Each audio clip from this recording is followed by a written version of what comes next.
my goodness, knight d8? Whoa. Bishop d5 with mate. No way! He has to give it. Mate! You voted mate! The chance, rook f7. Oh, whoa, no! No! No!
Norway, land of fjords, majestic mountains, cliffs and waterfalls. In addition to stunning geography, Norway is home to the greatest chess player who has ever lived, Magnus Carlsen. Since 2013, Norway has also hosted one of the strongest chess super tournaments in the world. And it is one for which Magnus has claimed the top prize in the last 4 years. Can anyone stop him? This time, he'll meet one of his toughest challengers ever at his home tournament, with 9 rivals all hungry to beat the best. From Carlsen's fiercest online rival today, in their first classical over-the-board battle in nearly 4 years, Hikaru Nakamura, to the young star Carlsen once handpicked as his most worthy championship opponent, Alireza Firouzja. 2 more young stars are trying to follow in his footsteps, Nodibek Abdusattorov and Gukesh Domaraju. 2 established stars have already won a super tournament in 2023, Anish Giri and Fabiano Caruana. 2 more long-time headliners seek to take their next turn atop a major tournament, Wesley So and Mamedyarov. Finally, Carlsen's countryman and friend, Tari, rounds out the field. Who will come out on top? Will Carlsen run the table yet again, or will someone else usurp the throne? This is Norway Chess.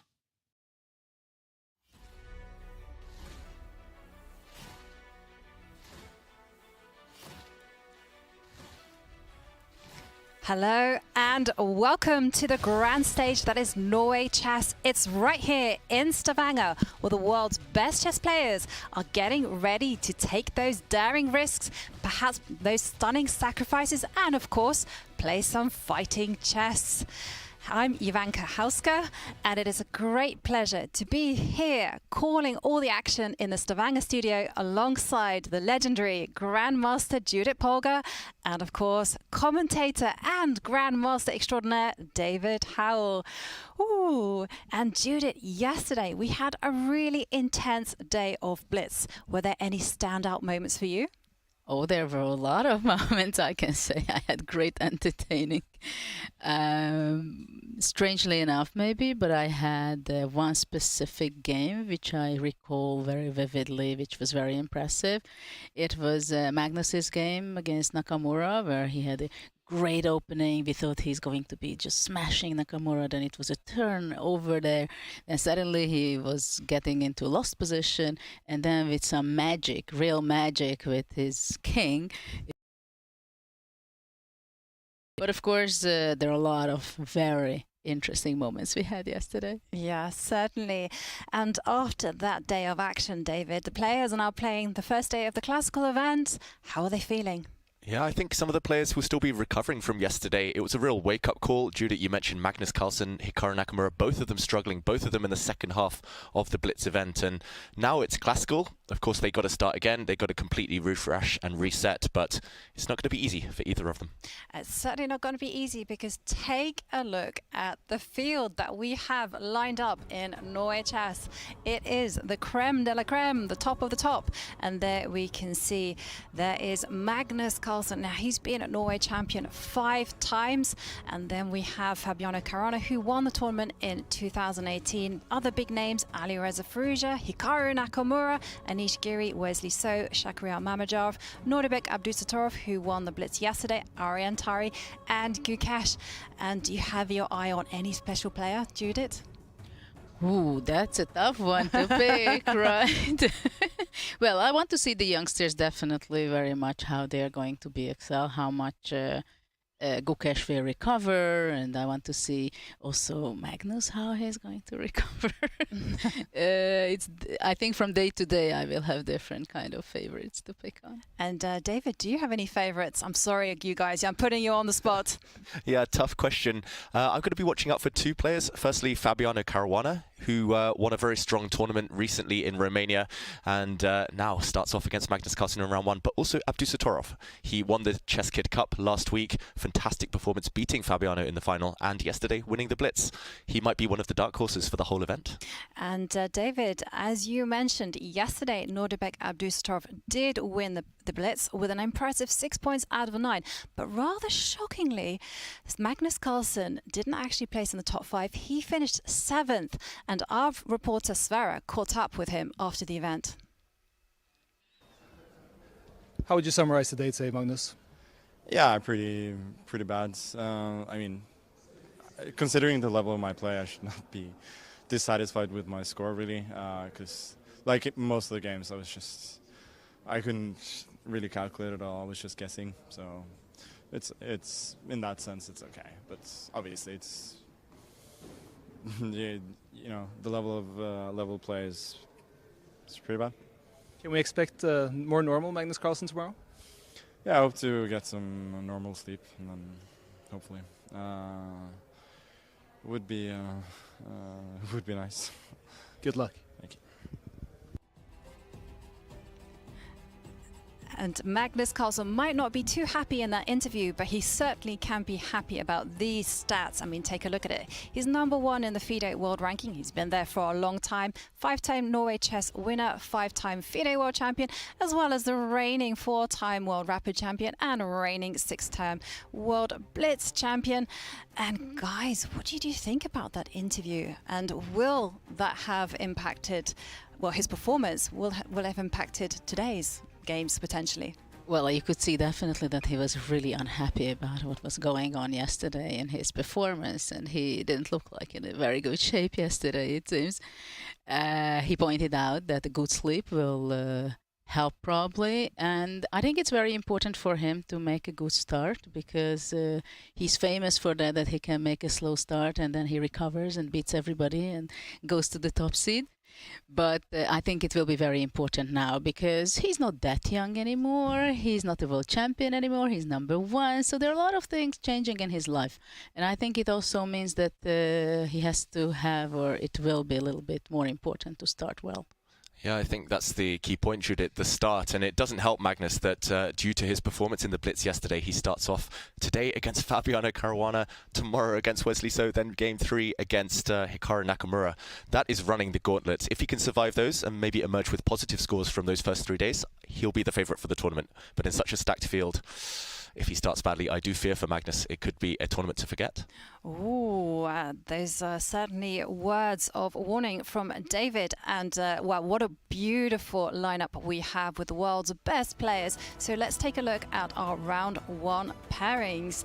And they will be coming up soon. And we can see Fabiano Caruana will face off against Magnus Carlsen. Alireza Firouzja meets Gukesh.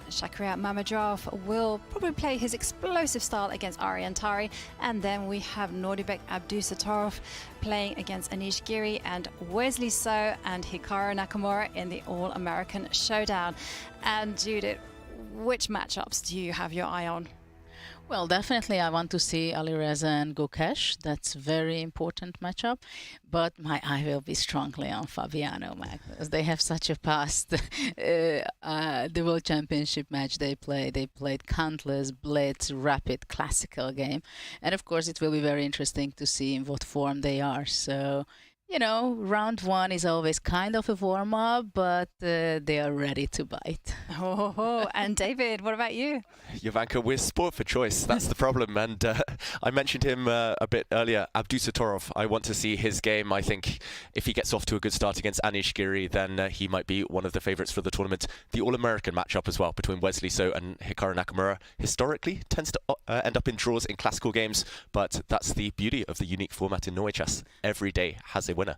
Certainly, and I also feel like a kid in a candy shop, and I really can't choose between them, and I'm sorry for having asked you guys the question, but I am also pretty excited between the All-American Showdown between Wesley So and Hikaru Nakamura. For me, you know, that one might get personal, because in the last encounter it was Hikaru that was victorious. So wow, it will be a day of excitement and fighting chess. That's one thing that can be guaranteed.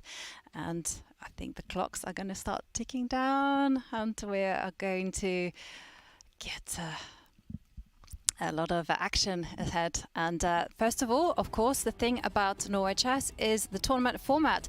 It is unique. It's never really been done anywhere else in the world, and this makes it super exciting.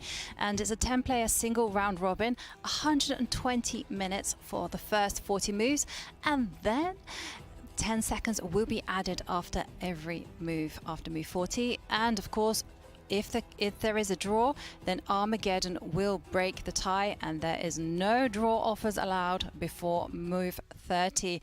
And this is such a unique format. It really, you know, you don't really see it anywhere else, where in the case of a draw, Armageddon will decide everything. Well, absolutely. This is a very unique event like this, that they really want to have a winner, right? We cannot eliminate draw itself from the game, so they want to make it breakdown. So it's just, we have a winner. Yeah, and I just love the unique kind of time formats here. We started with the Blitz yesterday. Now we have classical. The Armageddon will be quick, will be fast, furious as well. And yeah, the players, they'll be having to do these calculations of points, how things break down throughout their games. And I think that's something that we'll discuss as we do begin. Yeah, and there we can see the players. They are getting ready. And when it comes to the points breakdown, they can see Tari there. He will be facing off with the black pieces against Mamedyarov. And when it comes to this unique format, you know, the players do have to prepare for a classical game. And then they might have to also have a plan B in case the game goes to Armageddon. Will they be employing different strategies, do you think?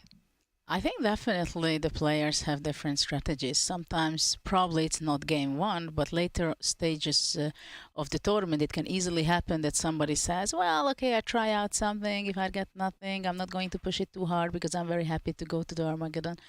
So I think people will be changing their strategies from round to round. You think so?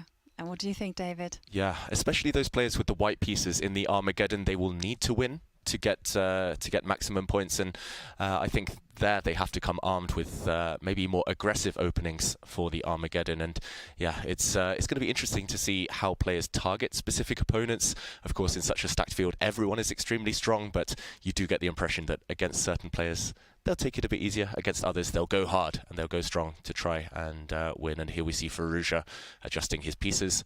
A bit of a custom, a bit of a habit for all the top players. And he starts with the white pieces, a very important game for these two teenagers. Certainly. And interestingly enough, Firouzja, came... It wasn't Firouzja, it was Abdusattorov who I was thinking about. He had the first pick of the seedings, and he did not choose to start with a double white. And it was Firouzja who had the second pick, who chose to begin with a double white. Yeah, he wants the momentum, Firouzja. He wants to start on a high. And also Nakamura starts the event with 2 blacks in a row. And that is fascinating to me. He chose that. It's clear to me that he wants to get all the nastiness out the way as soon as possible. He wants to get all the suffering out the way with black and focus on scoring heavily later with the white pieces. Well, this is very interesting in chess, that how the players are handling these kind of psychological pressure, whether you play with 2 whites, so you have to really show that you take the initiative and you should perform and win at least 1 game out of the 2, right? Mm-hmm. While playing with the black, having 2 blacks, it's like you're trying to survive, and even if you make 2 draws, you're kind of happy with yourself that, okay, out of 2 draws, I made 2 blacks, I made 2 draws, so now I have an extra white. It's kind of the tournament starts, right? And so it is very interesting psychological part, but it's also not easy to play with the white pieces, because when you're white, you definitely have to show that you're prepared and you have to take the lead, you have to take the initiative in the game, you have to show that you play for a win, you have this energy. So it's and of course round 1 is always something special, because you're kind of in a warm-up mode, and there are different, it's like the first round and the last round, I believe it is very special in the tournament. It's certainly special, and we can see on the screen that it was Magnus Carlsen who was first to arrive in his encounter against Fabiano Caruana. Often we see Magnus strolling in quite late. Yeah, normally Magnus, I think either by choice or by design, he prefers to arrive late to avoid the crowds, to avoid kind of the autographs, the photos. Remember, this is his home tournament, Magnus Carlsen, so there'll be throngs of fans outside waiting for him every day. But it shows he means business. He's looking smart. He's looking fresher maybe than yesterday. And if he did get a good night of sleep, that could be decisive for him. Interesting game ahead. This is maybe the marquee match of the round. Also a new hairstyle. The man bun. And there's a handshake, and they are off. Any predictions for the first? Oh, well, hang on a second. Fabiano got there before all of us. He's opened with a king's pawn. And do you think Magnus will just play a Sicilian, or do you think he will actually copy? He goes e5. E5. Oh, e6. Ooh, wow. Ambitious stuff already. Got a good sleep. Yeah, Magnus only dabbles in the French defense when he's feeling in a mood for a fight. Of course, there's huge risk entailed, and this is extra brave because I've played through Fabi's games. I was looking for inspiration from the white side against the French defense, and Fabiano has almost 100% record against the French. It's just crazy. He seems to win every game. So the fact that Magnus is kind of provoking him like this, wow, it takes courage. Judith, what's your thoughts on this early development? Not his normal repertoire, Magnus Carlsen. Well, I believe that simply Magnus is always famous to look for challenges, and he likes to challenge himself a lot. And probably this part that Fabiano has a great score in the French, it makes him even more hungry to break this kind of thread for Fabi. And of course, when you really play with someone for years and decades, for so many times, you try to make a surprise. You try to make something different. So I think this is one of the biggest challenges and difficulty for the top players, how to keep your motivation to play against another player, not to repeat the same openings, somehow to create a new idea, a new kind of type of game, or provoke your opponent. I can vaguely recall a few years ago when Fabiano started with his wonderful 7 out of 7 streak in America. St. Louis. St. Louis. I remember him beating Magnus in a French, wasn't it? They had 2 games there. I think Fabiano beat Magnus. Was it in an accelerated dragon when Fabiano had the white pieces? At least that was the opening. I'm not sure the result in that game. He got 1.5 out of 2 against Magnus in that tournament. But either way, I think they have had the French against each other, Jovanka. I think you're right. Magnus has kind of poked the bear with the French defence on occasion against Fabiano, and this is the position we do have. It's the classical variation of the French, white with a lot of space, but black is going to try and chip away at white's pawn centre, and this won't have come as too much of a surprise. Like you said, Judith, Magnus normally plays e5, he plays the Sicilian, and these guys have had countless battles in those openings. But Magnus has been playing the French consistently in rapid and blitz chess throughout the last few months and years. So Fabi, he's known to do his homework extremely well. He will have had this position on the board, and now he has a variety of plans, setups to choose from. Well, I love this position, to be honest, from the white side. I was practically playing only once, I think, the French in classical. Kramnik, I think, because I just had such a bad score against him. I said, okay, I just do something different. And he played e4, and at the time he was not such a big e4 player.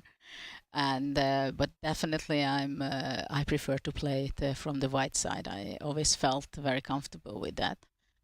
But it's a very challenging position because white is going to be playing queen d2 probably and starting to go long castle optionally, not all the time, but I was a player who was always looking at that direction, so you can push your pawns on the king side with g4 and f5. But it can also go different a little bit if the c5, d4 pawns are going to be exchanged, then it can be a little different. And black is going to be playing b5, so black is pushing his pawns on the queen side while white is pushing the pawns with g4, knight g3 or f5, knight f4. So in this game it can easily happen that, let's say, in the first 30 moves there is not going to be even an exchange of any piece or any pawns. Yeah, just a really tense position. And knight e2 isn't the main move. You mentioned, Judith, white normally just kind of by default plays the move queen d2. Here, I guess he's ready to just cement the pawn center. If he gets the pawn to c3, he's built this beautiful pawn chain. So it's now the moment for Magnus to do something. I guess either you trade in the center, or it comes to mind that you can maybe attack this pawn. And sometimes you can get away with grabbing this pawn if you're feeling really brave. It does feel like white has slightly slowed down their development with knight to e2, this retreating move. At the same... Sorry. No, I was just going to say, it does feel like the time is now for black to do something, because, I mean, I love these positions from the white side if white is able to reinforce the pawn center, as you mentioned, and then you have the free hand, to attack on the king side. It's interesting in these structures that it's always a question that who is going to give up the tension in the center. Is white going to be taking on c5 and then place some piece, probably the knight on d4? Or is it going to be black to capture it on d4? But as you said, David, c3 is the next move. So if black is not reacting by playing c takes d4, which is not very logical in some way, because the knight e2 really has a great sense, right? If black captures on d4, knight d4 immediately. At the same time, black can bring his knights through c5 to e4. And let's see, queen b6. The most typical move of the French, right? Yes. It's very thematic. It puts pressure on the white b2 pawn, which is currently undefended, but also some tactical ideas potentially on the center, maybe along this diagonal. And it is a bit awkward for white to defend this pawn.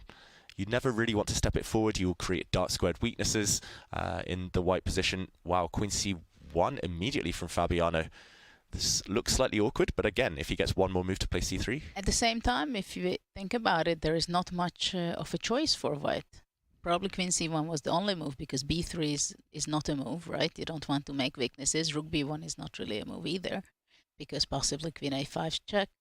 So it seems like a very different theory developing nowadays. When I was playing still back almost a decade ago, Queen C1 kind of things we didn't do in these positions. But with the engines, of course, life is developing differently. Yeah, we can be sure that Fabiano has checked this with an engine. And I have a feeling that Magnus will be surprised by this plan. It feels like Magnus tried to do the surprising, but he's the one who's now reacting to a new position. You can kind of see body language. Magnus is going to be deep. But I don't think he minds. No, right? True. I think he likes new things, new ideas, to think about it, to think what kind of plan is really matching here. What are the drawbacks of having the queen on c1 instead of having it on d1 or d2? Is there a momentum now that he has to take on d4 and bring out the bishop to f5, for example, to c5? I think he'll like it, this fresh position, as long as he doesn't get hit by more opening theory a bit later, a bit deeper on. But let's allow Magnus a few minutes to mull over this position. Maybe let's zoom out and see how the openings have progressed on the other boards. We do have 4 other games in action, 5 games every day. We're really spoilt for choice in terms of where to go. And still early stages, of course, in all of the games. Do any positions catch your eye, Jovanka? Yeah, I was. Just looking at they all seem quite normal at the minute, but I guess the one that kind of catches my eye the most, just because I want to see how these players are getting on, is the game between Alireza Firouzja and Gukesh. And okay, it looks like a normal, boring type of game, but I'm interested in how both sides are kind of like developing their forces. I mean, what kind of mindset, what kind of approach have they gone for?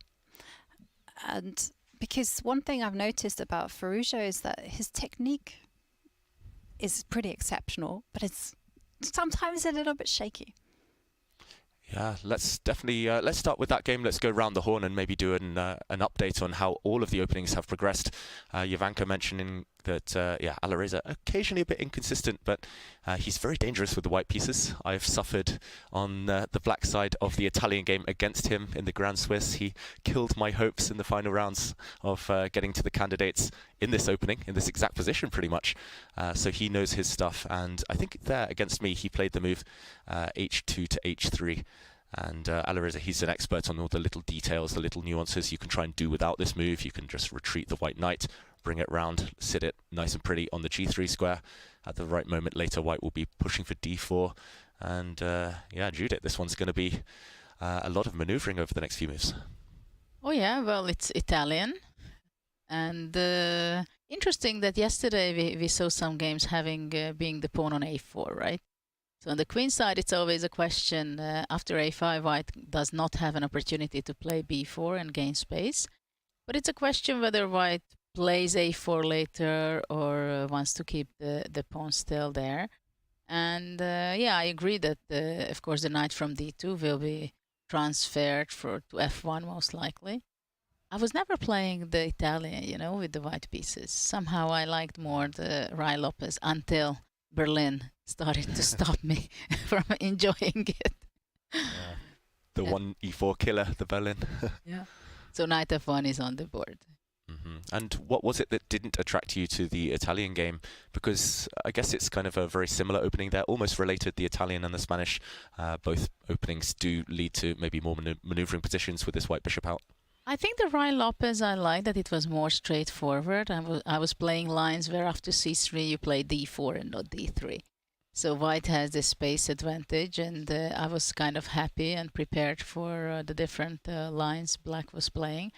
And here I'm kind of worried many times about black playing d5 and black is taking the initiative from the other side. At the same time, I know that it's not so simple for black to play d5 because the rook is on e1, knight on f3, putting pressure on the e5 pawn. And even if black gets to play d5, things are not so simple for black. If white reaches the knight g3 to knight e4, it can be very unpleasant. So black has to be very careful when he can play d5. And now we see a4, what we just discussed, whether white to have a4 on the board is good or not. So black has his way of thinking and planning. Yeah, and I've always found this plan as black very controversial. Just pushing the pawn forward is very ambitious, of course, but this pawn can become weak in certain variations. I remember analysing, if not this exact position, then something very similar where white goes hunting already for this pawn on a4, and it gets very, very sharp. You try and provoke the black pawn forward. If it steps even further forward, it might end up a weakness on this square. White will bypass with b4, and the lines get very complicated. Also, watch out for the black rook lifting to a5. Some crazy variations have been discovered in recent times of the rook sitting on a5, the bishop dropping back, and the rook supporting that d5 push you mentioned later on, Judith. So what about bishop b5 right now? I think that's the big question. I was going to ask the same thing, because this is very much the modern approach, right? Just to push your pieces forward, push your pawns forward, and just take the space. Because I've been reading some books about the older masters, and they were very hesitant about pushing pawns. They said, you know, if you push pawns, you leave behind weak squares, and you've got to guard those squares. And it seems like modern day chess is not really about that. Yes, because time is a very important factor in chess, and I'm not thinking about the clock right now, but I'm talking about the tempos, right? So after bishop b5, maybe, for example, bishop g4 makes a lot of sense. So in case bishop a4, then bishop f3 would be possible to take, and then queen cannot take back. Only the pawn from g2 has to capture back. And the pawn structure is not something that white can be very happy with.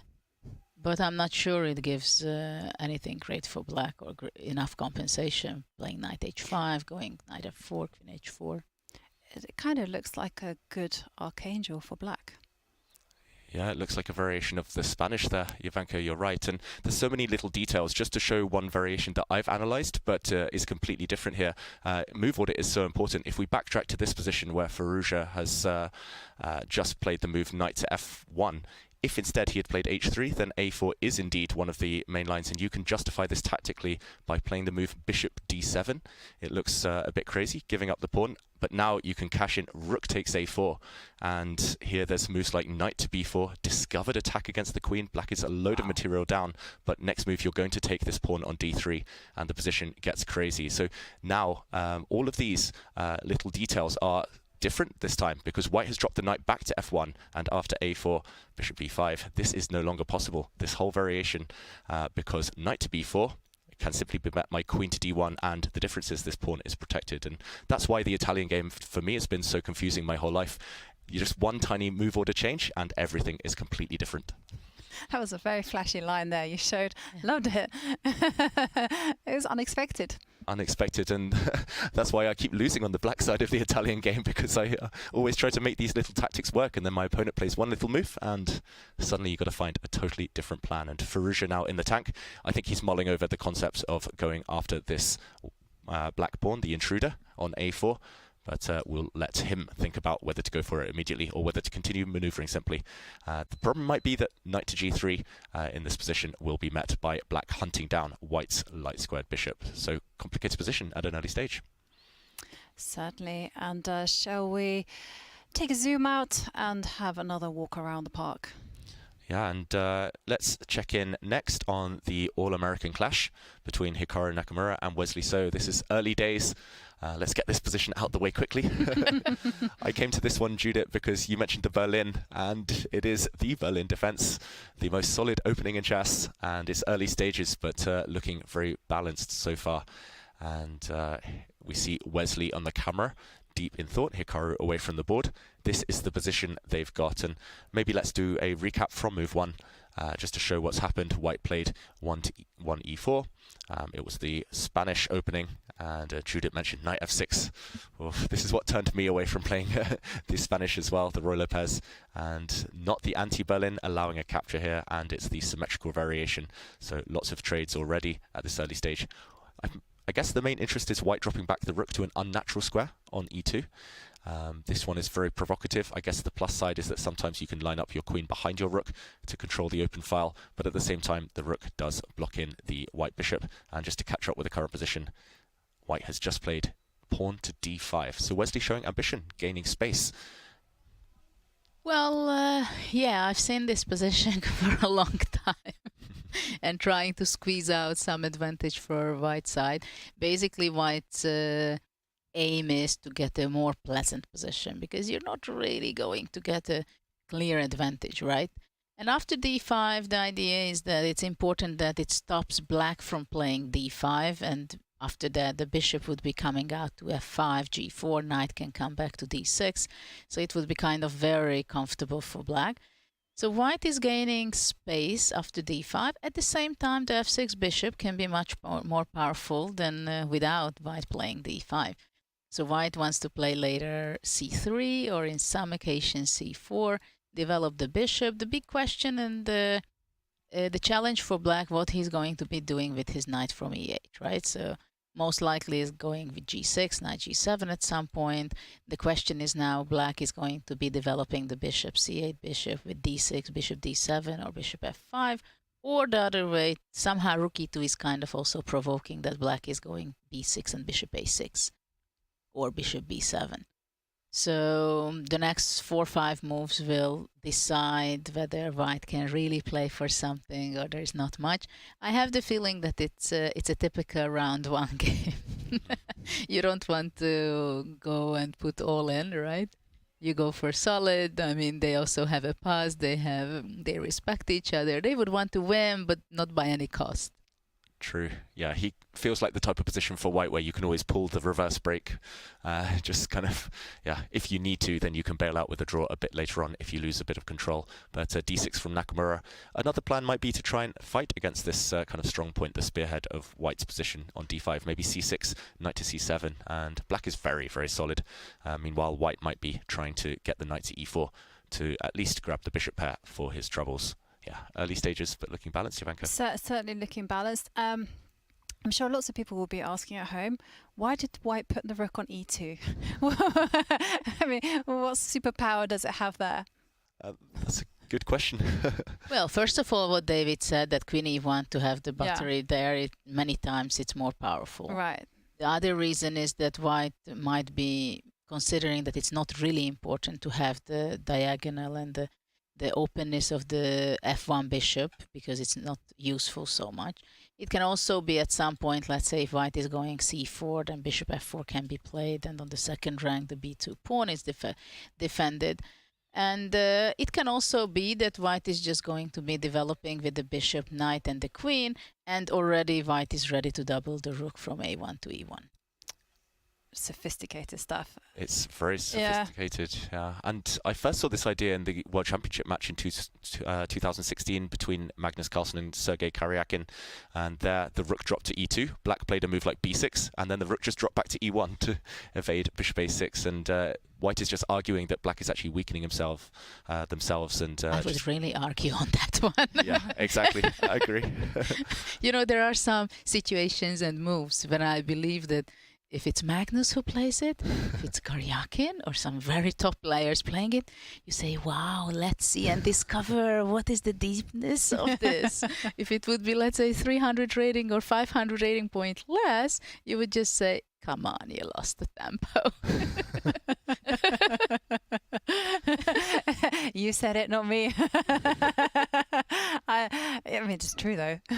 Yeah, and often these top players, they lose the plot a bit because they're looking at the computer and they'll probably see that rook e1 might be the top move, but rook e2 is maybe the third best move, and it doesn't change the evaluation much. So why not experiment? Why not try to kind of weird out the opponent by playing these strange moves and get them thinking at an early stage? The problem is it's very much theory, and all the top players are analyzing this with engines, so they try to look for something really, really small, little different idea. If you do the same things, maybe I will have a little idea that it can confuse the opponent. So, yeah. Early days. I think we'll backtrack to this one a bit later on to see how white deals with the strange placement of his rook on e2. But either way, it looks like Nakamura has a few questions to solve before he can fully claim equality. So let's go back to the bird's eye view, and I think we've seen 3 of the 5 games so far at this early stage. Let's check in on one of those that we haven't. Maybe Abdusattorov, the winner of yesterday's Blitz event against Anish Giri, and this one, of course, a big game, and okay, a lot of moves at this early stage. It's a big game for Abdusattorov. If he can continue his form, I think he'll be full of confidence and he'll be a hard man to stop. at these early stages.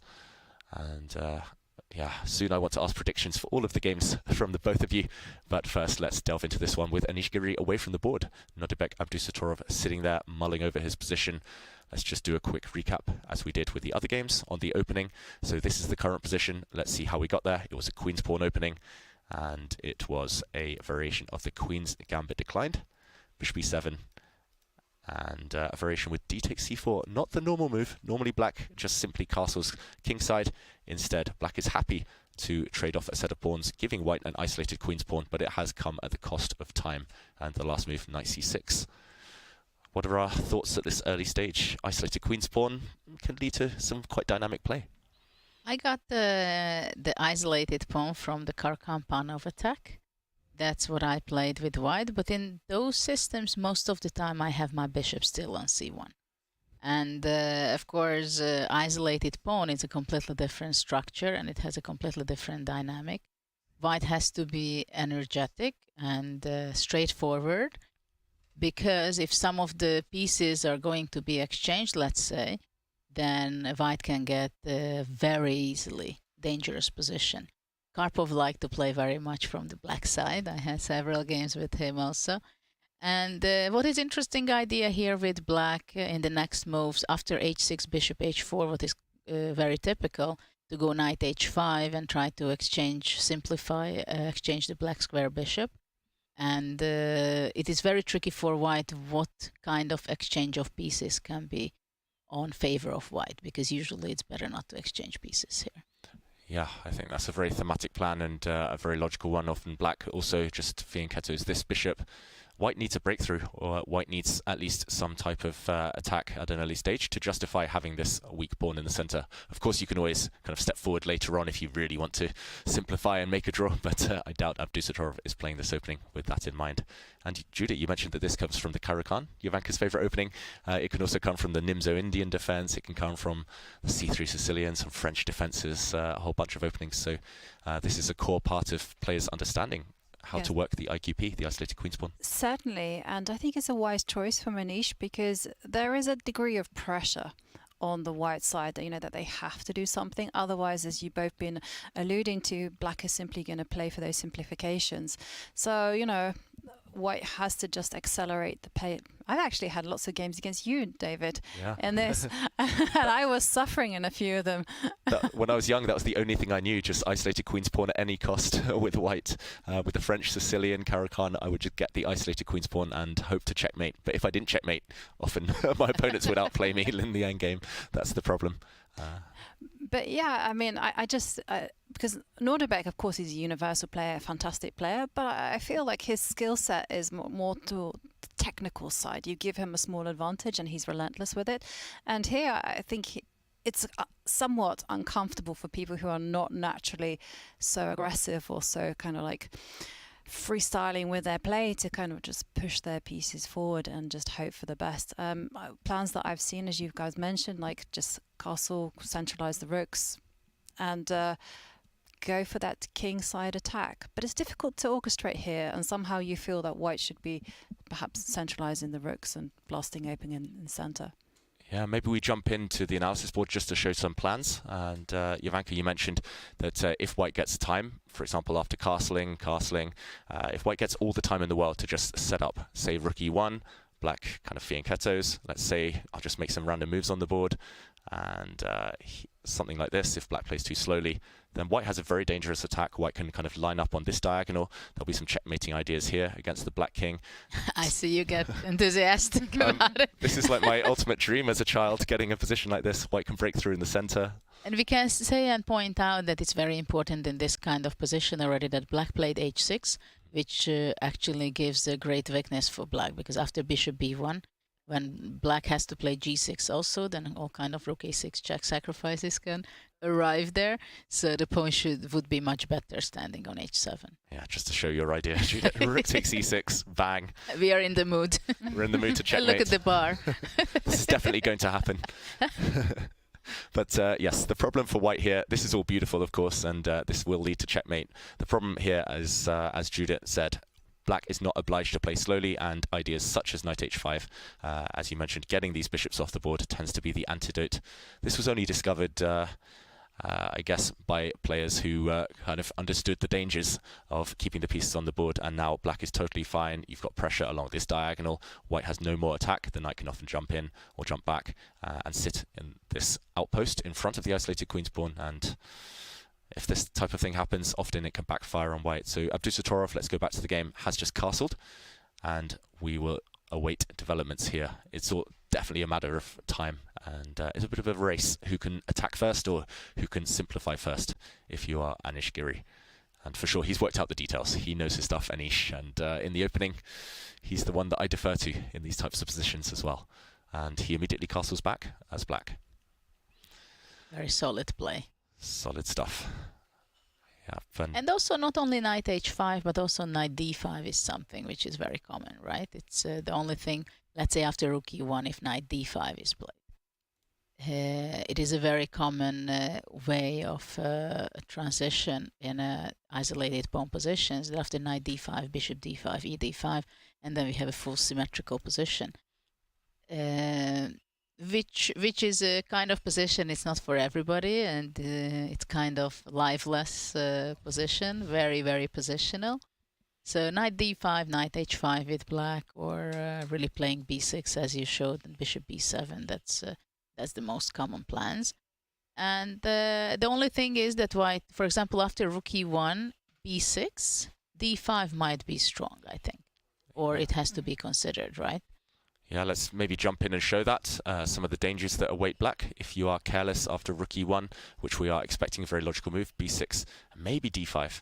And here there are some tactics. You have to calculate all sorts of things. Maybe knight a5 for Black hitting this bishop. But yeah, if you do take in the center, then this could backfire. Lots of options for White. I'm not sure which one to go for. But for example, just taking back. And this one gets sharp. Some stuff hanging, this bishop hanging. Yeah, but it seems like Black is completely fine, right? Takes on h4, takes on c6, rook b8. And got away with it. White is not fast enough. Yeah. Yeah.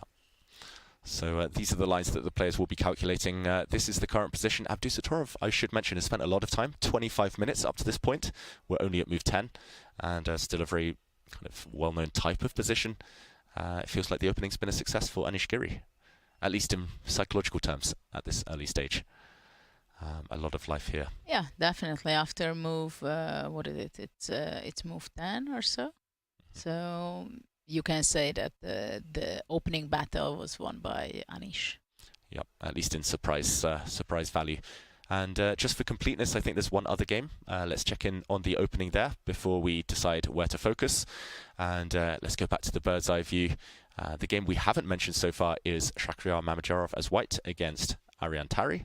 And this is a big clash. Arian, the lowest rated seed in the tournament by quite a distance, actually. So a lot of players will be targeting him. He starts with Black yesterday. He had a tough time in the Blitz tournament, but did defeat Magnus Carlsen with the Black pieces. So a bit of confidence there for him. And Mamedyarov was on fire yesterday. He starts with White, and this is the current position. Early thoughts, Judith? Well, what I realize is that the black square bishop was exchanged, which I don't know who does it favors. It looks kind of a little bit also kind of a pun of attack from the other side, the reversed colors. It is kind of strange for me. I would think that with White, probably b3 might be a plan to break up the c4 pawn. Or also knight e5 I would consider as an option to go for. It looks a pretty balanced game for me so far. Yeah, and Jovanka, Judith mentioned the point there. It looks basically like a Caro-Kann with reverse colours. I know, and it was quite nice because I was able to apply those patterns from there. And I know that b3 is definitely an idea, and something that I wrote in my Caro book is like when you see that pawn structure, it's a good idea to jump in with a knight into the centre and just to disrupt the harmony of Black's position, and also at the same time target the d5 pawn, which doesn't have any support. Yeah, often this is a big weakness, and just again, for completeness sake, let's go back from the start just to play through the first 10 moves. Still early days here. This game started as an English opening, and to go through quickly, we did see this transposed later to a Queen's Pawn opening. The Queen's Gambit declined, and here it's the Tarash variation, and here we did see White not choosing to capture this pawn, maybe the critical concept here to try and take up Black's gambit, where I guess Black's plan was to step forward with d4. Instead, White just locked down the center, and this is how we got the current position.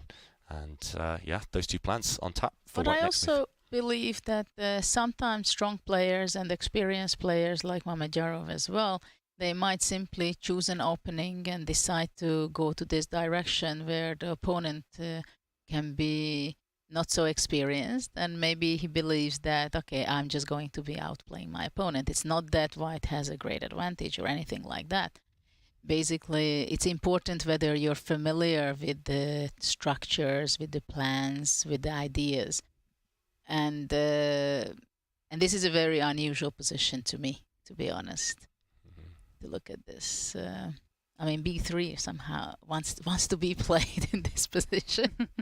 I don't like it if Black is able to play a6 and b5, let's say, because somehow then Black is taking over the initiative on the queen side, and there is not much on the king side that White can be proud of.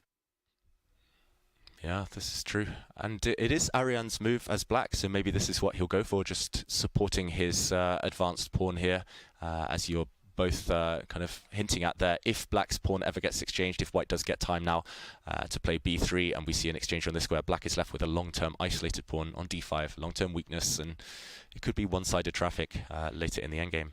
So I don't know makes sense. which color I would pick, to be honest. Whether I would rather play it with the Black side or the White side. Which one would you pick? Toss a coin. I'm happy with either side here. Okay. I think maybe I would slightly prefer Black, just because, well, if I can keep this pawn on c4, just because it feels like White is struggling for a concrete plan. But it's also very interesting, I think, in chess that we have this idea that many times just because we see someone playing from the White side, we tend to think that the White is kind of a little bit better, maybe. So in an equalish position, we much easier say that White is maybe slightly better. Where I can say, I mean, in this position also, I can say that if we just paint, reverse all the pieces, then I'm not sure whether if I would be Black, which is White color, whether, well, maybe I would say, well, I'm really trying to fight for equalization, right? And it goes the same to the other game where we are going to go back with Nakamura. The Berlin, it's also like just because you're playing with the white pieces, it doesn't mean that you're having the upper hand. Yeah, and I guess that's why there's this modern trend of everyone playing openings just with reverse colors, one extra tempo, because, yeah, they're colorblind at this point, right? They're just happy to play any position as long as there's dynamic potential. But yeah, let's check back in on this one later. Let's zoom out and go to the bird's eye view. Definitely. And as we take a look at the bird's eye view, I think it's time for our first break of the day. The tension is starting to build and it's all looking like it's exciting stuff. And of course, don't miss your chance because something special is coming up. Don't miss your chance to win Diamond membership this Friday. The Chess.com Discord server is hosting an arena with 4 Diamond memberships up for grabs. To stake your claim, join the Discord at go.chess.com/Discord, then connect your Chess.com account and you're done. You now can compete in the weekly arena for our Discord community and win free Diamond membership. Use !Discord in chat now. And that's a time for a quick break as we're just going to join the action. See you on the other side.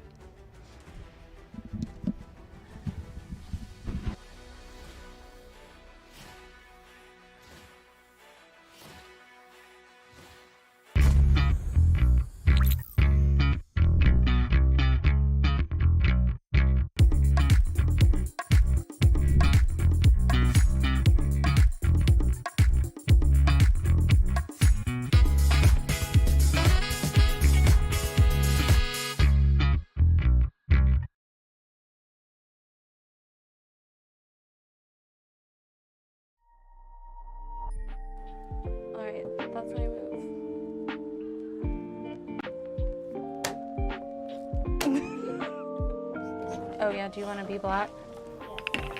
Okay.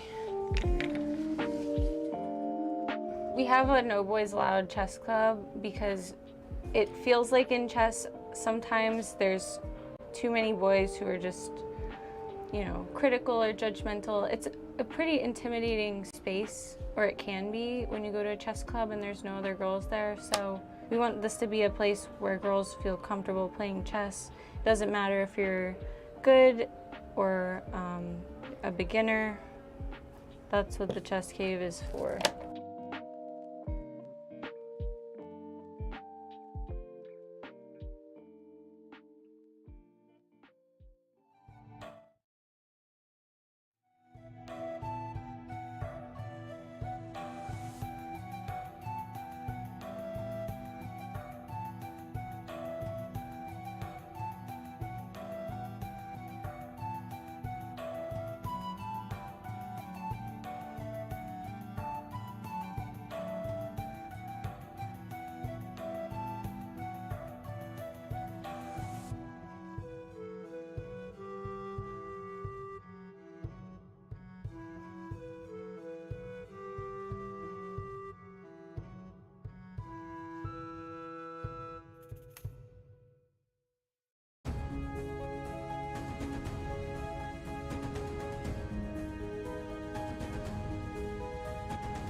Hello, and we are back after that short breather and time to reignite that chess fire. And there we can see Fabiano Caruana playing with the white pieces against none other than Magnus Carlsen. You have to remember, back in 2018, these two faced off against each other for that World Championship crown.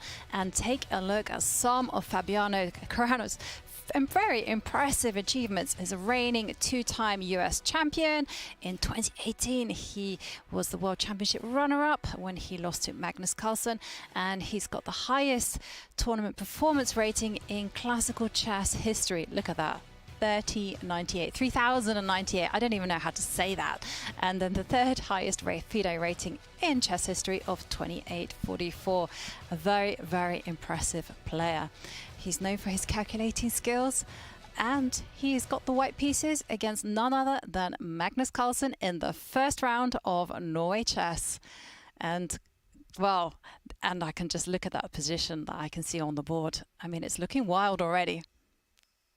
Oh, a lot. Very wild. So far, no piece was exchanged, as we expected. Bishop g2 was just played. White wants to castle, I guess, in the next move. There's a big question whether any tension can be broken there in the center, because of course the white always has to look after some kind of breaking out for black, taking on d4, taking on e5, or even sacrificing something in the center, specifically on e5. But for the moment, it seems that white is really defending every single piece. So queen on c1, after all, it would be just fine on d2, but white did not have time in previous situations to play queen d2 and having c3 at the same time. So that's why we see the queen on c1, because only later c3 was played. So I'm expecting actually later on, after castle short castle, to have queen d2, placing it to a better place. But it can be actually a very nice position for white if black cannot break something up in the center. Yeah, I completely agree. It feels like the stakes are far higher for Magnus here than they are for Fabiano. And yeah, after bishop g2, I'm just loving white's pawn chain. You look at the center here, it's like a Christmas tree maneuver. As Judith mentions, you can castle, you can bring your queen forward, start bringing this rook into the game, slide it across. You could start pushing pawns against the black king. You have a variety of plans to choose from for black, for Magnus Carlsen. It's much harder. For example, where is this knight ever going to go if it can't sacrifice itself to break open the pawn center? Do you really have to step back in some cases? How do you develop the bishop behind it? These are two big problem pieces. It feels like you're lacking plans. Do you have to move the queen out the way to start pushing pawns forward? It takes so long, and I'm not sure black has that luxury. So right now could be a critical moment for Magnus Carlsen. Yeah, and I was consulting the opening database while David was talking, and there is an alternative plan which has been played twice, and there's only been 2 games in the database so far, and that's actually black has both times captured the pawn in the middle. They couldn't handle the tension. Okay, which pawn, Jovanka, on d4? Yeah, or e5? d4, sorry. And maybe we can dive in and see how those previous games went. The predecessors in this position, what happened after c takes d4, c takes d4? Both games, actually, funny enough, actually ended up with black capturing another pawn in the center. Pawn takes pawn. And in fact, black actually has a good score, 67%. But, you know, the pool of games is quite low. And just because it's such a critical moment still, a couple of pawn trades haven't really changed too much. Can I ask for another move or two to see what happened? Queen check, queen b5 check, queen 4. Sorry, hang on, no, queen b5, sorry. Okay, queen b5, interesting. Judith, you mentioned this plan of white castling. Now the black queen keeps this knight under watchful gaze, so castling not possible. And I guess the idea if the knight hits the queen is to jump in. It is. Wow, creative stuff. This is the type of thing that might be needed just to hold the balance for black. If you don't find something creative, you'll just get squashed slowly. At the same time, I was considering after queen b5, which is a very interesting move, to play knight f4, so stopping the queen to go to d3. I cannot castle in the next move. That's something that I would be unhappy with, and that can be a problem, but I'm attacking on e6. Yeah, and I see the evaluation bar drop here. What could the idea be for black? Maybe some kind of knight b4 and chop on f4. Knight d3 ideas. Ooh, nice. So just to show your idea, if the pawn steps up, rook takes knight, and yeah, you want to jump in with a nasty check, a family fork, a royal fork on d3. I guess that wouldn't be allowed by white. This is such a crazy position though after knight to b4. Feels like maybe white can drop back and hit, but undeveloping pieces is counterintuitive. Doesn't feel right. Even the computer can't make up its mind, the evaluation bar there.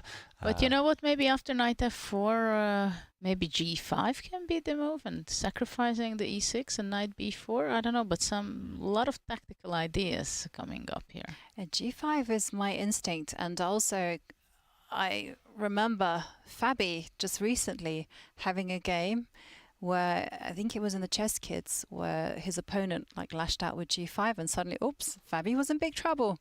Yeah, you're right. That was also in the French defense against Alexander Shimanov, and that was equally dramatic. Fabi did later turn around that game as white, but yeah, this would be easy to miss. You could kind of play a move like knight f4, think you're winning, or not, maybe not winning, but you think you have a big advantage, but suddenly you get hit by a move like g5, and suddenly your position might fall apart. So the stakes incredibly high. And if we go back to the game position, it's here. Magnus needs something. If he doesn't find this idea with maybe trading everything and going queen b5, then I do fear for his chances. But I think maybe queen b5 can be played immediately, or after c takes d4, queen b5. So it's a very interesting and smart idea to stop white from castling, right? Because if white has the time for castling queen d2, everything is protected, then white will have a huge advantage, I think. Very pleasant position for white to play. Yeah, and maybe that's why the placement of the queen is so important. If the queen was on d2, white would have everything under control. You're kind of guaranteed to castle on the next couple of moves. But Magnus, he's spent almost 20 minutes up to this point. He needs to kind of invest more time now, and he gets away from the board. At the same time, Fabiano was spending 30 minutes up to this point already. So both players, it feels like they're freestyling, and I was confused there. Magnus got up from the board, but it was his move still. He was just taking off his jacket, just getting comfortable. And I think he realizes this is a critical moment. The top players, Judith, they're always really aware of when the games could be decided long term, and this feels like a key moment. Certainly a key moment, and I just kind of was inspired to ask you both a question, because I know when it comes to like business and the approaches that you should have to improving the marketing side, they always encourage you that, you know, you zoom in and then you zoom out. Is this particular approach like relevant for chess? Like in terms of like, first of all, you have your calculations, and then of course you should step back and have a look at the bigger picture. Well, I would say zooming out, zooming in, especially, for example, after time travel, when you played everything very fast, you could not follow exactly what was going on. There are different exchanges, pawn structure change, everything. In that moment, after move 40, for example, I'm always convinced that the best thing you can do is, instead of making the next move, go out to the bathroom, take a walk or whatever, zoom out, get rid of all the tension and all the calculations and all the changes what has happened, and then go back with a fresh eye. There, for example, I think it's a must, because many times there are many mistakes done because your mind is still on the previous pawn structure or still what it was, and you're trying to fix it, and there's a completely different picture already. Yeah, and I'm getting flashbacks, Jovanka. You mentioned zooming out and only then making a decision when you're kind of a bit calmer. I mean, the number of angry emails or emotional texts that I've sent without kind of taking a step back that I wish I could take back and regret. And it's the same in chess. It's like you don't want to make an emotional move, right? You want that moment back. And actually, it's since I became a commentator that now I talk to myself more during a game. I remember we had a conversation in the car. Judith, you were saying you think purely in moves or mostly in moves. Nowadays, I add words, kind of explanations to myself, and at least the thought process is a bit cleaner, but yeah, of course, calculation just as important. And yeah, I definitely feel it helps to kind of combine just pure moves, pure variations with a little bit of perspective, a little bit of calmness as well.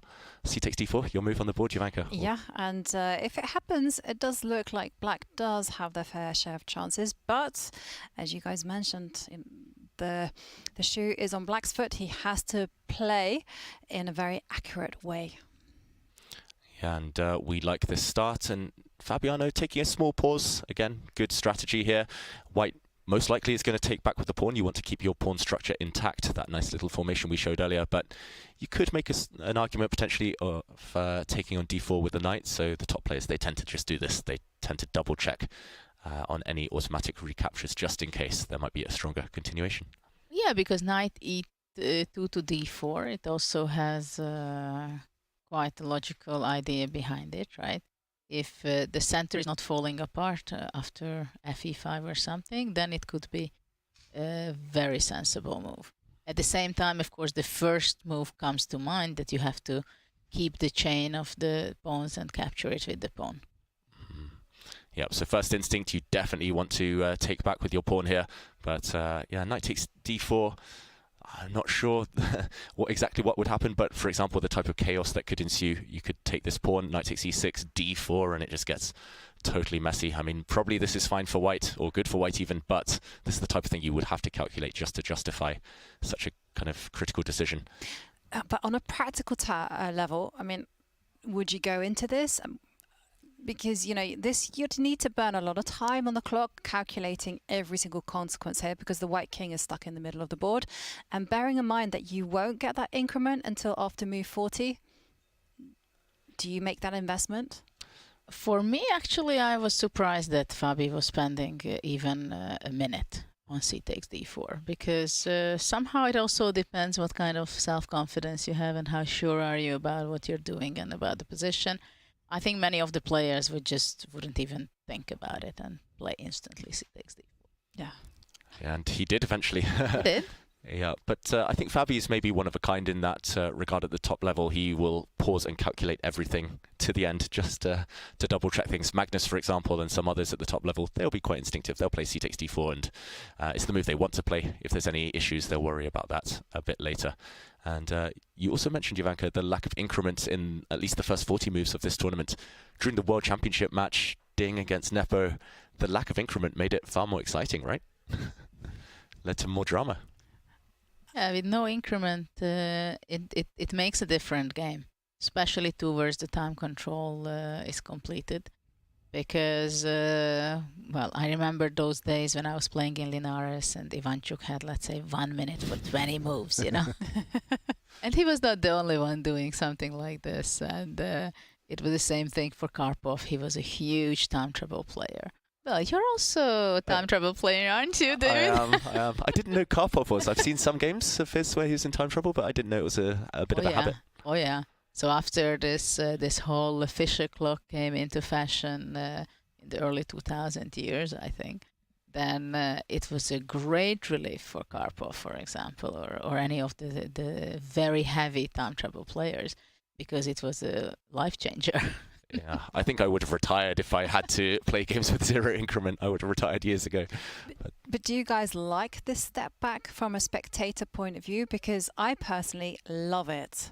I mean, I love the drama. I love the kind of the sheer relief on players' faces when they make that time control, and you can see them go, whoo, and I like it when they're shaking.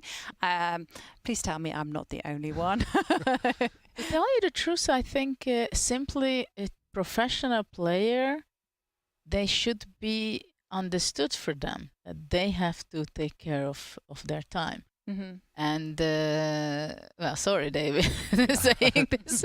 I agree, Judith. But I remember that when I was in my top years, I was not a time travel player at all. And when I started to feel that I'm kind of running out of time, I didn't have heavy time troubles, but let's say having 10 minutes for 6 moves or something, and I felt very, very uncomfortable already.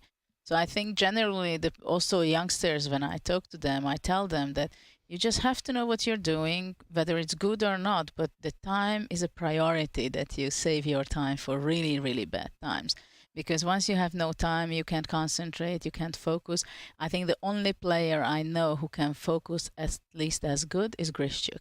And David. David. David is also good, but Grishchuk is the guy who can sometimes play even better than if he's not in time. I'm like a poor man's Grishchuk. But I have noticed one thing with David is when he does get himself into time trouble, they're really sharp positions, and so he can make those kind of like easy moves, or not easy moves, but safe moves quite quickly.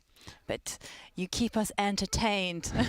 Oh yeah, it's very entertaining, that's for sure. But for the player, it's very stressful, a lot of energy, a lot of emotions, I think. So it takes a lot of energy away in a tournament. But of course, from commentator point of view, I'm very much enjoying it, that they don't have extra time.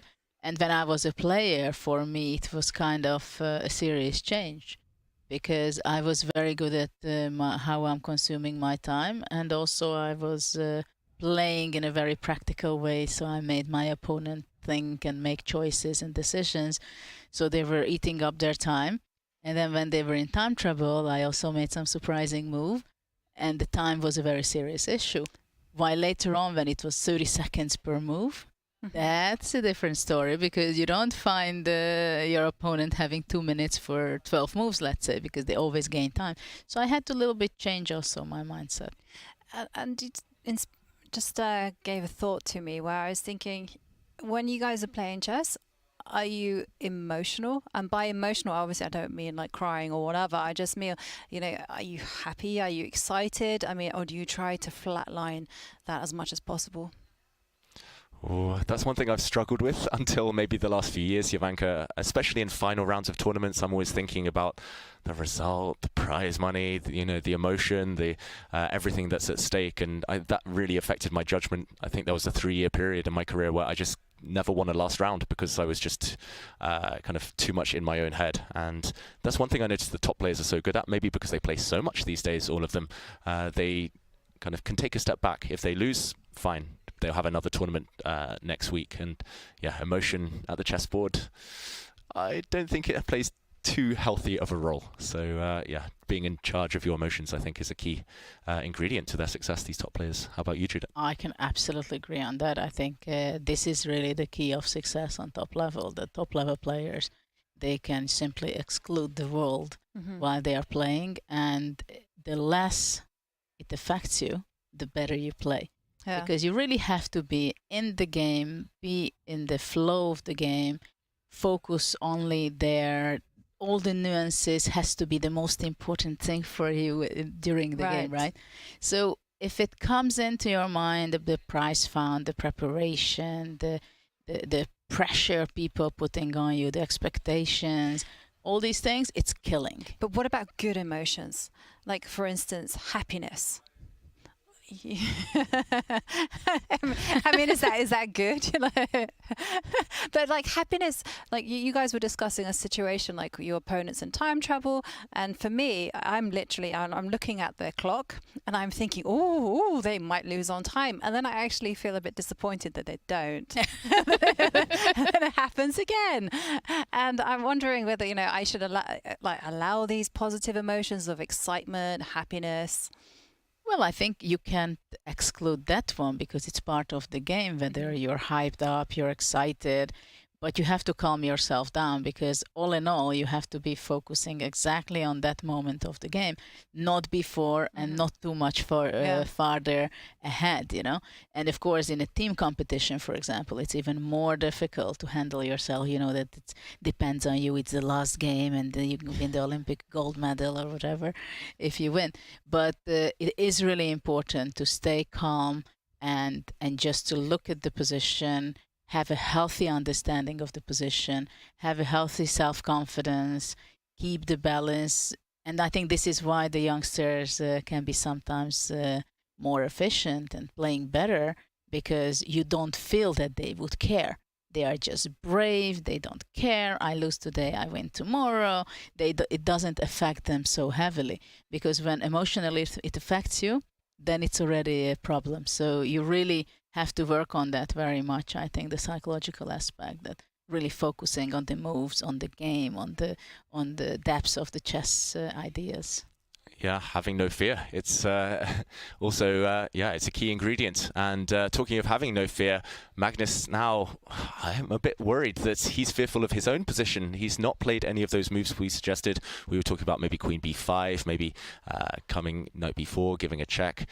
He's still thinking after almost 10 minutes now on the clock, and maybe just while Magnus is in the tank, we can zoom out and check out some of the other games. There have been big developments in the All-American clash between Hikaru Nakamura and Wesley So. Let's zoom out of this one and jump there. I'm fearful we might see a result in the near future in this one already. And queens are off the board. It's the Berlin after all. That's what we're accustomed to. And Judith, you mentioned that this opening was one of the main headaches for any Spanish player, any Roy Lopez player. Is this a position that might give Wesley some headaches in terms of winning chances? Well, we can still say, I think, that the game is not a draw. It's just pretty much equalish position. There are still ways of trying to play a game and play it out, I believe. F3 is a kind of a logical move, bringing the king to F2 towards the center. And also sometimes G4 can be an idea to gain space. There is also an idea, I like knight A5 sometimes, try to provoke black to make some weaknesses with B6. I think it's something to still play out, but I wouldn't worry much for Nakamura in this position either. He might also play H5, for example, to stop G4. Yeah, that would be a really classy move. That That's the one thing I'm yet to master. When I see Magnus just throw h5 out randomly, it always seems to be an important inclusion a bit later in the game. But if you're a little fashionable nowadays, every game you're going to show up and play h5 or g5 at some point. True. That's the motto, right? If in doubt, if you don't see any good moves, just push your h-pawn. But actually, I like h5. Yeah. With the idea to play g5, also bring the king to g6. I mean, black can also have a nice position. h5, g5, h4, knight h5, king to f6, knight f4.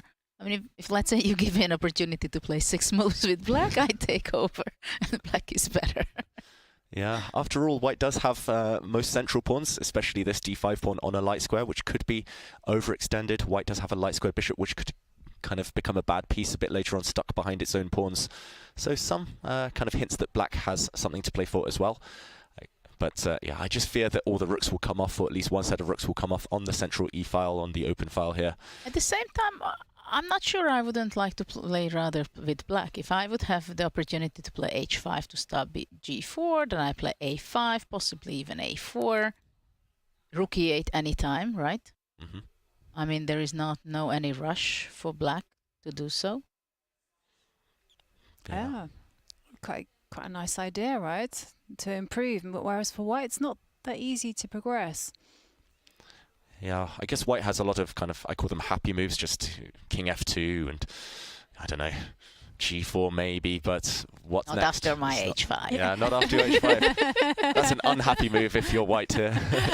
Pushing h5. But David, you know me very well. By progress, I mean push pawns. Get them closer to h5 promotion. is there. Exactly, on the move. And I think white might play h4, just to stop your ideas of playing g5. Maybe that's the best. Yeah, fix a pawn on a light square at least. Yeah, that's a very sensible idea, I think. Yeah, to me it looks just very balanced, and the reason I don't kind of foresee there being a winner in this game is simply because Wesley's technique is so good. I can't foresee him getting in any trouble as white, and Nakamura, maybe one of the best defenders ever, but especially of this generation, it's hard to see black kind of suffering too much here. I do have one quick question though before we leave this quite technical position. It is possible for white to actually jump to the a5 square with the knight and attack the b7 pawn. And the question is, like, does black just actually defend that pawn with the rook, or actually step forward with the b6 pawn? Because the reason I'm asking this is because there could potentially, if you kick away the knight, it could be a trade of a bishop for a knight, and that's like such a difficult thing to master. Yeah, let's jump in. And what do you think of this one, Judith? If knight a5 does appear on the board, will black be provoked into playing b6? Well, I think b6 is a very sensible idea, because knight c6, I believe, is not exactly so good, because knight d5 might be possible. Oops. Of course, after playing h5, it can be taken after rook d5 and rook h5. But it's definitely black who is having a great position. Having the rook on h5, you can't be too proud of. So black can go g6, rook e8, controlling the e file. It's definitely black who wants to be playing for a win, if anybody. So b6 is something possible. Though after b6, maybe knight b3 if we go back, and then play c4, knight d4. Right. It's a good square. But after knight a5, if we go back, it's also possible simply to play rook b8, and then black sits and wait. What do you want to do with your knight? Whether you're going to play c4, so you're ready to come back to b3 and d4. And you say maths. Knight is worth 3 points. Rook is worth 5. White has a small edge. Yeah, the black rook tied down by the white knight here. Well, this is why if we go back to h5, it's an interesting position. It looks like it's completely drawish and there's no life, right? At the same time, it becomes very concrete, because Nakamura had to make a decision. Do I play a5 to stop knight a5 and then I allow g4, or I play h5 and I allow knight a5, right? Because I'm pretty sure that the next move would be a5. Yeah. So I agree that probably white is going to be playing knight a5 in the next move. Though I think b6 is just perfectly fine for black. Yeah, just to show your idea on the board there, Judith, king f2 most likely is met by a5, and yeah, suddenly it's harder for this white knight to get in I would be happy with white, you know, after a5. Yeah. Somehow. I'm looking at maybe this one. I want to trade bishops, get the white knight in, but yeah, it looks a bit strange. There's some danger under the waters, isn't there? a4. Yeah. I'll jump in. Trying to provoke you forward to create weaknesses. Oh, I like this. Clash of styles. I mean, I think it's just level, Yeah, but totally. I'm just looking at moves. Yeah, because I was happy to see that rook a5 would be my next move, but of course bishop b5 is a good point there. Yeah, I mean, if white just waits here, for example, suddenly black is for choice. Suddenly this is a huge weakness. White's knight is terrible on the edge of the board, and things could start to turn. But yeah, this is the current position after h5. Oh, sorry, after h5 here, and we do await Wesley to make a decision. Knight a5 on tap, or maybe just king f2 or h4 as white if he wants a slower build-up. But what about making crazy move like b4 to stop your a5? Classy stuff. Crazy? It's not crazy at all. Makes a lot of sense. Black's pawns would then be pretty much immobilized, right? That's a very primitive way of thinking. It's just b4 to stop you playing a5. B4, I play a5.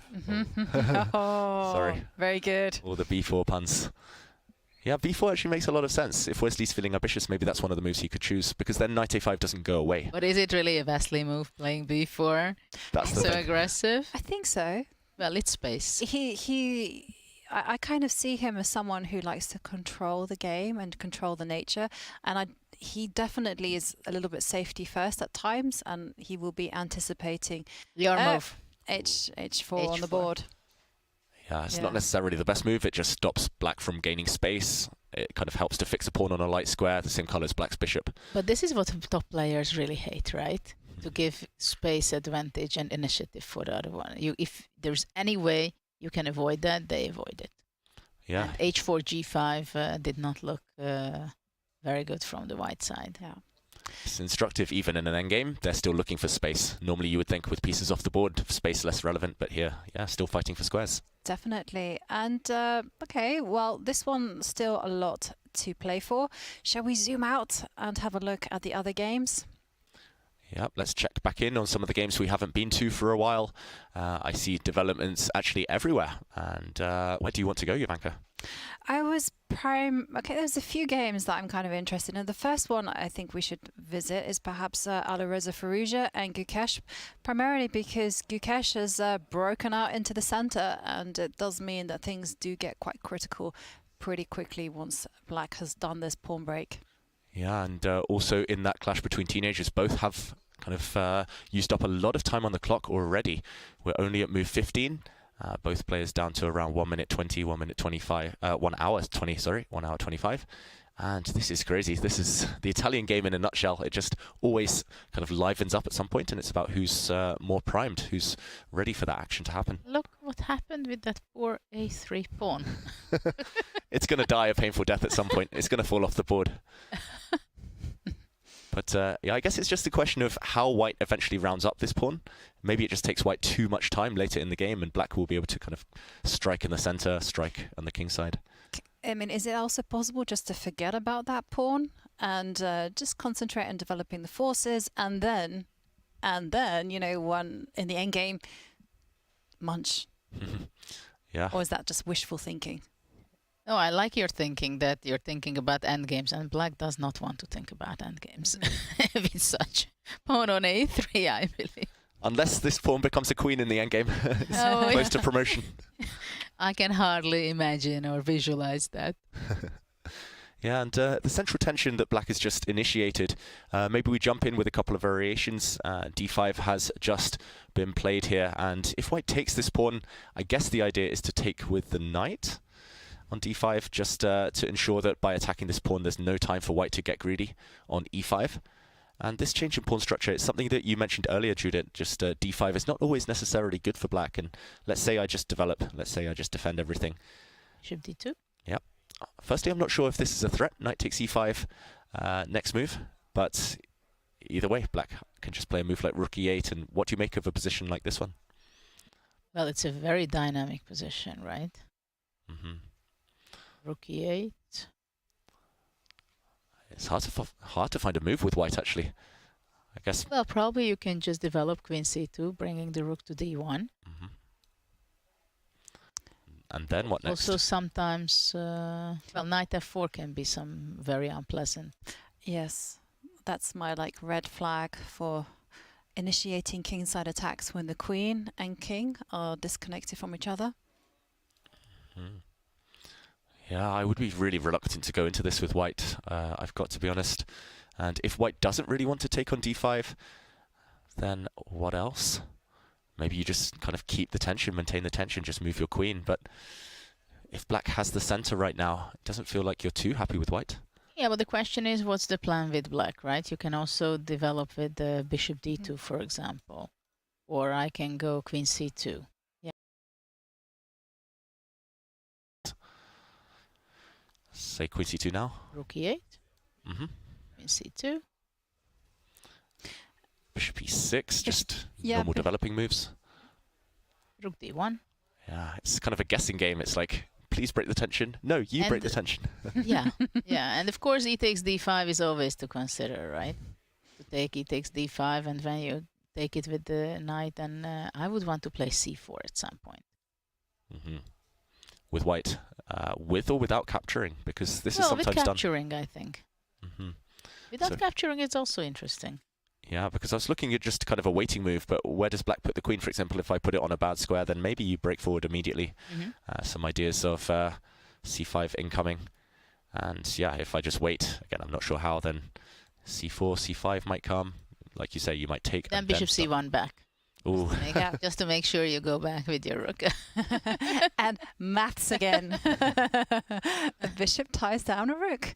1-0, but only in moral terms. But also bishop e3 can be considered sometimes, maybe trying to exchange those black square bishops. Yeah, I must admit, the one thing I'm always terrified of with white and with black in these pawn structures where there's so much tension is a move like queen c1, just hitting this pawn, but also saying, if you're not careful, under the right circumstances, I might capture on h6. I like it. I've lost too many games as a child when my opponent just goes kind of bishop d2, queen c1, takes on h6, and checkmates me, just to show a variation, something like this. I don't think it works here because black has too many pieces, defensive pieces around the king. The black queen can simply come over to challenge its counterpart, but yeah, if white is given the time, the knights will come in and we could well just see checkmate. So just very tense. And if we go back to the current position, what else could Firouzja be thinking about? Surely not d4 in a position like this. Too explosive here. Too much to calculate. And what about the trade of bishops? Is that bishop something? e3, Bishop right? e3. Yeah. Just because I've noticed that Firouzja does like to do this, but I would be skeptical about playing this move just primarily because you lose control over the f4 square. But you know, swings and roundabouts, as they say. Without your dark square bishop, you'll never take my a3 pawn. That's what you think, David. Exactly, with knight d2 and knight b1 one day. Oh, you're ganging up on me now. That poor pawn, what has it ever done to you? Yeah, difficult position though for both sides, gotta say. Really, really it's tense. very complex. Yeah, that game that I mentioned when I played Firouzja in the Grand Swiss in the Italian game, I think he got down to 20 minutes after just 20 moves, and it was just a mad time scramble because we had a very tense position like this one. And yeah, it's just so hard to kind of break the tension. Every move you have to decide, you have to calculate. And yeah, he tends to thrive in those types of situations, but Gukesh, I quite like the way he's handled the opening with black, despite this pawn being on a3. When it comes to tension, have you noticed that, you know, players can hold their nerves for X amount of moves? I mean, like, what do you think is the limit before someone cracks? Ooh, maybe Firouzja will crack now and take on d5 and release the tension. It's hard to say. Well, it depends which side of the tension you are. If you're having a good position and you have the tension, that you can hold it for a long time, right? Yeah, yeah, and it depends how uncomfortable the situation is, I believe. For black, I mean, he's very happy to hold the tension, playing rook e8, queen d6, bishop d7, bishop e6, knight f4, and just look for the moment, the optimal moment when it's the best to give up the tension. For white, I think it's more difficult in such a case because you have to, well, should I play e takes d5? Is black going to take on e4? Is he going to play bishop e6? So after I'm taking the pawn, he's going to take with the bishop already. I think at this kind of tension, it's more difficult for white at this point. So you suspect that if anyone is going to crack, it will be Firouzja? Well, I'm not sure. I wouldn't say he will crack, but I'm saying that it's more difficult for white side. Because I've noticed when it comes to time troubles, just through my years of commenting, players can kind of withstand the tension maybe 20 moves or so, and then they crack. This is like time trouble tension.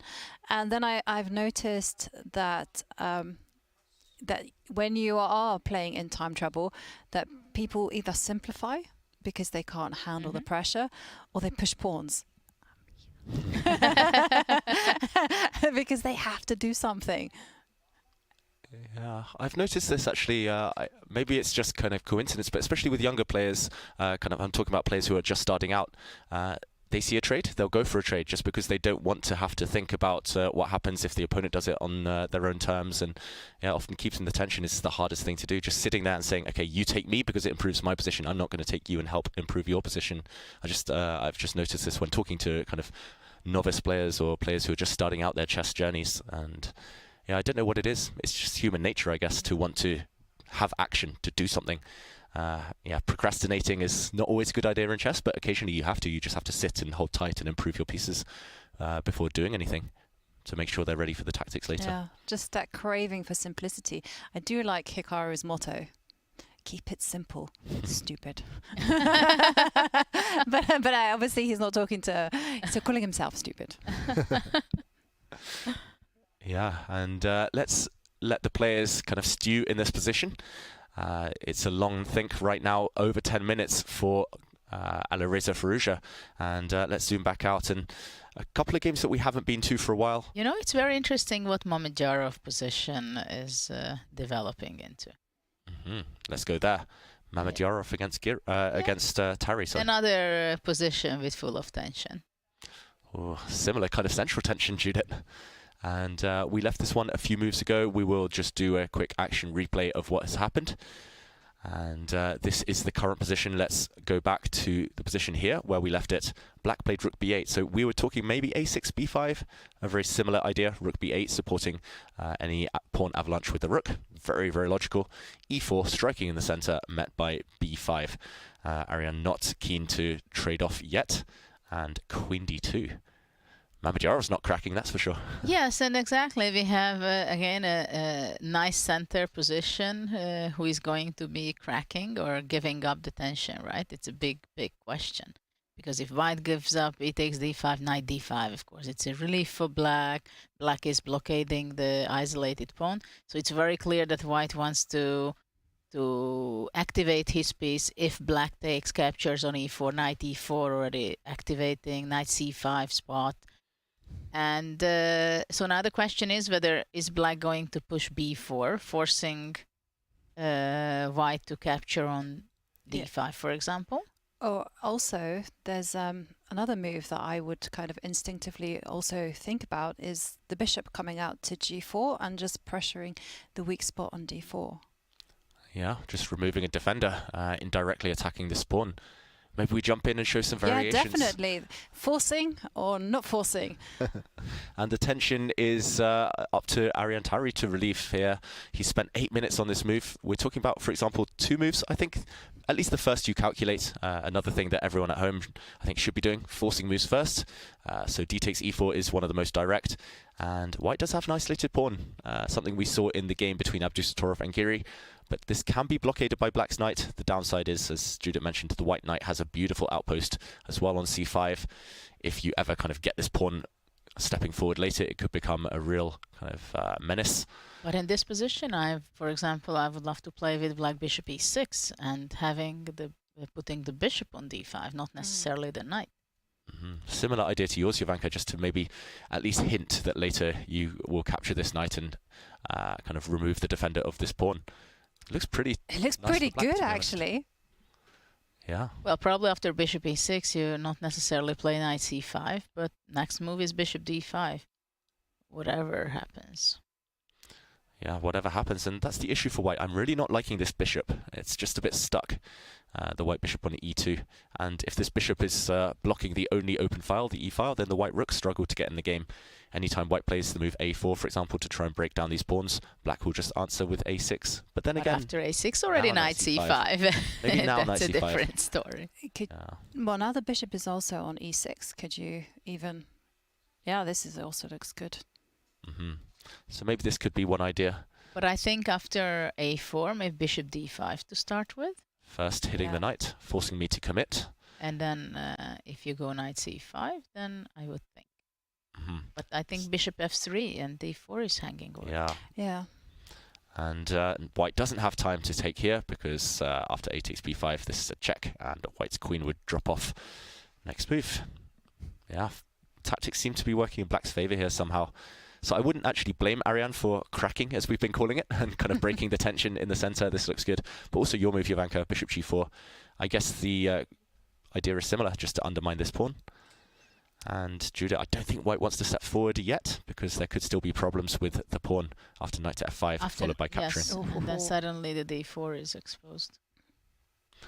Yeah, really complicated position, but it feels like Ariane's solved all of his opening problems as black. It's just about whether he's equal or maybe even more than that. But it's also very challenging when you have a very good position. You didn't expect necessarily that after move 13 or 14, you have a very good position with black against Mamedyarov. And then you have to decide to play b4, to take on e4, to develop your piece to bishop to g4 or e6, or you move with your queen, or you go a5 or a6 as a prophylactical move. So you have a lot of options. And when you have to choose out of the many, it's also eating your time. That's true. It has been eating his time. I know it better than anyone, Judith. The number of times I've spent 20 minutes on a move just because there's choice, even though a quick decision would have been just as strong. But let's allow Ariane a bit more time to think. He's just over the 1 hour mark right now at a really tense, critical moment. And let's zoom back out again. And yeah, this is like perfect moment, actually, just to look at all the games and contemplate and think about all the action that is brewing nicely, because it's time, I think, to take a quick refresher and take a pause and take a break. And well, we've witnessed a lot of fine action so far, and don't stray too far because there will be a lot of chess excitement on the other side. So see you in a few moments.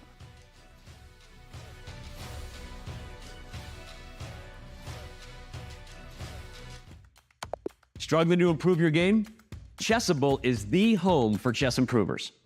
With hundreds of courses by incredible authors like world champion Magnus Carlsen, Christoph Selecki, Andras Toth, everyone's favorite social media troll known as Anish Giri, and so many more, Chessable can help you raise your game to the next level. You getting started on the fundamentals? You should check out everyone's first chess workbook. Maybe you want to stop letting all those points slip away in the endgame. 100 endgames you must know is the course for you. Did you not notice your king was in check and still can't figure out why the pieces won't move? Actually, Chessable can't help you with that. Maybe try refreshing your tab. Check out Chessable today and get 30 days of Pro for free. Go to chessable.com/begin.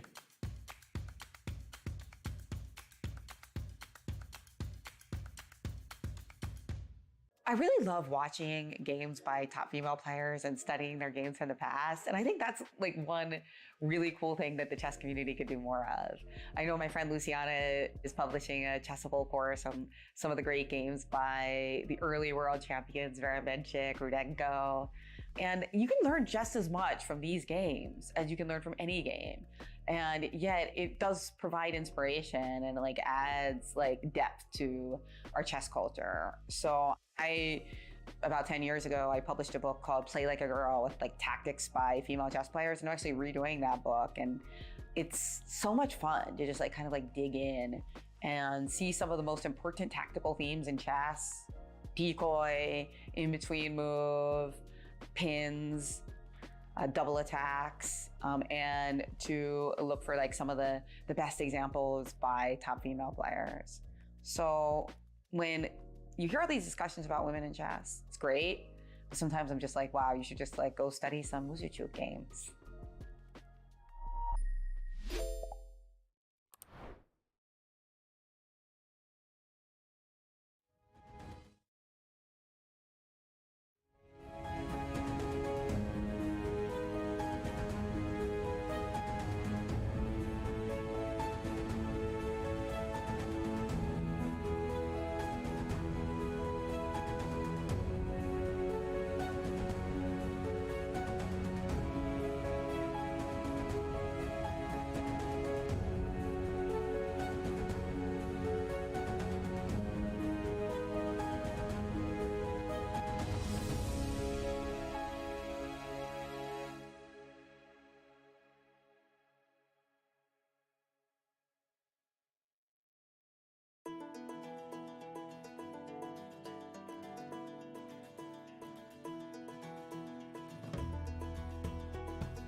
Norway, land of fjords, majestic mountains, cliffs and waterfalls. In addition to stunning geography, Norway is home to the greatest chess player who has ever lived, Magnus Carlsen. Since 2013, Norway has also hosted one of the strongest chess super tournaments in the world. And it is one for which Magnus has claimed the top prize in the last 4 years. Can anyone stop him? This time, he'll meet one of his toughest challengers ever at his home tournament, with 9 rivals all hungry to beat the best. From Carlsen's fiercest online rival today, in their first classical over-the-board battle in nearly 4 years, Hikaru Nakamura, to the young star Carlsen once handpicked as his most worthy championship opponent, Alireza Firouzja. 2 more young stars are trying to follow in his footsteps, Nodibek Abdusattorov and Gukesh Domaraju. 2 established stars have already won a super tournament in 2023, Anish Giri and Fabiano Caruana. 2 more long-time headliners seek to take their next turn atop a major tournament, Wesley So and Mamedyarov. Finally, Carlsen's countryman and friend, Tari, rounds out the field. Who will come out on top? Will Carlsen run the table yet again, or will someone else usurp the throne? This is Norway Chess.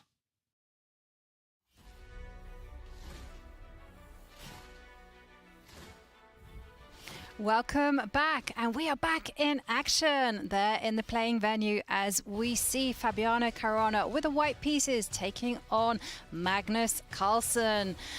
And as the players line up into that middle game stage, there have been some developments happening in this game. Yeah, this game has changed. It's only been a couple of moves, but we do see Magnus has made a big decision which could impact the rest of the game. He's decided, okay, not to go for that line that we mentioned. He's just allowing Fabiano to continue development. So White will continue with the space advantage. We loved White's pawn structure last we were here, and it will be up to Magnus later to find some counterplay as Black to at least force Fabiano to think. And let's just recap the last couple of moves. We left it in this position. Black gave a check. Queen to a5, this was blocked. This check was blocked with knight to c3 and knight to b6. The clear plan is knight to c4. He wants at least one strong piece on this c4 square. And Fabiano, wow, e takes f6 on the last move. I thought he would just castle, get the white king to safety, but committal decision, Judith. Yes, e takes f6 is always something that Black has to consider.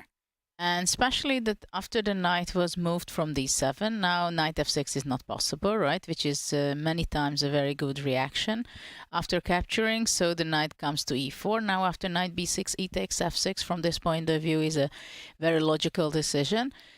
Most likely Black is not really considering g takes f6, or that's what I'm thinking.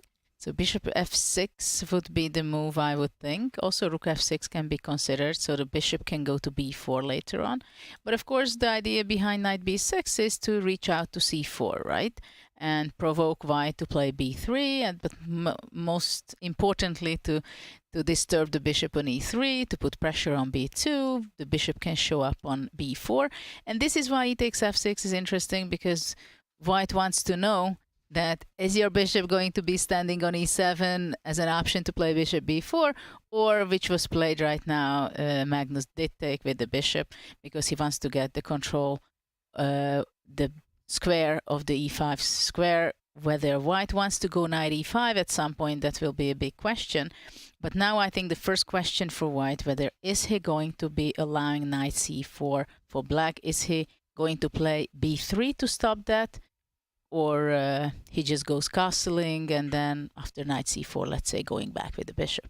Right. I mean, it's definitely very appealing for White because after all, Black does have a backward pawn on e6. That's a big target. And I see a lot of tempting plans for White. Yeah, which ones catch your eye? Let's jump into the position. Let's show some variations. Ivanka, you see a lot of tempting moves here. Yeah, it's either to stop that knight jumping, as Judith highlighted, or because I don't really think that much. I'm not worried about that knight jumping in. I was just thinking of castling and then just stepping back with the bishop on f2 and then just doing what I think people do against the French defense, make them suffer, right? Put the rook on e1 and, you know, have your eye line on that e6 pawn until the end of time. Yes, but I think Black can go bishop d7, and Black is really provoking White to play b3, right? To kick out that knight, because it's very comfortably sitting there. Especially if Black has the time to play rook c8 before, then all kind of jumping would be possible. So now it would go back to d6. Yeah. And true, not jumping from f6, but from d6 is just as well. It's going to be good to go to e4, or optionally also sometimes knight f5 can be also an idea. And now we can see that the queen on c1 really stands not optimally because rook c8 is coming. So definitely White will have to move out from the c file. Yeah, still feels good for White, but it's hard to know exactly what to aim for, right?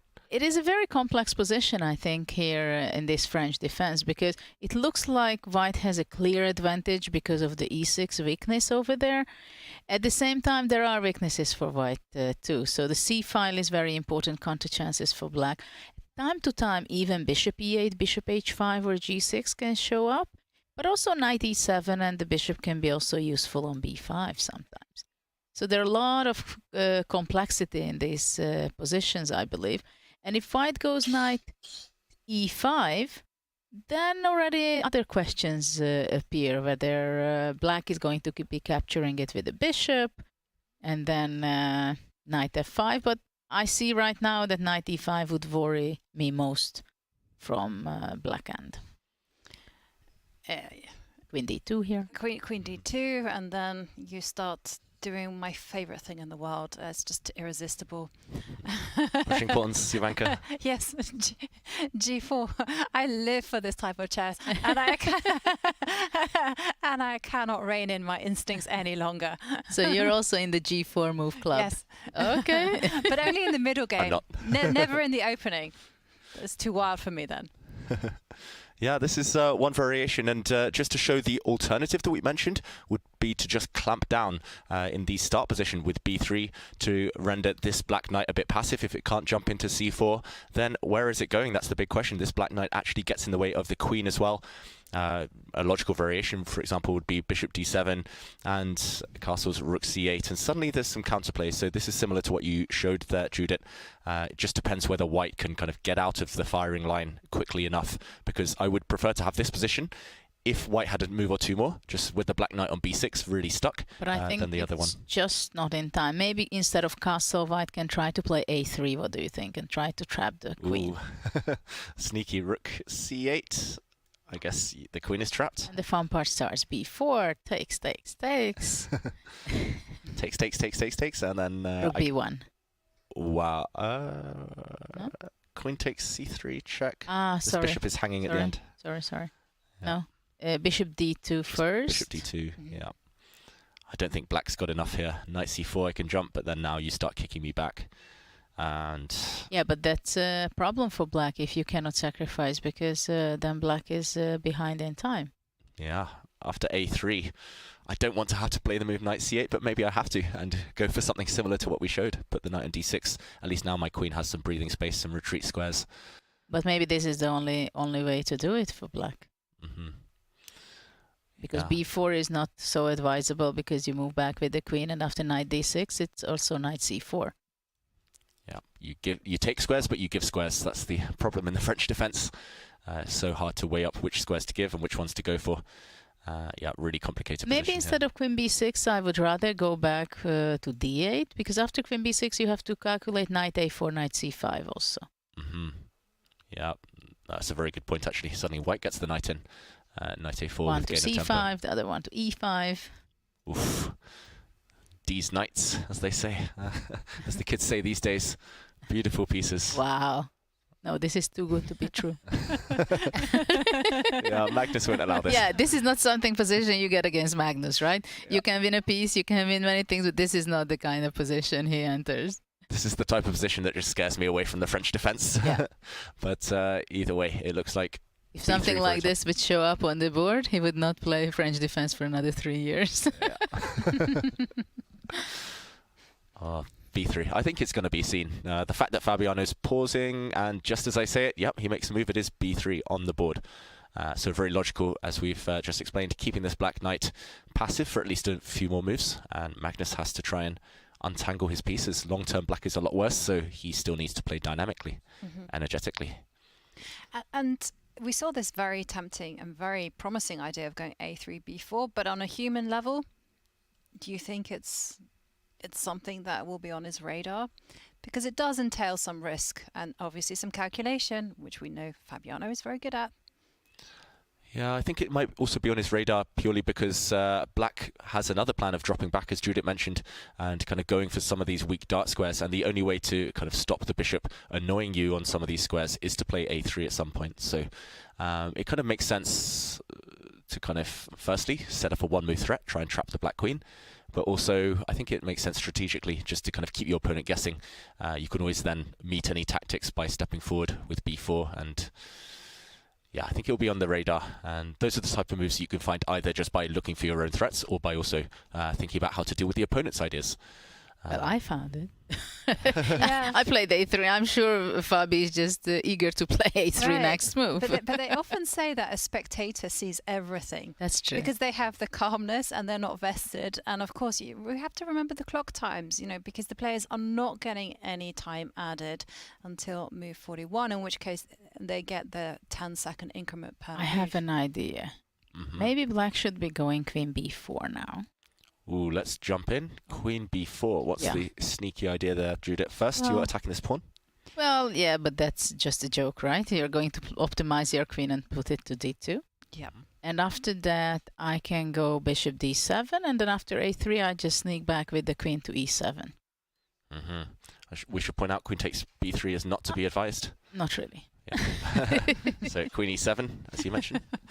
And you've harmonized your pieces, maybe. This black knight can come back to d6. Nice centralization. Yeah. You're still solid as black. But yeah, you're solid, but... I know what Jovanka wants. Jovanka, you want g4, g5? That did cross my mind. But I mean, also, I'm just thinking, white is still better. I mean, white still has everything to play for. Primarily, that pawn on e6, which is completely backward. And as David mentioned, my favorite idea, g4, g5. Yeah.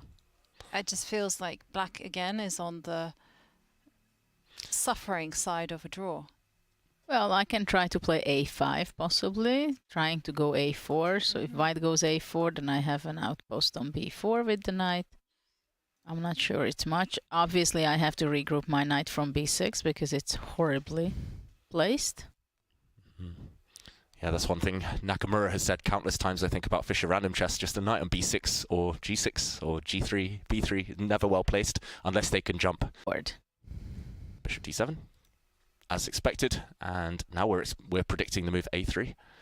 If you wait, then you could get punished along this c file. As I just don't know what Magnus has in mind, because there's not much of an option, right? Yeah, a3. What else? I was looking at this direction, queen d2 as well, just to meet this with rook c1, but now I really am scared of the bishop dropping back and maybe utilizing these squares. So I think this Castle. is... Yeah. Castle. a3. We're predicting well, I thought, up to that point, and then suddenly we get a prediction wrong. So rook c8, what is the idea? Because now there's a big threat of just jumping out the way with this knight. Maybe knight takes d4. And this white knight is under fire. What's happening here? Is it Suddenly we are thinking and we're speechless, yeah? Totally speechless. He must have something up his sleeve. Big threats. a3 now, what do you think? Oh, he's probably calculated this. I was just too lazy to calculate a3. a3, knight d4, b4. b4. You have... Rook takes... It doesn't look nice. Do you have... You've got knight e2 at the end of it as well. There's some checks. Wow, there's so many tactics in this position. We've all gone silent. We're all calculating. Fabi's probably calculated this already in his sleep, but... There's knight takes knight. I mean, so yeah, many... what happens if I take this one? Rook takes c3, hitting the queen. Black's a piece up temporarily. Pawn takes queen. And rook takes here. And I'll leave this one for later. Yeah, no matter which way. And you're just grabbing back the exchange. Yeah, no matter which way white takes, there'll be a bunch of simplifications. And if we do a quick count at the end, black has won a pawn in that little transition. So it doesn't feel like it can be this. Such a key moment right now. Let's go back to the game. Rook c8. I mean, has to be played. Sorry, white castled. And now surely rook c8. What else? Move first, think later. It looks like one of those situations. Yeah, but probably Magnus does not believe that Fabi should have something in his mind. Yeah, for sure Fabi has something. It's just a question of what is it? Rook c8. It's a mystery right now. It's coming.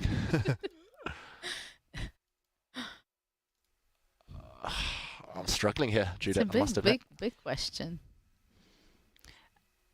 Yeah, I kind of peeked just now at the computer just to kind of also try to gauge what is it. And it says after rook c8, you just play queen e1.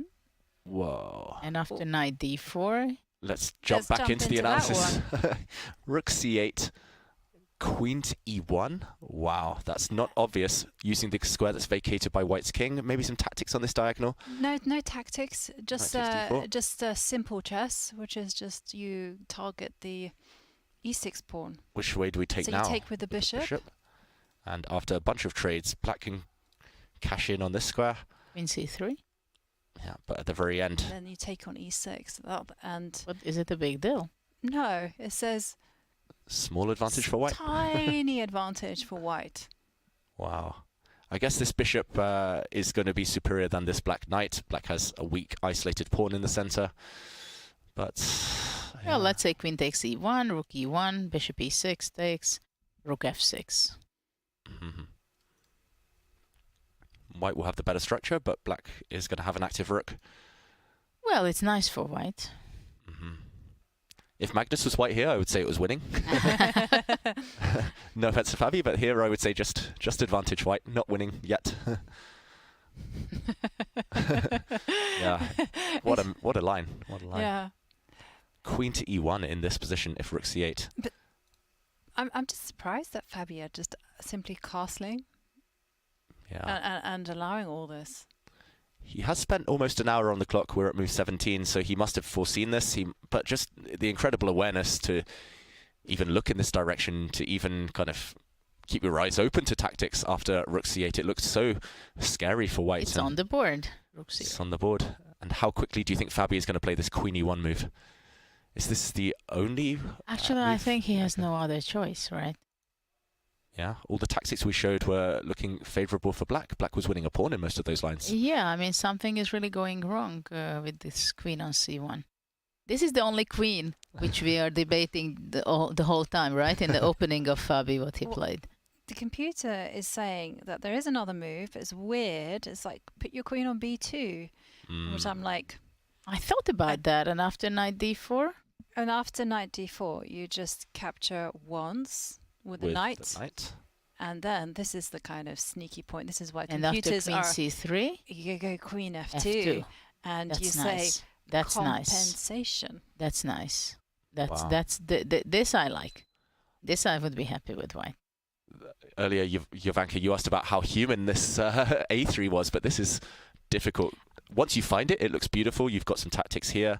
You're going to hit back the black queen. And the b6 knight. Yeah. Basically, that pays the price. Yeah, one bad piece makes the position bad.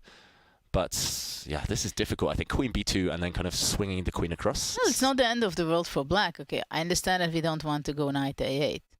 I mean, you might have to. If you have to, right? Mm-hmm. Knight in the corner. Don't advise it. Don't try it at home. Don't have a rhyme for that one, but definitely don't try it at home. I guess it's coming back to life via c7, but either way. And after queen b2, is there any other option for black which can be played? Oh, sorry, after queen b2. Queen b2 after rook c8.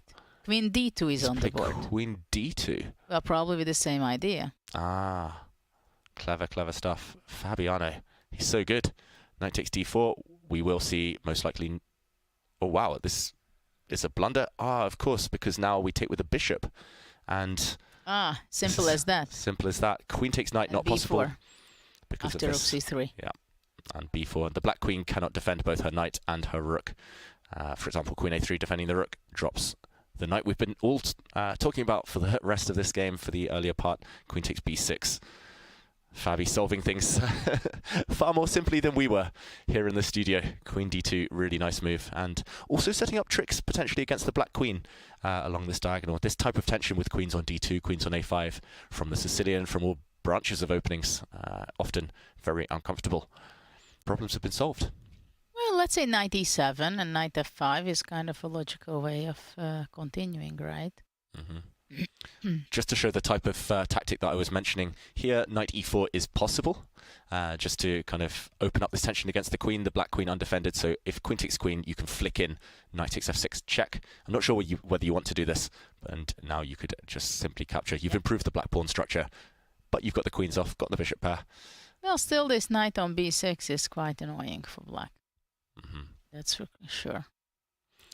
I mean, white is better. Yeah, white has the advantage. It's just about how much. And let's go back to the position. It looks like Fabi has found a really nice way of stabilizing. And back to Magnus. He's thrown the move back. Now pressure on the Norwegian to find something. Yeah, roughly in time-wise, they are more or less the same. Would you say they're a little bit pushed for time? I mean, it's only move 17. And they've already burnt an hour on the clock. That is not the part of the game which will decide so far. It's everything will decide on the board, I guess. It's the time is not it's irrelevant for the moment. But I would definitely play it with white side. White stabilize the position. After that, rook c1, weakness on e5. The knight on b6 is really giving a hard time for black, especially after rook c8. Right, he cannot go back. Knight c8. Maybe in the previous move it could be an option to regroup the knight first. If this is leading nowhere, rook c8, then maybe that would make a better option for black. Yeah, just feels like it's too late now for Magnus to go for that maneuver. Maybe queen a3. I mean, after all, a little bit blockade there. What do you think, queen a3? Yeah, I was thinking queen a3 as well. And also maybe get the queen ready to jump to the king side if she's needed there defensively. The queen a3, knight e5. Somehow it looks like white has an easy play. Yeah, plenty of kind of obvious moves for white, not many obvious moves for black. Knight e5 is coming. You could just kind of set up with rook c1 first, rook e1. Just lots of useful moves. Bishop h3, useful move. I have an idea. I have this rule in chess, I call it my golden rule. When your king is in problems, or when you're in problems, just full stop, you try and trade off queens. So, using that logic, I'm like, maybe you can put your knight on a7. On a7? Yeah, wow. so it can jump to b5. And let's jump in. Trade off queens, because the endgame isn't actually going to be that bad for black. But the problem is rook c1, and you cannot go knight b5 because of knight d5. Tactics, knight d5. Yeah, and yes, that is true. And check. That and is, pawn up for white. Yes, no. I was actually going to point out knight d5 on many occasions, but it wasn't possible because the queen was having some connection with the d5 point. So yes. Yeah, so knight a7, you can strike that one off your list. Doesn't work. Yeah, that's why maybe queen a3 would be a logical move here, just because you can never really move this knight away without allowing any tactics along this diagonal. So just get out of dodge, get out of the way first. Makes a lot of sense. Queen to a3, and yeah, think later about how to proceed, either swinging the queen back or maybe bring the knight forward. Still lots of ideas, still very rich in possibilities for these two players. Shall we go check out some of the other action? Let's zoom out of this one. This is the current position after queen Let's d2. go to Alireza. What do you think? Let's go there, indeed. Because there are some... Big the tension was broken. Ooh, who cracked Couldn't first? stand it.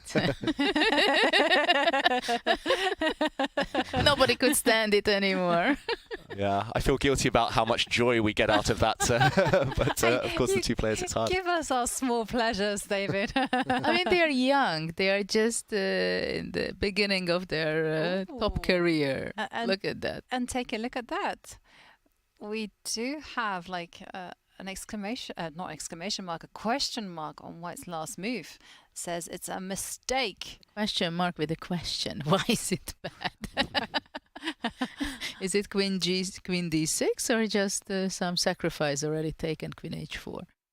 Yeah, maybe there was something better. That's I think that's another potential issue here. We do see kind of the definitions behind these double exclamation marks, these kind of question marks, the X's and everything. And this one, it made the position worse, but doesn't necessarily mean it's a bad move on its own. I don't see any tactical refutations. Can we go back for a few moves there? And who gave up the tension first? Yes, so let's go back to the position we left it. Earlier we were analysing the position after black had played pawn to d5.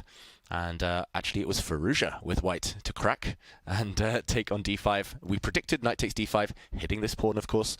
Bishop d2, natural reaction. Bishop e6, and the first kind of spicy, fruity move that I see, knight to h5 in this position. Guarded against that idea, I think you both imagined, of the black knight landing on f4. Now the white knight would simply be able to capture that piece. And also some tactics against the black king. Black drop back, bishop c7, very natural, defending this pawn. And after d4, e takes d4. This is the question mark move, the mistake, knight takes d4. It looks extremely natural, Judith. Maybe rook e6 was possible, don't you think so? Wow. Just to give up an exchange? Rook takes e6. And what would the idea be after I take back? Give up some material. Knight d4 with queen g4, but maybe there is no need for something like that. Queen d6. Yeah, I guess the problem is black defends with tempo. I became over-optimistic, I believe. Yeah, if you could get queen g4 in now without allowing queen h2, then beautiful compensation for white, but black does have this counterattack. So, but at some point, you know, black has to be careful on queen c1 kind of moves. Instead of taking on e6, where knight d4 was played. Mm-hmm. So instead of knight takes d4? Yes. Wow. Queen c1 is... No, probably that's exaggerating again, but it's a real threat sometimes. Yeah, maybe not in this position, but definitely later on to just sacrifice here. And okay, so knight d4. Good question. Why is it a question mark, right? Wow. Okay, I've been a bit naughty there, and I've checked. So here, Firouzja could have already pounced. It's your idea, Judith, just different order. h6.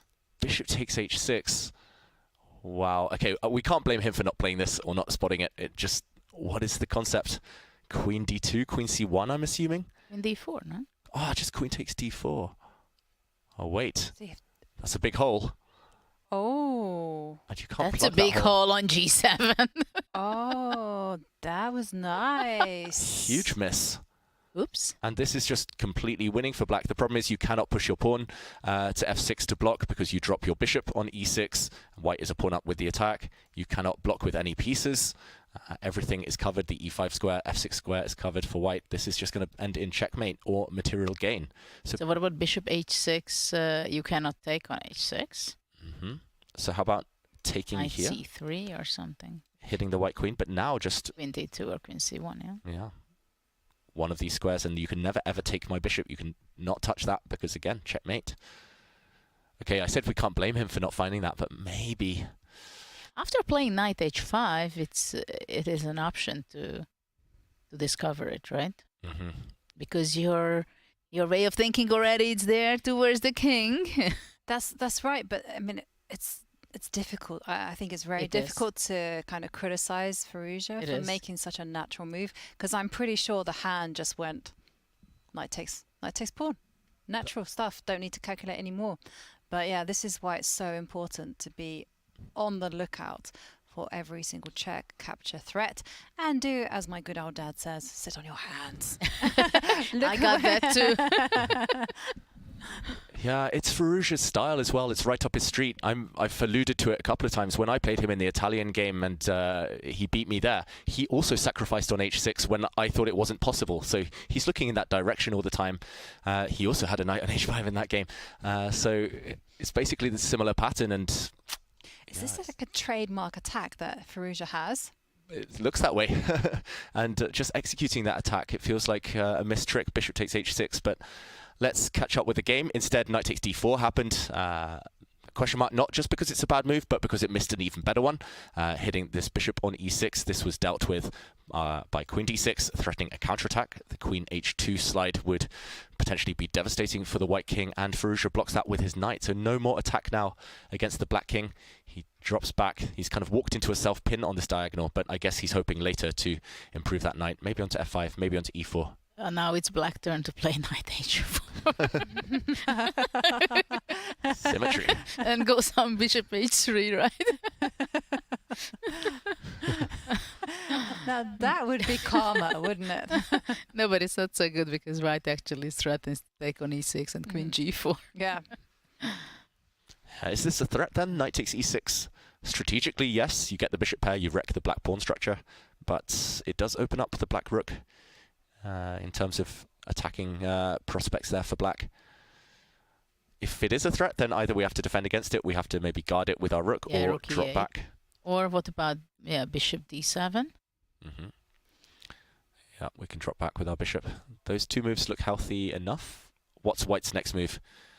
Is it queen f3? Queen f3, queen h5, queen somewhere. Yeah, queen h5. Stop knight h4. But knight f4 is... These knights, they're so pesky and tricky, and this knight's coming in, this knight's coming in. Oh, the Italian. Trust me, it's the opening I hate the most. It's so complicated. It seems so innocent, right? Yeah. And after some d5 and some action happens in the center, then it's just unexpectedly complicated. There's always so much poison later because it's so tense. There are so few piece trades at an early stage. Yeah, that's what one of my first trainers said to me about the Italian and the row Lopez, and said the reason you're struggling with these type of positions is that because you can't handle the tension of 4 minor pieces being on the board for you. For you, it's too little space. So he said, find an opening where you make that trade, simplify, and then you're in the element. I thought that was good advice. That's genius advice. If you know your weaknesses, you can avoid them. You can fight against them. But maybe it's not genius to announce it to the world. All your future opponents who are listening right now, Jovanka. Well, there you go. Now. Italian game. Keep all my minor pieces on the board. Yeah, this position, it looks so symmetrical as well. That's the deceptive part of the Italian game. The pawn structure, there's some small kind of nuances there, especially the A pawn kind of in the end game. It might all revolve around that one. But yeah, for now, with all the pieces on the board, it's so hard to come up with constructive moves. I think Firouzja also missed this opportunity playing bishop h6 because first of all it was given to him by the last move of black. It's very typical, so it was not a threat, but it was given the opportunity. And the other thing is that first of all he was spending quite a lot of time up to this point, an hour already. And he felt that he just feels very comfortable having the knight on d4, attacking, putting pressure on the bishop on e6. And he was happy with his position, I guess, and he was not looking for more than that. And he didn't think that there is something very special opportunity was given. Yeah, and I just checked actually, and that moment where he had that potentially winning tactic, he spent only 26 seconds. So he didn't really start calculating, like you say, Judith. Something changed, and he didn't really notice the change. It's so easy to do. This is the question, right? When we saw Fabi thinking on c takes d4, capturing back, and I was complaining that some people would just simply take it back without thinking any seconds or a minute wasting it. And look at here that he did that, and this was the problem. Wow. Rook d8. Rook d8. The young generation, they don't care about pawn structure. They just want to end the game with checkmate. They just want to attack. He brings another piece into the action. Is there any threats? I don't think immediately. He wants to go bishop c8. Yeah. I think that's the main idea. If you're not going to capturing my bishop, then I escape with it to c8. And it's a much better place on c8 than d7. Suddenly you have harmony between your pieces. And yeah, let's jump in to show what will happen if white does go for the strategic, or at least the strategically desirable move and takes on e6. Knight takes e6. Black is left with shattered pawns. This e6 pawn, just like in the Magnus game, long-term weakness, but suddenly this line is opened. This line is opened. I'm seeing some potential sacrifices on f2, just to undermine this knight. How does white keep everything intact? Maybe it's just a really scary position. It does look scary, but I mean, you do have to reinforce the protection of the knight on g3, and maybe you can just go queen g4 unless that drops something. The knight e5 comes in. Oof, you're kicking me around with those knights. But okay, you can move the queen. But where? We're running out of squares. Well, to e2 possibly, because it's very important that the main defensive idea for black is to have the diagonal of queen on d6 and bishop on c7. If the white knight could be possibly jump to e4, then practically black's position would be hopeless, right? Yeah. For example, like this, then it's over. So this is the key defensive and counterplay element for black to keep the bishop there and the queen. It gets very sharp though. I mean, for example, if I jump in, let's say I just played knight f4 attacking your queen. Okay, evaluation bar hates it. And I guess actually at the end there's rook d1. d1, right? Yeah. If black had one more move, you could line up an attack, but yeah, suddenly things are falling on this line, on this diagonal. Yeah, difficult position to judge, I've got to say, and it will take courage to take this bishop because you open up black's rooks, but that's the type of decision Firouzja will make. And it's very interesting for black, for example, that after knight e6, f takes e6, the d5 knight is also an essential defender and attacker at the same time, right? Because it's blocking the bishop from b3. At the same time, if white has to play c4, that's already a different story, and only then you move away with your knight. Then already the bishop is blocked. Yeah, true. This bishop unparalleled. But I would also think, sorry, that maybe rook f2 can be sometimes. Yeah, big threat potentially. If, for example, I play bishop c2, I don't know, attack your knight, then bang, rook takes f2 looks like a potentially winning tactic. It's a real bang. Yeah. It's not a joke. And this king. Yes. With some cooperation, it's a killer. Yeah. I think there's now the time to rewind and say, that didn't work. Yeah, that definitely doesn't work. And Don't enjoy it so much. this is the type of thing that will make Firouzja see ghosts, though. Like, I would be sitting at the board, I see this variation, and I'm like, okay, I'm scared, I need to escape, and I wouldn't, I think, capture this bishop. But if you don't take this bishop in the original position, you're not going to be better with white, especially, Judith, as you mentioned, what's a useful waiting move? I don't even see one, but if black's bishop does escape, then it's only black who can be better, really. Key Well, moment. it's hard to believe that it's not good to take on e6. Mm-hmm. I mean, I think I would go to take on d6 and then somehow to put my queen somewhere, somehow. Yeah. I don't know, queen e2? Queen e2. There's some hits on f4. One of the knights jumping in. This gets complicated. I'm also looking at rook takes f2. I'm not sure that works. Really difficult position. Maybe, like Ivanka said, Queen g4 maybe. Yeah, maybe queen g4 first to kind of lure the black knight forward to e5, where it actually blocks this at diagonal, and suddenly just drop back. Sacrifice on e5. Wow, in this then position. rook e1 instead of queen e2. Yeah. Looks tempting. The computer doesn't hate it that much. Oh, that means Suddenly it's the good. black queen. Yeah, the black queen lacking squares. I guess I drop back. But if Which you, way? Yeah, if you drop This back way? to f6, you're gonna. I was gonna say you're gonna get kicked around a little bit, but you're not No. actually. Yeah, if you attack my queen now and defend f2 at the same time, I can offer a trade of queens, and you have sacrificed material as white. This is too bad. Yeah, so close, but not quite. Wow. I think he should go for it. I think we want to see him take on e6 at least. It might backfire, but it also might be really good for white long term. That's the ambitious move, and Alireza's middle name is ambitious, so yeah, that's what we expect to see. What about queen c2 here? Mm-hmm. Queen c2. Is knight b4 a move? Tactics, tactics, tactics. Wow, so let's see. Knight takes b4, attacking the white queen. Firstly, I'm looking at this. Oh, whoops, not that one. I'm looking at taking here, but I was I'm not looking sure if at that that works. one as Queen well. g6? Queen g6, and then after pawn takes queen, rook takes bishop. Woohoo! Oh, queen g6. Oh, wow, Let's and have fun. The evaluation bar doesn't move. It looks good for white. Rook takes Rook e6. e6. High five, David. Wow. We've been doing our tactics for provoked That's a breakfast, rush. lunch, and dinner. I provoked you to make this amazing move. I never wake up early enough for breakfast. Just tactics for lunch and dinner. That's it. But yeah, I think here the black queen has to give herself back up, kind of back for the material, and white emerges. Okay, on so top if there. knight b4 is not possible, then maybe queen c2 and rook d1. Yeah, maybe that's the safe approach, in contrast to knight takes e6, which is extremely risky. Yeah, as you say, if rook d1 comes, white is solid. Yeah, So let's say like it. bishop c8. Let's say rook d1. How many pieces are stacked up here? It's just so much tension on the d Rook file. e8. Rook f8. But somehow it looks like a nice position for black, Yeah, feels healthy, no? right? Somehow it seems to be a little bit more danger for white having the g3 knight tied down. Yeah, this tension just feels like it suits black. I'm really tempted to just kind of go pawn hunting now, but I know I'll get checkmated along the way while I go grab that one. Well, that's very optimistic. Yeah, very optimistic, and Or I maybe don't like it simply for rook black. e1 and knight b4 after all.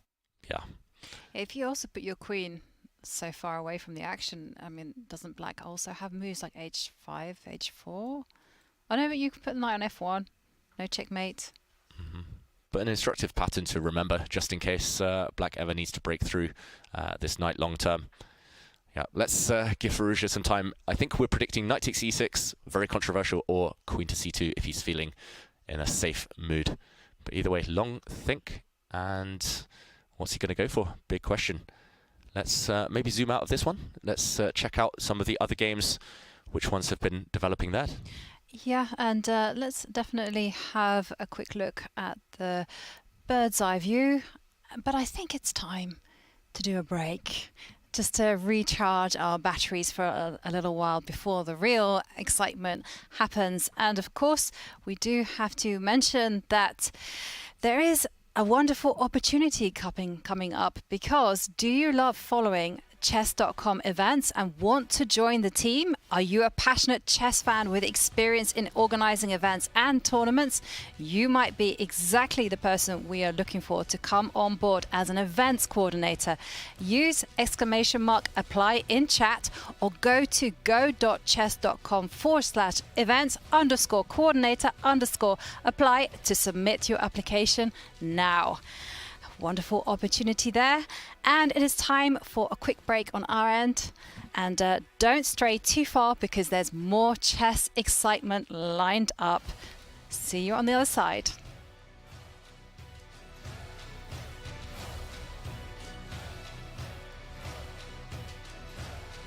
Today we're going to go down into the New York City subway, set up a table on the subway platform, and see if we can get some strangers waiting for their trains to play chess with us. All right, now I'm gonna see if I can get anybody. Hey. I'll be White. White. Yeah, 'cause I need all the advantage I can get. Sounds like he knows what he's doing a little bit. Don't worry, I'm not that good. Yeah? You're just out here playing chess, not that good. Got the Chess.com app. You ever play on your phone? Oh, yeah. You said you barely played. I'm a teacher. What do you teach? Chess. I'm just kidding. Self-defense. How do you stay sane? I used to do a lot of meditation, take medication. What's like lesson 101 of self-defense? Run. What are you listening to right now? Train, Sean Paul, Ed Sheeran. What is the meaning of life? It's funny because like what I'm doing I feel like doesn't align with my philosophy on what the meaning of life is, but it's like obviously spend as much time with family as possible. The best person you can be, get closer to God, not to be evil to each other. There you go. Good game, thanks for playing. Good game, thanks for playing. Appreciate it. I'll see you in a self-defense class. Enjoy Harry Styles.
Welcome back, and I hope you're refreshed and ready after that short pause. And here you can see two American legends of the game, Wesley So playing with the white pieces against Hikaru Nakamura, old friend and old rival.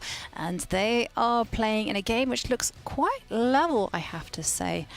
And this brings us to the question that, are we likely to see an Armageddon? Oh yeah, we are getting close to it, I believe. Yeah, I think we'll see at least one or two Armageddons this round, and this game looks like the most likely candidate so far. The one maybe big difference, though, is that Wesley So has been far slower than his opponent, down at 35 minutes, already having invested an hour and a half up to this point. And that brings us nicely on to this question from Salander4, who says, would Hikaru provoke an Armageddon? Hikaru with the black pieces, and let's remind ourselves of the rules of Armageddon. White will start with 10 minutes, black will start with 7 minutes, and there will be an increment of 1 second. It's not that much after move 40. Yeah, who would be the favorite in a clash between these two? I would normally say Nakamura, even if he's black, but it must be close, right? Well, that's the rule, right? That whatever the classical game setup was, who played with white, it's going to be continuation in the Armageddon to play with the white pieces. So it's not drawing off lots. This is important to know, I think, because the players are aware of it. And I'm not sure all the players believe that it's advantage for white to play the Armageddon, because there is always a debate whether is it better with white, the 3 extra minutes, is it really such a huge advantage? But there is a draw advantage for black, right? Yeah. So I think it's very tricky, this time control in the Armageddon. But I think generally the statistics shows that it favors white. In Norway Chess, it favors white. Absolutely. Historically, right? Yeah. It is really weird, because we saw in other events that players have been vying for the black pieces. But I've seen on online chess, when it's 5 minutes against 4 minutes and the players are super fast, forget it. If you play with white, you've won, basically. Yeah, and on the Champions Chess Tour this season, we have Armageddon where the players bid, and often one side starts with 15, the other side starts with 8. And even there, black is holding their own. So it's crazy, the difference between kind of mouse speed. You can play 100 moves in 8 minutes online with a mouse, but physically over the board, even with a 1 second increment, it's going to be crazy. It's going to be wild. And we saw yesterday some of the players losing on time, even though they have a 2 second increment. So yeah, I'm not so sure. I would normally say Hikaru is the big favorite there, but yeah, it's going to be touch and go. It's just about who can kind of maybe get their type of opening if we get to that stage. But meanwhile, there have been a couple of moves which make me think that we're not going to see a draw yet. Black has pushed a pawn to c6, and Wesley's just retreated with a knight, with his knight. And what do we make of this, Judith? Who would you choose here and why? Well, still I believe that it's pretty balanced, though if I would play with white, I would have the plan to play g4 maybe at some point. Or I don't know if black wants to go knight f5, but knight f5 for now is not so advisable, I believe, because of rook f4. And then either black has to go back, or after g6 I would be able to play g4.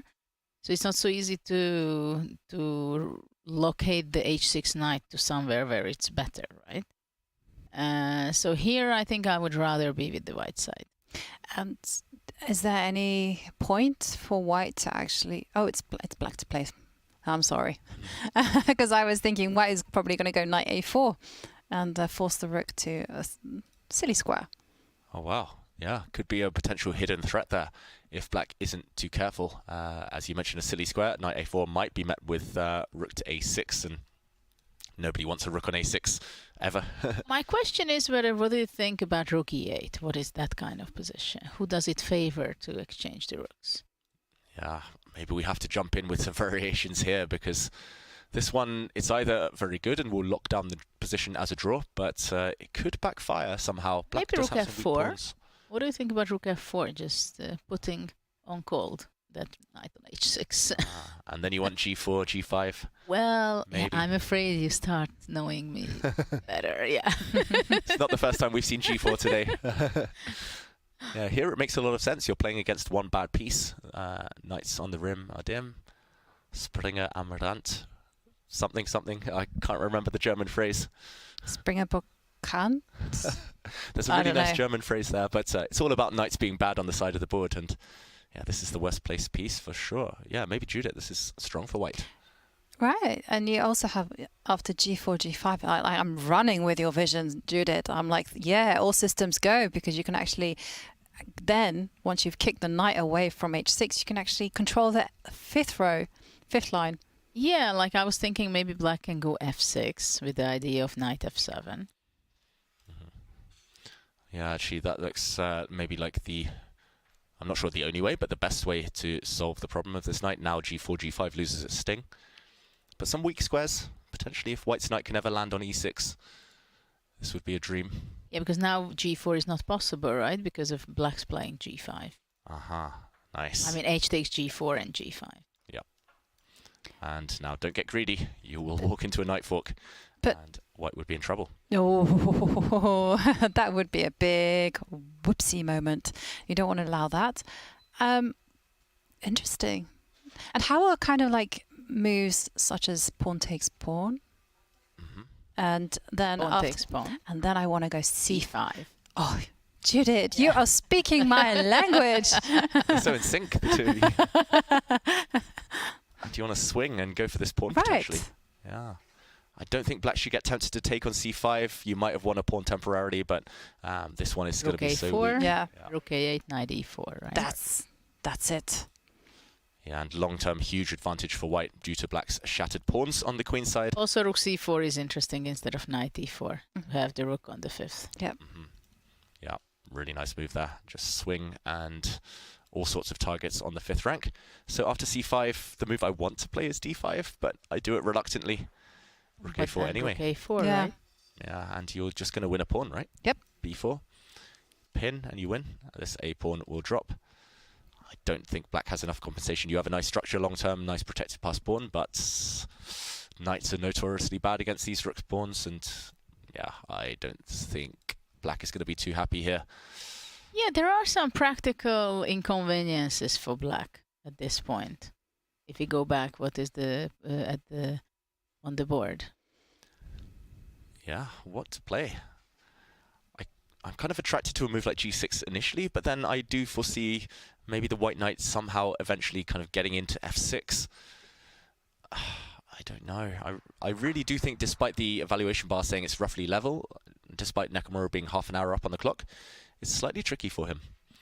I would definitely pick white too. It feels like you're far more flexible to kind of initiate stuff, as Jovanka mentioned, d takes c6 and throwing c5 in.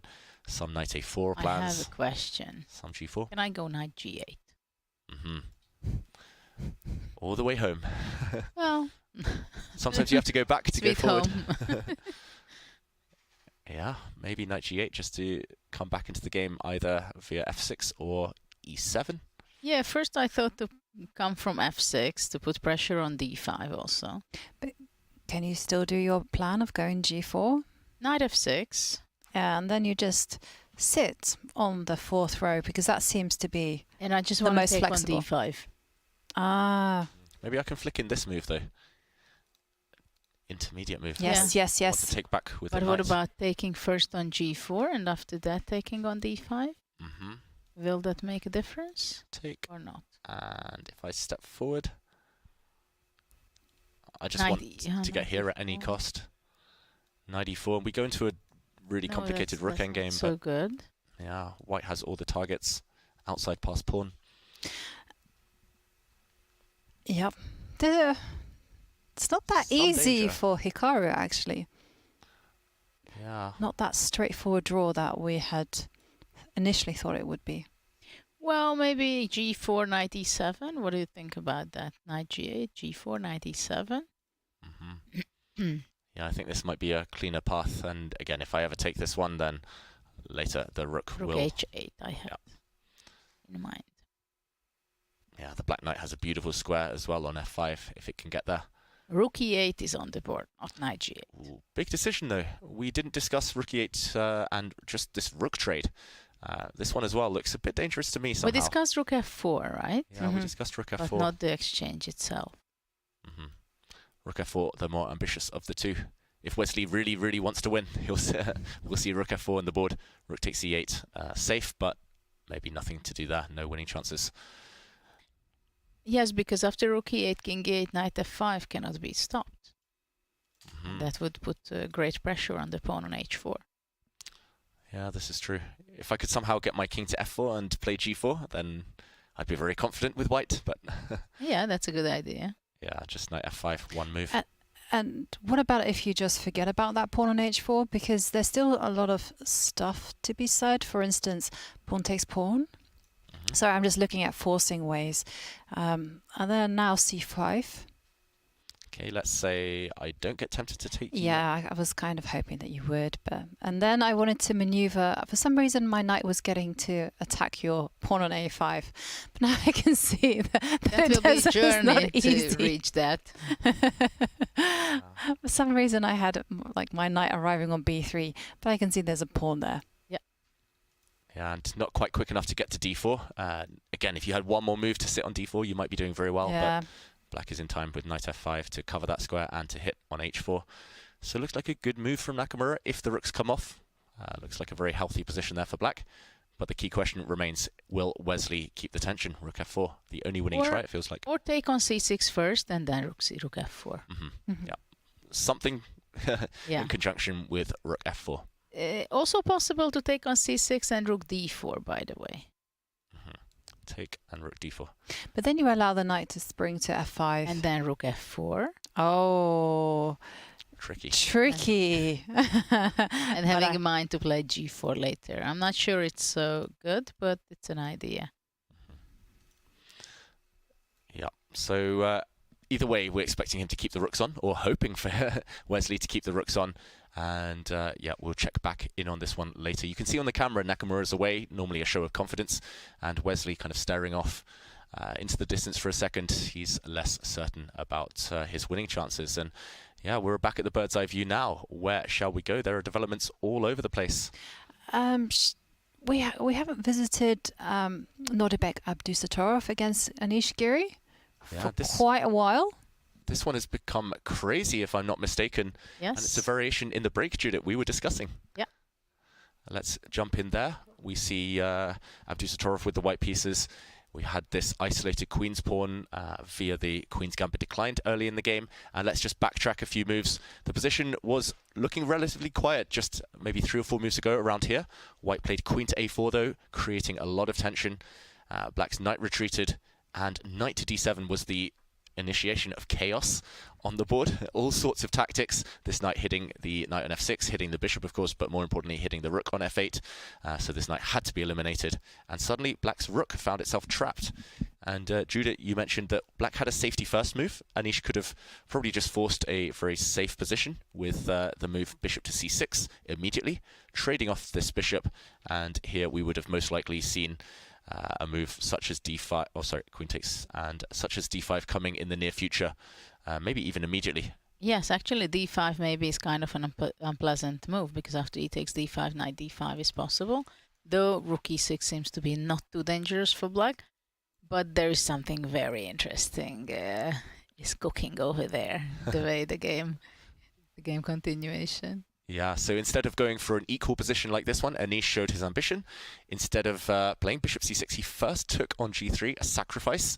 And after his rook was captured, now he plays the move bishop to c6. Just for a second, I would like to highlight that instead of bishop c8, it's not really possible to take back h takes g3, because then simply rook c7, right? And black is getting a very nice position. Beautiful keeping on the c file, controlling the d5 square, having the b7 bishop on the diagonal. So this is why this is a critical line which is happening on the game. Yeah, this looks great for black. You can plant a knight into the center there, but instead bishop takes c8 did happen, and bishop c6.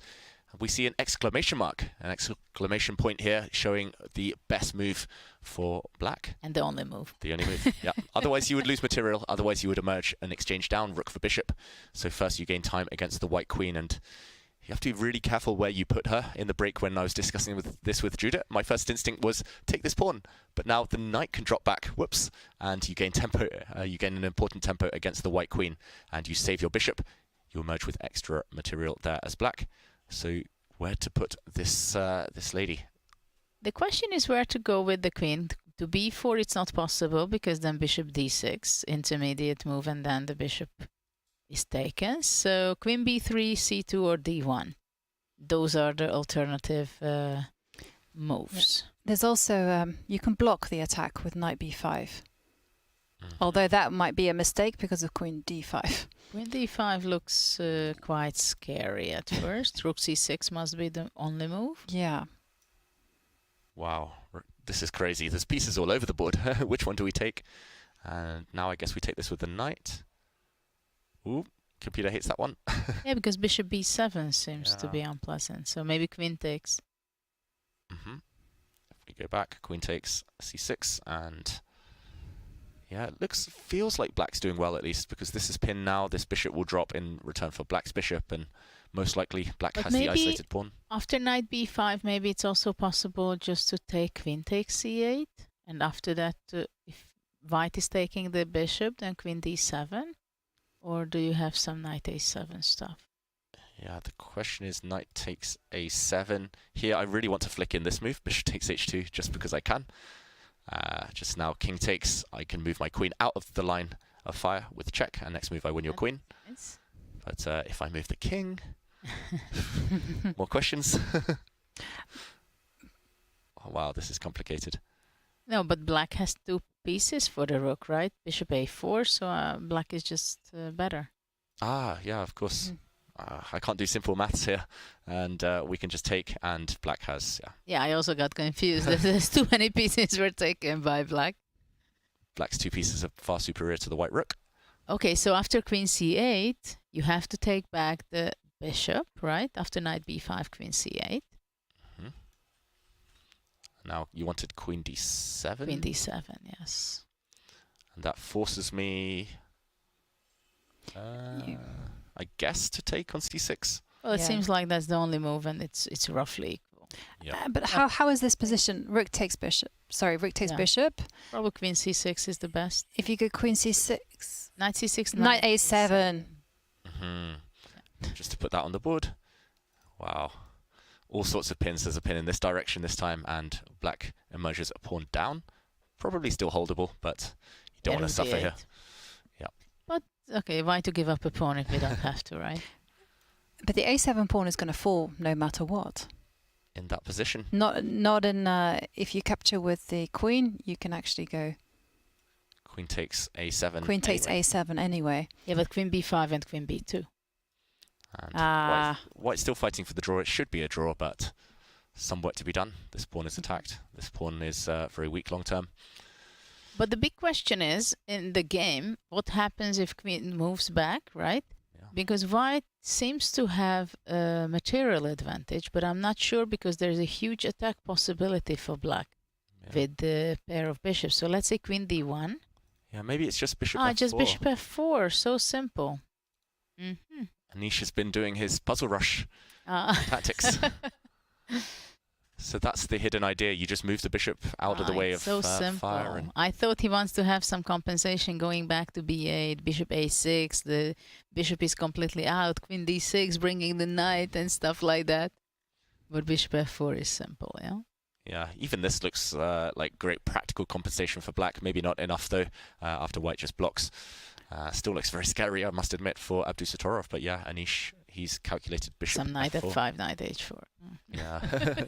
But bishop f4 seems just a very simple way of having an advantage. Safe advantage, yeah. The white bishop has to move. You have to escape, and actually you win a pawn at the end here. Even if you didn't win a pawn, you have a big advantage due to the weakness of this guy. So actually, maybe we have to go back to knight b5. Maybe that's objectively the best way for white to save the game. This is the only thing we've seen so far. Knight b5. Nice spot, Jovanka. It wouldn't be on my radar, at least not instinctively. He might calculate his way to this conclusion. It's a very ugly move. Maybe it's the best, but it's ugly. Thank you. Yeah, but entering into the pin, right? This is not your dream, generally speaking. It's a desperation. Right. That's very true. There is actually one other move because I did f4 anyway. I did check with the computer. Queen goes to c4 is the other alternative. Wow. So in this position, queen to c4. No, instead of knight b5. Instead of knight b5. And Yeah, that is just saying after bishop f4, you just go bishop a6, and that's it. And big deal. Exactly. Yeah, but you rather play it with black. Yes. I think the momentum has definitely shifted to Anish. Definitely. Yeah, you can see that on the body language. Abdusattorov, he's spending a long time now, spending nearly 10 minutes on this one move. Deep in thought, Anish away from the board. We talked about time trouble. He's under 40 minutes, and in the current position, it is only move 19, so they're not even halfway to the time control. This could potentially end in a scramble, especially if Abdusattorov couldn't solve his issues in the next few moves. Queen c4, knight b5 have to be found. Yeah, and talking about this unusual time control, once they're in that scramble, how easy is it to get out of it when you only have a 10-second increment per move after move 40? Yeah.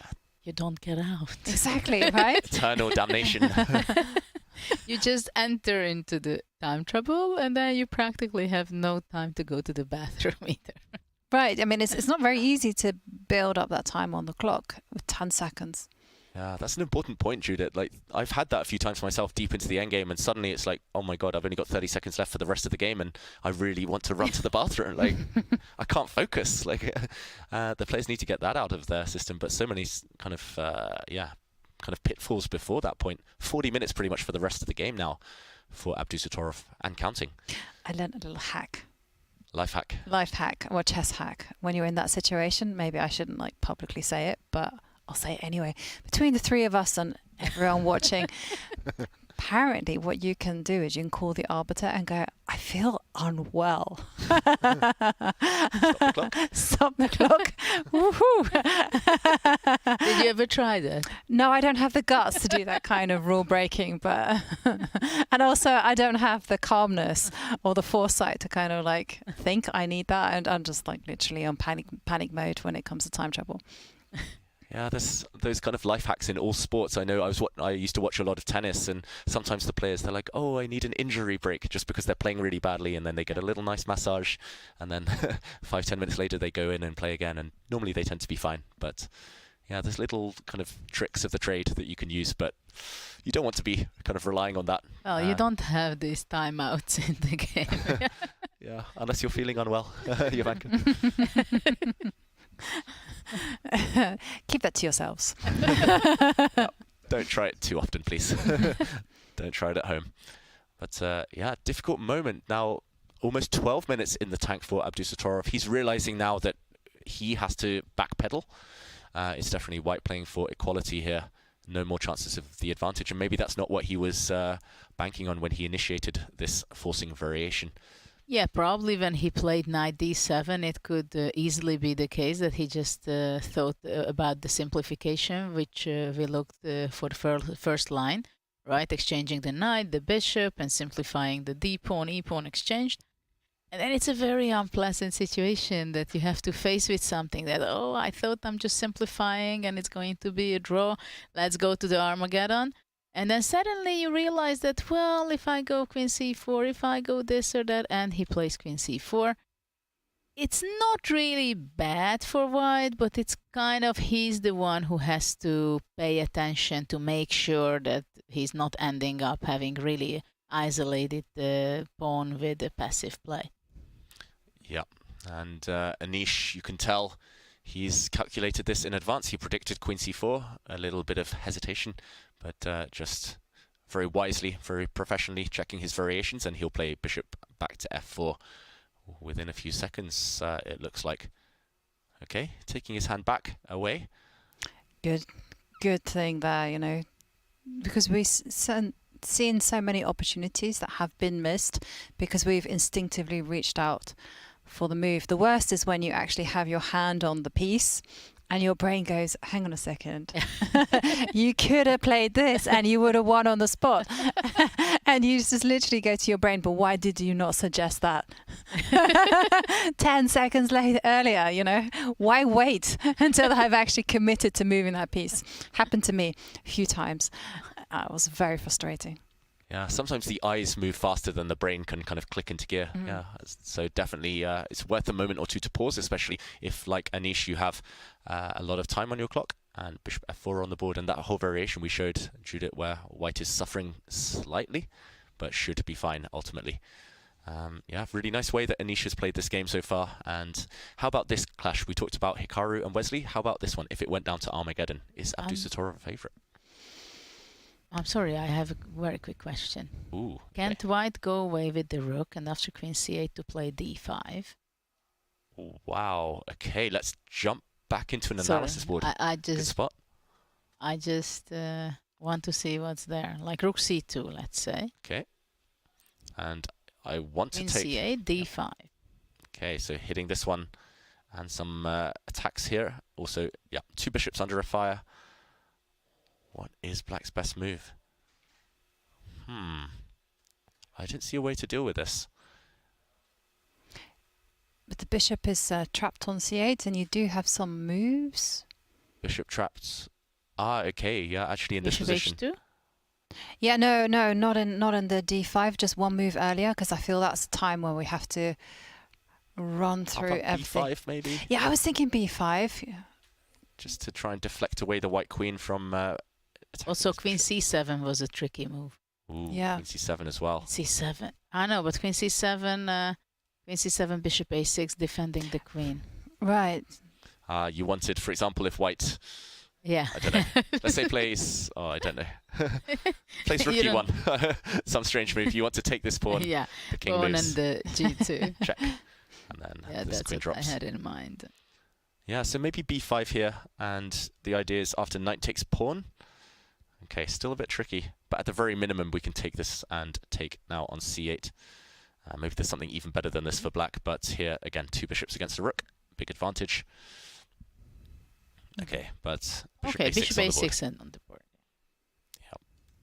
Nice dodge there of any tactics, any tricks by Abdusattorov. Now once Anish kind of double checks himself, he's going to take this rook, and it will be a small advantage for black, but nothing too major. Yeah, Armageddon, who would you pick? Abdusattorov or Giri? Giri. Really? Just the way. Abdusattorov. Yeah? Yeah. So you? Before this decide. game, I would have been Jovanka's side. Now I'm not so sure. Giri's just so good in the opening. Yeah, he is so good. He's really good at the opening, but you know he will start with less time. He's fast. Yes, he is fast, but I just think that Abdusattorov is so resourceful and so quick. And you know, when we judge the scores in Norway Blitz, we saw Abdusattorov 6 points. Anish finished in 8th place. No, 8th place. Sorry. Yeah, Abdusattorov's just on form in speed chess, but yeah, it often gets down to kind of some small details. And if Anish survives the opening, it's going to be very hard for Abdusattorov there. But let's kind of zoom out of this one. Meanwhile, there have been some big developments in other games. Let's check in maybe on Fabiano against Magnus Carlsen, because queens are off on that board, if I'm not mistaken, and some changes there. Also some tactics happening on other boards. We'll get round to those. But first, Fabiano Caruana against Magnus Carlsen, and things have changed, Judith. Oh yeah, seems like there is some overcrowded rooks on c7 and c8 because Fabi wants to trap the c7 one with bishop f4 in the next move. Yeah, those pieces have huddled too close together. You need some breathing space. He's definitely, the black pieces are not respecting the personal space of their fellow pieces here. But how do you just unhuddle those pieces? I mean, it's very difficult. Bishop f4, as you point out, serious threat on the board. And also this knight on b6. It's such a horrible piece. We're going back again, yeah. again. Criticizing that knight. Magnus, didn't you learn your basics about where to put knights? Never put a knight opposite a pawn. Like this, you just get dominated, nowhere to jump. Sorry, bad joke. Get this. Sorry, I just accidentally peeked at the computer. There's only one move to keep Magnus in the game. Wow, only one move? Yeah. Everything else gives white a decisive Everything advantage. will give white like a +1 advantage. Wow. Should we guess, Judith? Sure. I see this threat. I want to play bishop d6 maybe, but then we give up the g5 square. F takes e6. And Well, knight g5. you guys, Magnus has found it. oh wow, Bishop 8. Bishop a3, only move. classy stuff. And the top players, more often than not, if you give them a narrow path, just one move to survive, they'll find it. The question is, why is this the best move? That's the other question. So weird. Rook d1, knight b4 or something?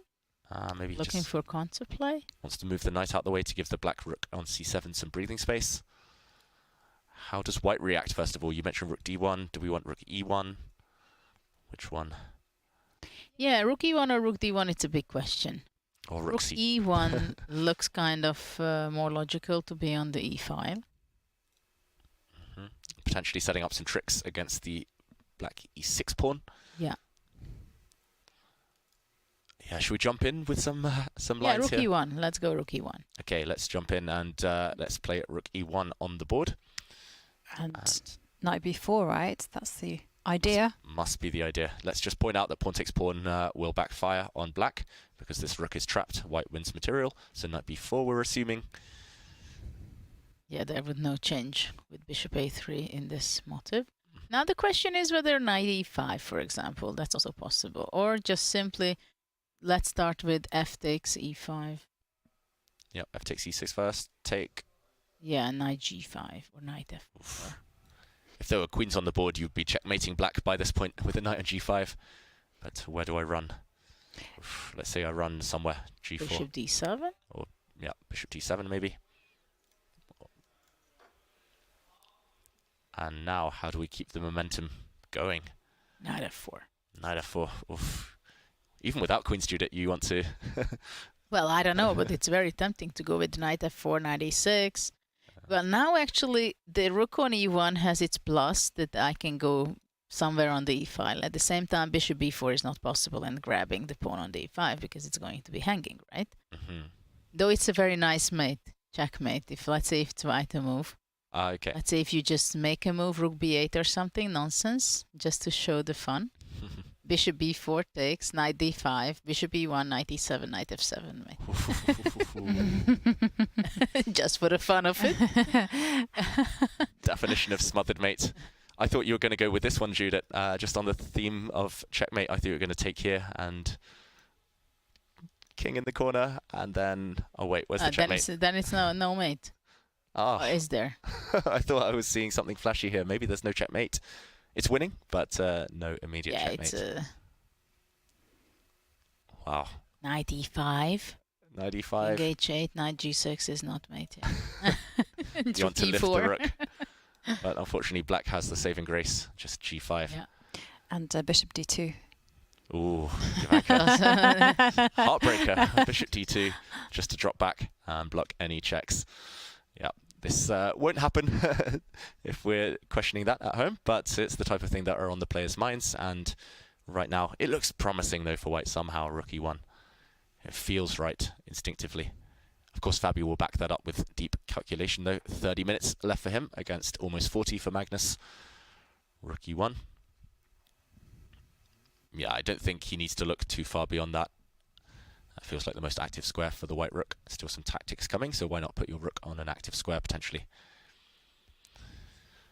Oof. Should we wait for Fabi to make a move? Should we check in on some of the other games? I see tactics in the game with Firouzja against Gukesh. Let's dive into that because Fabi has a lot of options here. Yeah, and Fabi will come back to that game very shortly. There's actually tactics everywhere. Mamedyarov against Tari as well. But let's go to Firouzja against Gukesh first. And knight takes b4. An idea you mentioned a bit earlier, Judith, is it has appeared on the board. And there have been some big moves, big decisions. We'll check back in on this position in a moment. Let's just see how we got here. We last joined it in this position, and actually our prediction game was on point. After f takes e6, knight queen g4 did happen, Jovanka's move.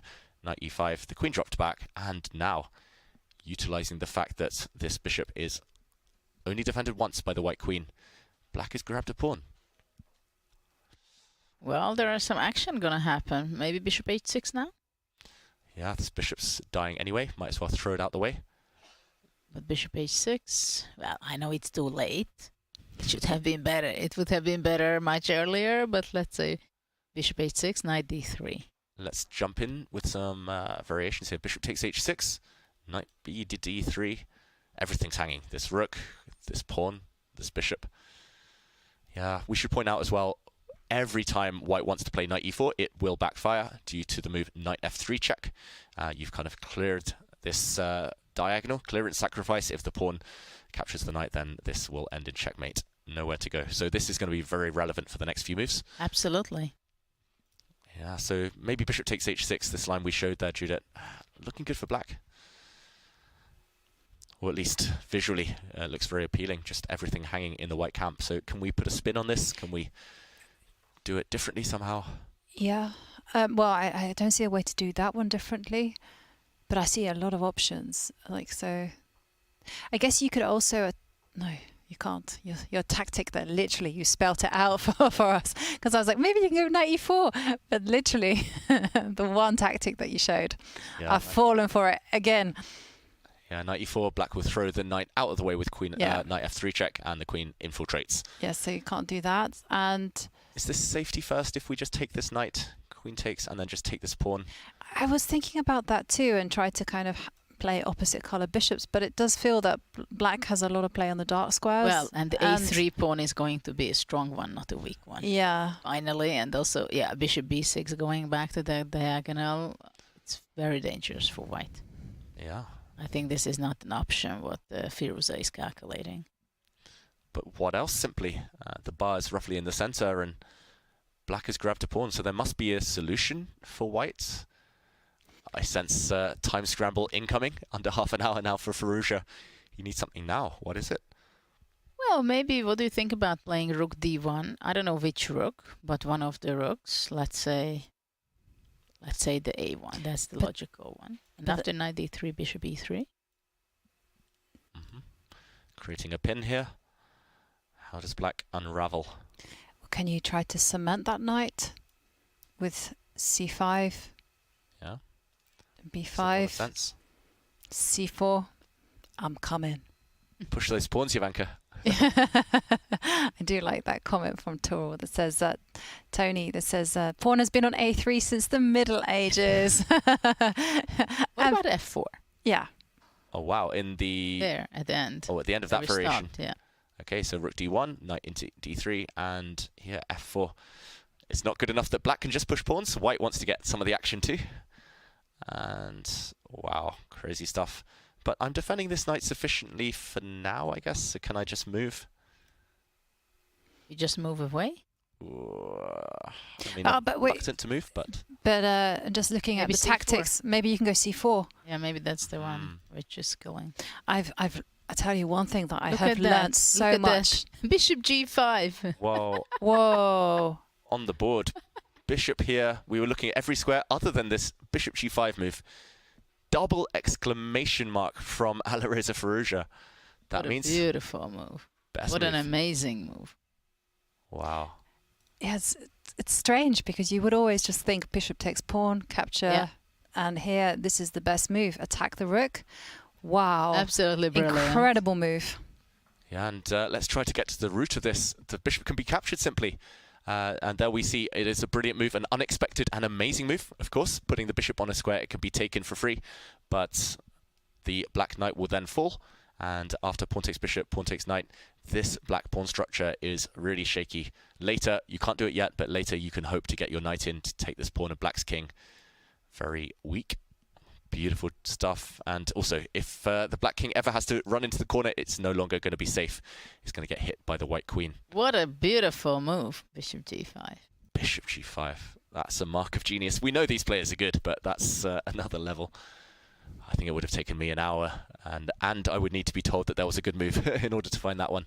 But also at the same time, we can say that it was a very difficult moment. So by elimination, you can also get there, possibly. Yeah, I agree with the comment there in the featured chat. Alireza is a beast. Yeah.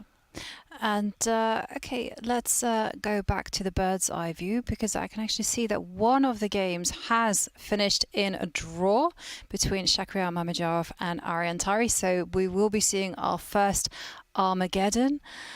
And let's let the tension build a little bit longer, and we're going to take a quick break, and we will see you shortly.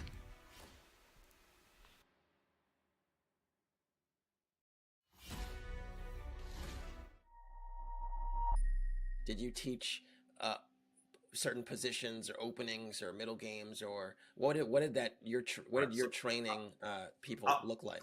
I'll give you one of the secrets here. So a good coach will correct your moves, but a great coach will correct your thinking. And all right, hold on. I want to repeat that again for the people in the back. Can you just repeat that again? So a good coach will correct your moves, and a great coach will correct your thinking.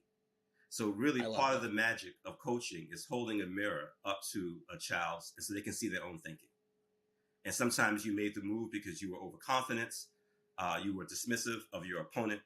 And so whether they were this kind of self-knowledge, this self-awareness is part of the cognitive process, and it helps to accelerate their learning curve as players. And so meaning games are not lost because you didn't know the Roy Lopez, or you didn't know the 14th move of the Roy Lopez, or because you couldn't execute a rook and pawn endgame. Yes, of course, these are technical things that you need to win chess games.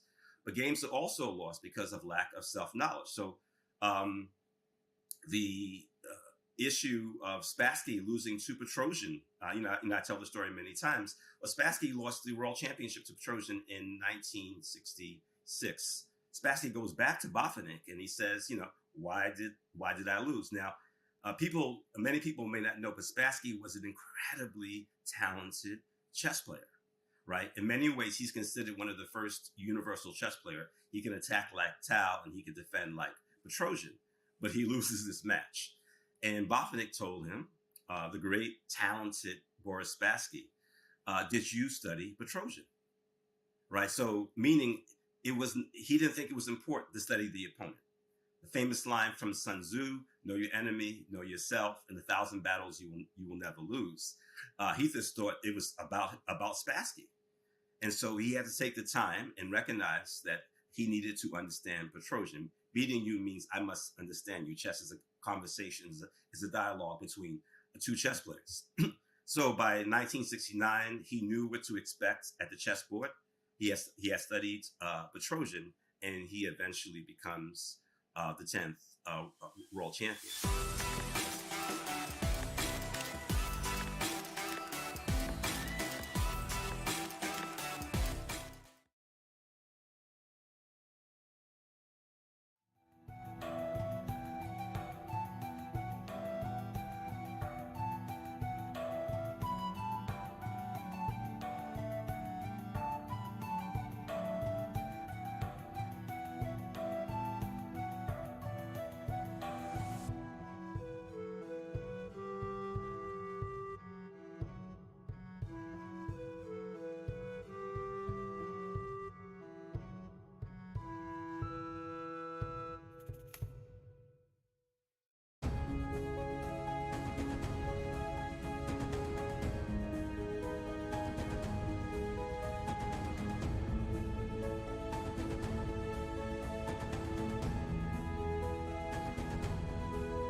Welcome back, and there you can see the playing hall of the Norway Chess, where the players are fit and fighting, and two people who will be in fighting mood will be Shakhriyar Mamedyarov and Tari, because they have drawn their first game, and that means only one thing: their match will be decided by Armageddon, our crowd favorite.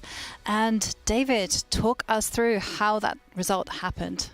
Yeah, so we did earlier check in on this game between Mamedyarov and Tari, and actually we slightly preferred Black's position, but it did boil down to a draw eventually, and this was the moment where the simplifications started. It looks like Black has a dominating position with this beautiful knight on the d3 square. White's pass pawn nicely blockaded as well. If Black gets a move or two more to push further forward, Black would have a huge advantage, but Mamedyarov did pull the break at the right time. He found the nice move b3. Just keeping an eye on the Black pawn structure there. Black's knight, unfortunately, needs to be kept an eye on. Black's pawns are tied down, and after Ariane decided to offer the queen trade, knight takes b5. A really flashy tactic here to force the draw. Knight takes b5. Double exclamation mark as we see there. Unexpected, the sacrifice, but also brilliant. And the idea here is queen takes knight would be met by pawn takes pawn. And actually it's white who wins, because next move the Black knight would fall. Instead, Ariane had to bail out with pawn takes b3. Also a double exclamation mark move, equally brilliant, foregoing the Black knight. And we saw the game end peacefully after rook takes knight, the queen taking the white knight, and everything getting traded off the board. At this level, rook and 3 versus rook and 3 is a simple draw, and the players did agree to one there. Straight to Armageddon chess. Yeah, it was a fun game. In the beginning, you could see that actually Mamedyarov did not get really an advantage at all.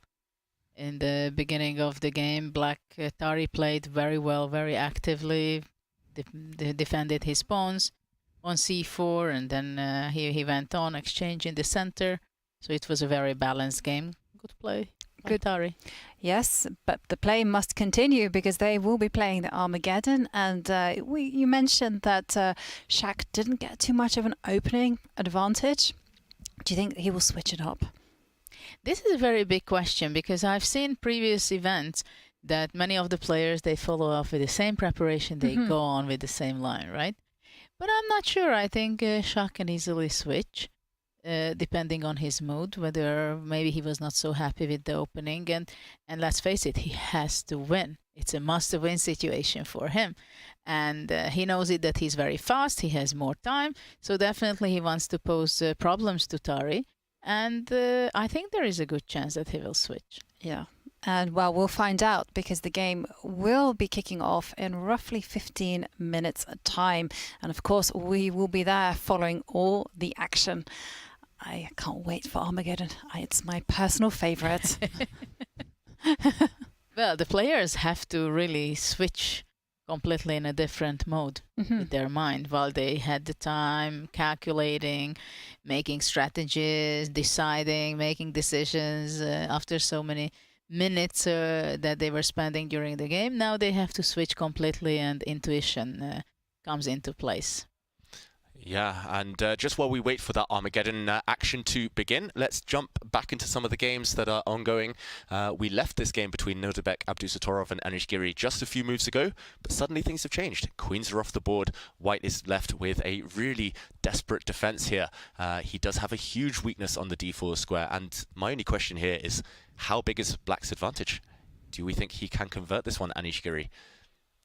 Well, first of all, one thing is sure, that he's extremely happy, because this is more than a dream out of these kind of positions, right? This is absolutely a dream. Attacking the d4 pawn, and then you don't know whether you really want to take it or just attack it for 30 moves, and only after then to take it.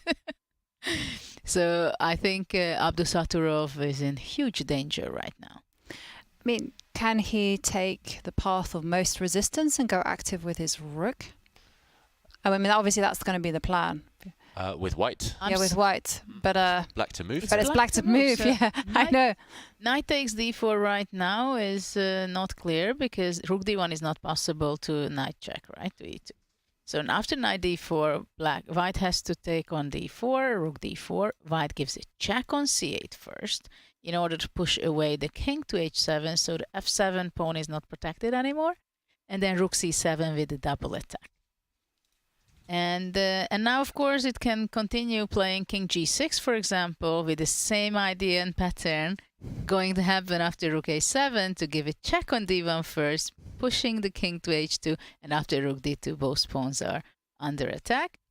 But white can play b4, right? And after rook f2, rook b7, rook a2, and then this is how we are exchanging pawns, but still always black has one pawn, extra pawn. Yeah, and long term, unless there's something immediate, these passed pawns will decide the game. So this looks extremely tempting. Here, Judith, maybe white can, for example, just save this one. I'm not sure exactly how I want to do this. For example, let's step back. It's a passive square. And suddenly, if I can exchange off these two pawns, the A and B pawns, the 4 versus 3 on the king side alone, that should be holdable. Yes, but I think in this position, there is a very good chance that black would be starting it with h5 or playing somehow. If, let's say, black pawn would be on h4, right? That would be a completely different story. So now white should be playing h4, I think, as the best move. Because if a5, I think black takes and h4. And that's a very difficult endgame to hold, unless you have a concrete draw with rook a4 and rook a7 going back and forth. But if, let's say, black would be able to play king f6 and g5, that would be something that it's very difficult to hold for white. Because it's a very important strategic way of playing black having on h4. And actually we are going to reach this position, it seems, because there is an exchange of knights and the check on c8 is given and rook on c7. Yeah, I'm surprised, I've got to say, by Anish's decision. It makes a lot of sense, especially if he can reach an endgame like that one, Judith. But I don't know, I would have been so tempted to just delay the tension. For example, a move like g5. Is this really going away anytime soon, this pawn? I don't know. I mean, I'm a bit of a lazy calculator, so unless I saw a direct win, I would have been reluctant to go into that rook and pawn endgame, which does have drawish tendencies. But maybe check on c8, and then rook a8. Rook a8. Counterplay. Yeah, that's what I wanted to do when I thought it was white's play. Yeah, maybe this is less after practical. Knight d4, you go knight rook a7. Just to avoid the same rook endgame, but with me having improved my pawn structure. Yeah, this one does look like it should fizzle out towards a draw. So, okay, Anish decided to cash in now, and he will enter a rook endgame, a pawn up. This is the current position, and we are expecting here black to simply defend his f-pawn and go for white's pawns immediately afterwards, the exact variation you showed, Judith. I don't know if it's possible for black, for example, to play f6. Maybe it's a better version. And after rook a7 to go rook d1 and rook d2. Yep, let's jump. Or f5. Both are option, but I think we'll get to know this later, where the pawn stands better or safer. So let's say f6, rook a7, check. Check, king moves. King moves, rook d2. Is there a difference in this variation now? Because maybe I can play b4, like you highlighted, and this pawn is weak at the end. Yeah. Difference. Yeah, you see, this is why I cannot go f6. Yeah, and here black would be winning pawn up, but one move too slow. I can take your pawn. Okay, so this is why f6 is not possible. So if we go back to the game position, likely to see king g6. I think so. Yeah, just to defend this pawn. I think this one's more important than the others. You don't really want to save your a pawn, for example, here. You could maybe hunt down this b2 pawn, but an endgame like this one, I mean, this e pawn is just going to be too weak. Yeah, the e6 pawn is just falling off. Yeah. So, king g6 from Anish we're expecting, and can he grind out victory from this endgame? That's the key question. Abdusattorov should have enough time to hold, you would think. Time trouble won't really play an issue in this game. And, okay, king g6 is on the board. So, Anish Giri in the driver's seat. This endgame's going to go on for a long time, though. I think we can guarantee that one. Should we check in on some of the other action? Sure. Alireza against Gukesh. That one is so complicated. I think that's the most likely candidate for a decisive result in the classical portion, at least so far. And we do see, okay, the players playing extremely quickly in the other game, but this one, tense. We saw the brilliant bishop g5 move from Abdusattorov. Oh, sorry, from Alireza. And let me make sure I get the right game here. It is this position. And, wow, this one. The black king is not safe at all, Judith. Well, yeah. White made this bishop g5 in order to make it unsafe. And pawn on g6, interestingly standing, covering the h5 square. and actually gives a good shelter later for the king, I think, on g7. And the e5 knight is exceptionally well placed as a defender and as a great active piece as well. An octo knight Jovanka with all of its 8 tentacles out. Yeah, it's a very impressive knight, I have to say. I'm also quite impressed how Black's king looks remarkably safe, despite having a lot of air around it. Yeah, maybe I was here. If White can't generate an attack, remember he is a pawn down, and we laughed at this guy, the a3 pawn. Could this decide the game long term? Pawn up? Yeah, you said it. I didn't believe you. That's the thing, if you forget to take the opponent's pawns, they might later become queens. That's the problem with chess. And also just to mention the clock times, Alireza just under 20 minutes, and well, he has 12 moves to play before he can start getting that 10-second increment. But there will be no added time to give him any form of relief, any time to catch his breath. He just has to be in hustle mode, which we actually have seen Alireza from yesterday's Blitz event be absolutely supreme there. And it's so interesting to see Gukesh, who is just turned 17 yesterday, right? That when you see these talented, very young players, they have respect for the older players. Well, we can say Alireza is an older player, just few years, but he has a huge experience in this level already, right? For the last 2-3 years, or maybe already 4.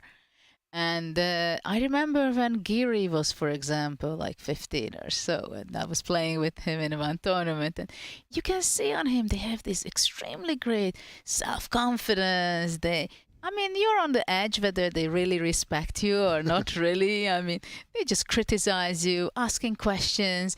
And this is why it's many of the games becoming really interesting, that you feel this thing that I'm not playing for a draw. I'm playing for a win. I want to ask questions. I'm going to make these challenging moves. I'm calculating myself. And then you see this game happening right here. And look at Gukesh, the way he sits there. He has this self-confidence. He's happy with his position. He's focused, right? And he's playing with world number 2. Yeah. That's how he burst to, 7 out of 7 or 8 out of 8 at the Olympiad on board 1 for the India youth team, the India second team. Yes. Just no fear at all, no respect. He took down Fabiano with the black pieces just by going at it, and it was just as crazy as this type of position. They have respect for the players, but they don't have this crazy respect that it would block them to give out their strengths, right? They're not deferential at all. They're just like, well, you've given me a pawn. I think a pawn is worth a little bit of trouble. And very impressive start from Gukesh. Also now, Alireza in a difficult situation because he does have to generate something. And it's very difficult to see a clear-cut path towards the black king. You know what is very annoying in this position for white? Look at that bishop on e6. And it's like it got lost. No? Lost in the forest, alone. Trapped behind enemy lines. It seems like it's close to the king and it's active and so on, and it has also a good outpost if it goes back to b3. But actually it's like eating up air on that diagonal. It doesn't give any disturbance for black.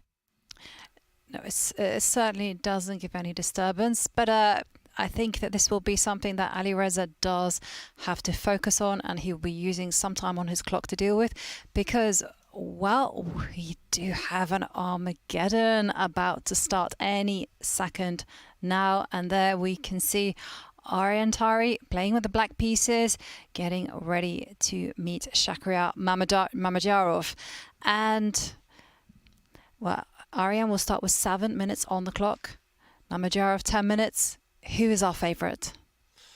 On paper, you would have to say Mamedyarov, higher rated player. He's got the white pieces. He was exceptional yesterday in the Blitz tournament, at least for the majority of that event. Ariane struggled yesterday in the Blitz, but did take down Magnus. That being said, he looked like he played a great game there, Tari. Never in trouble at all with black from move 1. And he's also an extremely well-prepared player. So This one, I do think it's in the balance. I'm not going to say Mamedyarov is a big favourite. There is track record. Last year they did play with exactly the same colours, and it was a very similar story actually. REM played very well with the black pieces, easily neutralised easily neutralised Mamedyarov, and then when it came to the Armageddon, you know, Shakhriyar just like switched it up here and there and got a very comfortable position, and then in the chaos just won it. Well, I'm pretty sure now also Mamedyarov is trying to shuffle things and make some chaos, because he has all the self-confidence, he has a lot of experience in that, and he's really feeling in the best shape when he can get those kind of positions. At the same time, I think Tari seemed to be in good shape now. Also yesterday in the Bliss tournament, he beat Magnus, and he had a few interesting games. And I think it's very important for him to be able to hold this game and win. I mean, draw or win is a victory in points, right? Yeah, and we're off. It's Armageddon chess. The players have switched things up. We have accelerated the speed of play, of course. It's going to be fast, and you can tell by the speed of play that every second counts in this Armageddon format. Let's see what's going on in that battle. How has the opening proceeded? Things have been changed by Mamedyarov. He's the one switching to a new opening here. And, okay, it's this kind of hybrid. Yeah, G4! On the board. I was just going to ask the question, will he play G4? And look at that. Game Review says, bad move. How dare you play such coffee house chess? The engine doesn't understand the psychology of the moment, right? This is the problem of that. Otherwise, it's a genius move. I mean, this is the way Mame is doing it, right? G4 in any position. Queen's pawn opening, English opening, Reti, just G4. And so there is a good question. What if just black takes on G4 and after rook G1, bishop F6? I think we're going to find out the answer to that question. Judith, knight takes G4. Tari taking the bait. He's calling the bluff. And yeah, it's up to Mamedyarov to work his magic now. Of course, white does line up the rook with black's king. I think you might be right. Bishop F6. Just neutralize white's fianchettoed bishop on B2. Must be the way. It has to be the way. And I can see there from the comments on chat that everyone loves Shak's decision. F5. Look at that. They are in the mood. I like F5, actually. It makes a lot of sense as well. Same idea as yours, Judah. I think he'll play bishop F6 next move. But first, just gaining a bit of space, and actually it helps black's defense potentially to have access to more squares. Okay, Shak just developing as if nothing happened. Of course, but he has a threat now to take on the E5 twice, and then bishop C4, winning a queen. It's a time to actually solidify that pawn with C6, or no? Oh, he doesn't play that. But okay, bishop F6. Knight takes D5 is not possible because the bishops are eyeing each other. Yep, he's pinning along this diagonal. I'm expecting Shak now to just move his queen. There we go, queen to C2 on the board. He's getting ready to castle queenside potentially, and Tari just solidifies his center. It's like the Stonewall Dutch now, that rock-solid pawn formation. The question is, can white break through that pawn formation? Can he break through black's defenses? I'm so skeptical, but now the evaluation part doesn't hate white's position. I think a great psychological idea, and the time advantage of 3 minutes still maintained. Tari's got a lot of questions to answer with only 5 minutes 40 on the clock. Well, I have the feeling that it's going to be kind of a position pawn sacrifice after knight E2, let's say, somehow exchanging the black square bishop, pushing H3, and then have a knight on E5 eventually. With having these pawns on D5, F5, there is a little danger for black that the E5 square will be occupied with one of the knight, and the other knight will be even helping it out. A long think, though. Do you have ideas like H3 as well? Because the knight is forced to go back to H6. Maybe on the next turn. Maybe that's why he's pushed D4 now. He's locked the center, which kind of comes with pros and cons. It's going to be harder for white's queenside pieces to shift to attacking the black king. But he's gripped onto squares that Judith's mentioned, an A5 from Tari. It's as if he's just playing a normal kind of Dutch defense, just with an extra pawn as black. Yeah, makes a lot of sense. And he's also getting ready preemptively to attack the white king if it does castle on the queen side. We see by Shak's hand movements there. Long castle is there. On the board. I mean, it had to be played, right? I mean, Shak is basically playing with a one-track mind. Castle queenside, activate his pieces, pressure along the G-line. And of course, he wants to put a knight into E5. And style-wise, he's playing up his ally here, Shakhriyar Mamedyarov. And Judah, you love to attack with white as well. Do you think you see enough potential here for white? Well, I think there are some opportunities for white playing bishop d3 at some point to play rook g4, sacrificing some material. Of course, c takes d5, takes knight d5. I would be watching out, but for the moment, I think it does not work. h3 is not something that white would be rushing, but he's doing it now. h4, knight g5. That's a great outpost for the knight. And now I'm expecting knight e2, knight f4 also. Shak making his pieces work. I mean, it's a thing of beauty what he's doing. And knight f7 on the board. Don't you think it has a little style of AlphaZero? Yeah, I nearly said that actually, like 3 or 4 moves ago. Yeah, it's like giving up a pawn, open up the position, place your pieces on the right place. Your opponent's pieces are kind of getting lost, and then in 20 moves, things are on the right track. Yeah, it really reminds me of one game, specific game between AlphaZero and Stockfish, where Stockfish grabbed 4 pawns but gave up the dark square bishop, for example, taking on h4 now would backfire long term on the dark squares. Nothing immediate, just domination long term. Yeah. Yeah, because for example, in this position, we can ask that what is black's plan, right? So maybe knight d6, knight e4 is something to play, or maybe also d takes c4 and b5 at some point, or a4, b5. So the knight is on f4. Yeah, big threat on the board of knight takes pawn. Also, okay, so Ariane flicking in a pawn trade. Queen e7. Queen e7, yep.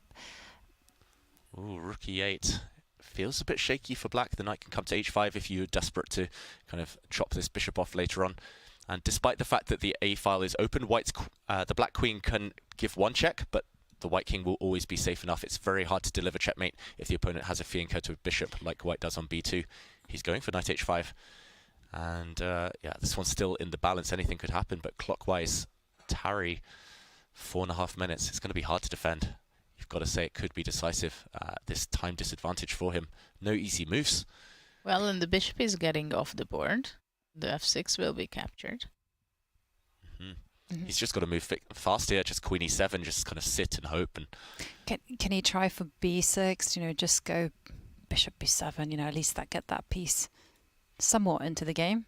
Yeah, you're right, Jovanka. This is a dead piece right now. I would even think of b5. I thought about b5 as well, but at the same time, you know, why to give up the pawn? Exactly. Wow, long think now for an Armageddon game. Almost 1 minute on the clock on this one move, actually, from Ariane Tari, down under 4 minutes. You can see he's uncomfortable on the camera. This is exactly what Mamedyarov was looking for, right? To have a complicated game, putting pressure on Tari, posing problems, making Tari to make decisions. And but making decisions, it means that you're spending your time all the time. Yep, and he is now under 4 minutes. And remember, the players do have to reach move 41 before they get that 1 second increment, which really is not a lot of time. In an endgame, it helps 1 second increment, but in a crazy position like this one, it definitely doesn't help at all. And okay, queen to a5, hinting at a counterattack, but no real threats for black yet.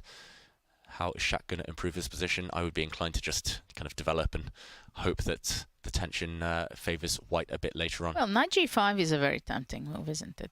Ooh, route 1, straight for the black king. That's more his style. We're going to see it on the board. Yep. It is on the board, Judith. You're channeling your inner Shak. Or perhaps the other way around. Yeah, Shak's channeling his inner Judith Polgar here. Wow. Yeah, I think if you had this position against me, or if you had white, I would just resign. I know I'm getting checkmated. Yeah, but I mean, how is white going to break through? Because I'm assuming that black does move the knight. I mean, you can't open up the H line at all. But the knight on H6. Well, for the moment, what would you play with black? Knight d6? No, knight d6 you get kicked away with c5. And somehow or other, I see a check and that scares me. So... but then it's not so easy. It's not so easy. Rook e7. Ugly move. Yeah. He might need to. He just needs to move faster, Arian. He spent another 1 minute on this move, and knight's on the edge of the board again. Oof, it's not a healthy looking move. He's lost a bit of time there. He's lost 2 tempi, moving his knight back a couple of moves ago, and now again to the edge of the board. Surely that gives Shaq time to attack. It certainly does, but I mean, as long as he starts surviving, and he has to do it as quickly as he can. And one thing that I would suggest is like b6. I really do like b6 at one time. And yeah, I was trying to get some like horizontal defense with the rook on a7. Yes, probably that's a good idea. Yeah, nice defense. And b5 played. I'm not sure queen g2 right now is not a killer. Might well be. Oh, some tactics I see there, Knight Judith. f7, knight f6. Yeah, I think if he plays it now, Arian's going to struggle to defend with only 2.5 minutes on his clock. First, he locks down the queen side. Makes a lot of sense, keeping the white king safe for the rest of the game. Arian's playing very slowly, though. b4. Oh, I think he needed to go rook a7. Yeah, and now Judith's move, queen g2, might be, might end the game tactically. If black isn't careful, there's going to be all sorts of checkmating ideas in connection with queen takes g7. I think I would just be too tempted. I'd have to play it. You could not resist to play queen g2. Yeah, but I mean, can black just grit their teeth and just put the rook on g8 and go holding? Ooh, could hope so, but at least this pawn falls as well. Yeah, that's true. e6. Board. Yeah. But now what about queen a2? Look at that, queen a2. And if king c2, knight c5. Whoa. Queen a2. Oh, wow, we see a question mark attached to it. But I think you're sorry, right. it's my move. No. I think it's a good practical try, Judith. I think you're right. But probably it's just checkmate somehow. King c1 and... Wow, he steps up the board, but... Okay, knight takes c5 is coming. Black can counterattack now against the white king. Knight f6. Oh, yeah, it's just one check. Yeah, one check is only a check. And it's what you talked about earlier in the day, Jovanka, when a black queen is so far distanced from her own king. There's no way ever to defend. Black's king is kind of left on its own, defenseless. Under 2 minutes now for Tari, 3.5 minutes for white, for Mamedyarov.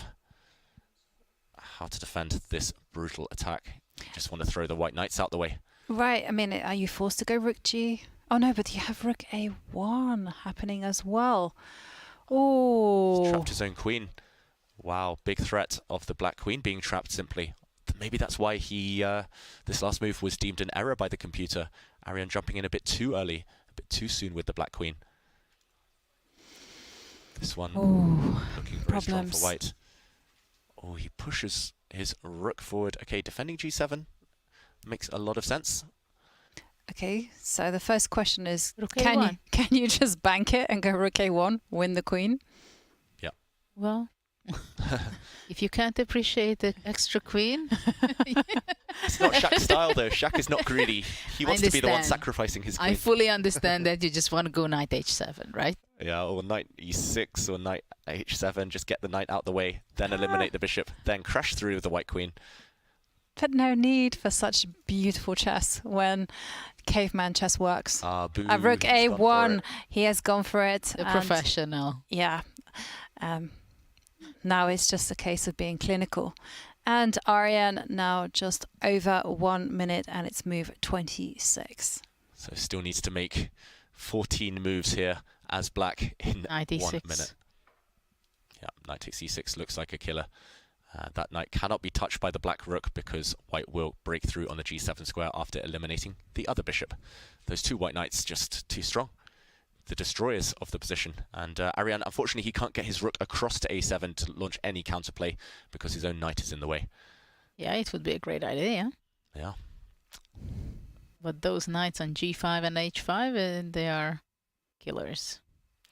Okay, some hesitation, though, from Mamedyarov. He needs to move. He's down to around 2 minutes. This could become a mad scramble. I agree, this looks like a winning tactic, Judith. What else could he be looking at? Maybe he's looking at a sacrifice on this square to bring the white queen up the board to g6. I was also looking at the clinical ways again, you know, going queen d2, grab the b4 pawn. But, you know, why not just enjoy your food? And he just goes the simple way. After rook a7, bishop b1. Guard the king. Very prophylactic, though. Very nice defense there from Mamedyarov, and it's going to be hard for Tari to even find a move now. Yeah, the white knight will go back, transfer it to knight h3, knight f4. He tries to block that idea, Tari. Really nice defense there. White can take this pawn, but at the cost of his structure. I really want to get the queen in on this diagonal as well. e4 is also something to consider. Yep. e4, bypass that pawn. Keep the black knights out of the game. That's a very Mamedyarov type of move. He's really slowed down, though. 1.5 minutes against just under 1 minute. The 1 second increment will be essential for both of these players very shortly. And now queen d2 on the board. Yeah, that one's a nice one. You mentioned it earlier, Jovanka. Going after the b4 pawn. Destabilizing the black rook. Not much to be done here. We do have updates in the other games, in the classical games. I think we'll see a draw any second now between Wesley So and Hikaru Nakamura, but we'll bring a recap after this Armageddon game is done. Ariane jumps in with the knight to f5. But it looks like that's not going to save the day. White's queen can just gobble up everything now.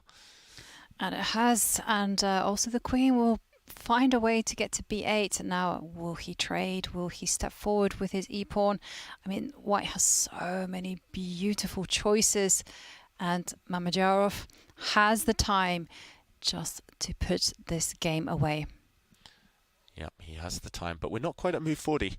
And, okay, look how fast the players are playing now. Rooks are off the board. Just good professional cynical chess, trading things off when in doubt. When you're material up, it's always a good strategy. I think we're in the final moves of this game. Tari simply has no time to physically make the rest of the moves. He needs to get to move 40 in 20 seconds. But I think there was maybe an easier way for Shak to finish the game, because now there are some chances. Well, the bishop will fall off the board. Or I'm over-optimistic. I think black. Everything's falling. That's the problem. e4. Okay. e4, he's breaking through. He's going to get to that black king on the light square diagonal. Okay. And Tari down at 7 seconds. He's still got 3 or 4 moves to make. Can he do it physically? Oh, Shak's just winning all the pawns, but the black king's getting active. Well, he's making it to move 40. This is impressive piece play by Ariane. You can tell he's faster physically as well. Too many pawns for White. One extra queen on the board and another one on the way. Ooh, and Ariane made that last move with 1 second on his clock. c7. There we go. Ooh, if the black rook had captured that pawn, it would have fallen off the board after a queen check. Well, this is unsavable. Yep. And there we have the handshake. It is Mamedyarov who wins the Armageddon. So he will walk away with 1.5 points, whereas Ariane Tari 1 point. What a great game by Mamedyarov. I think it was a perfect Armageddon game.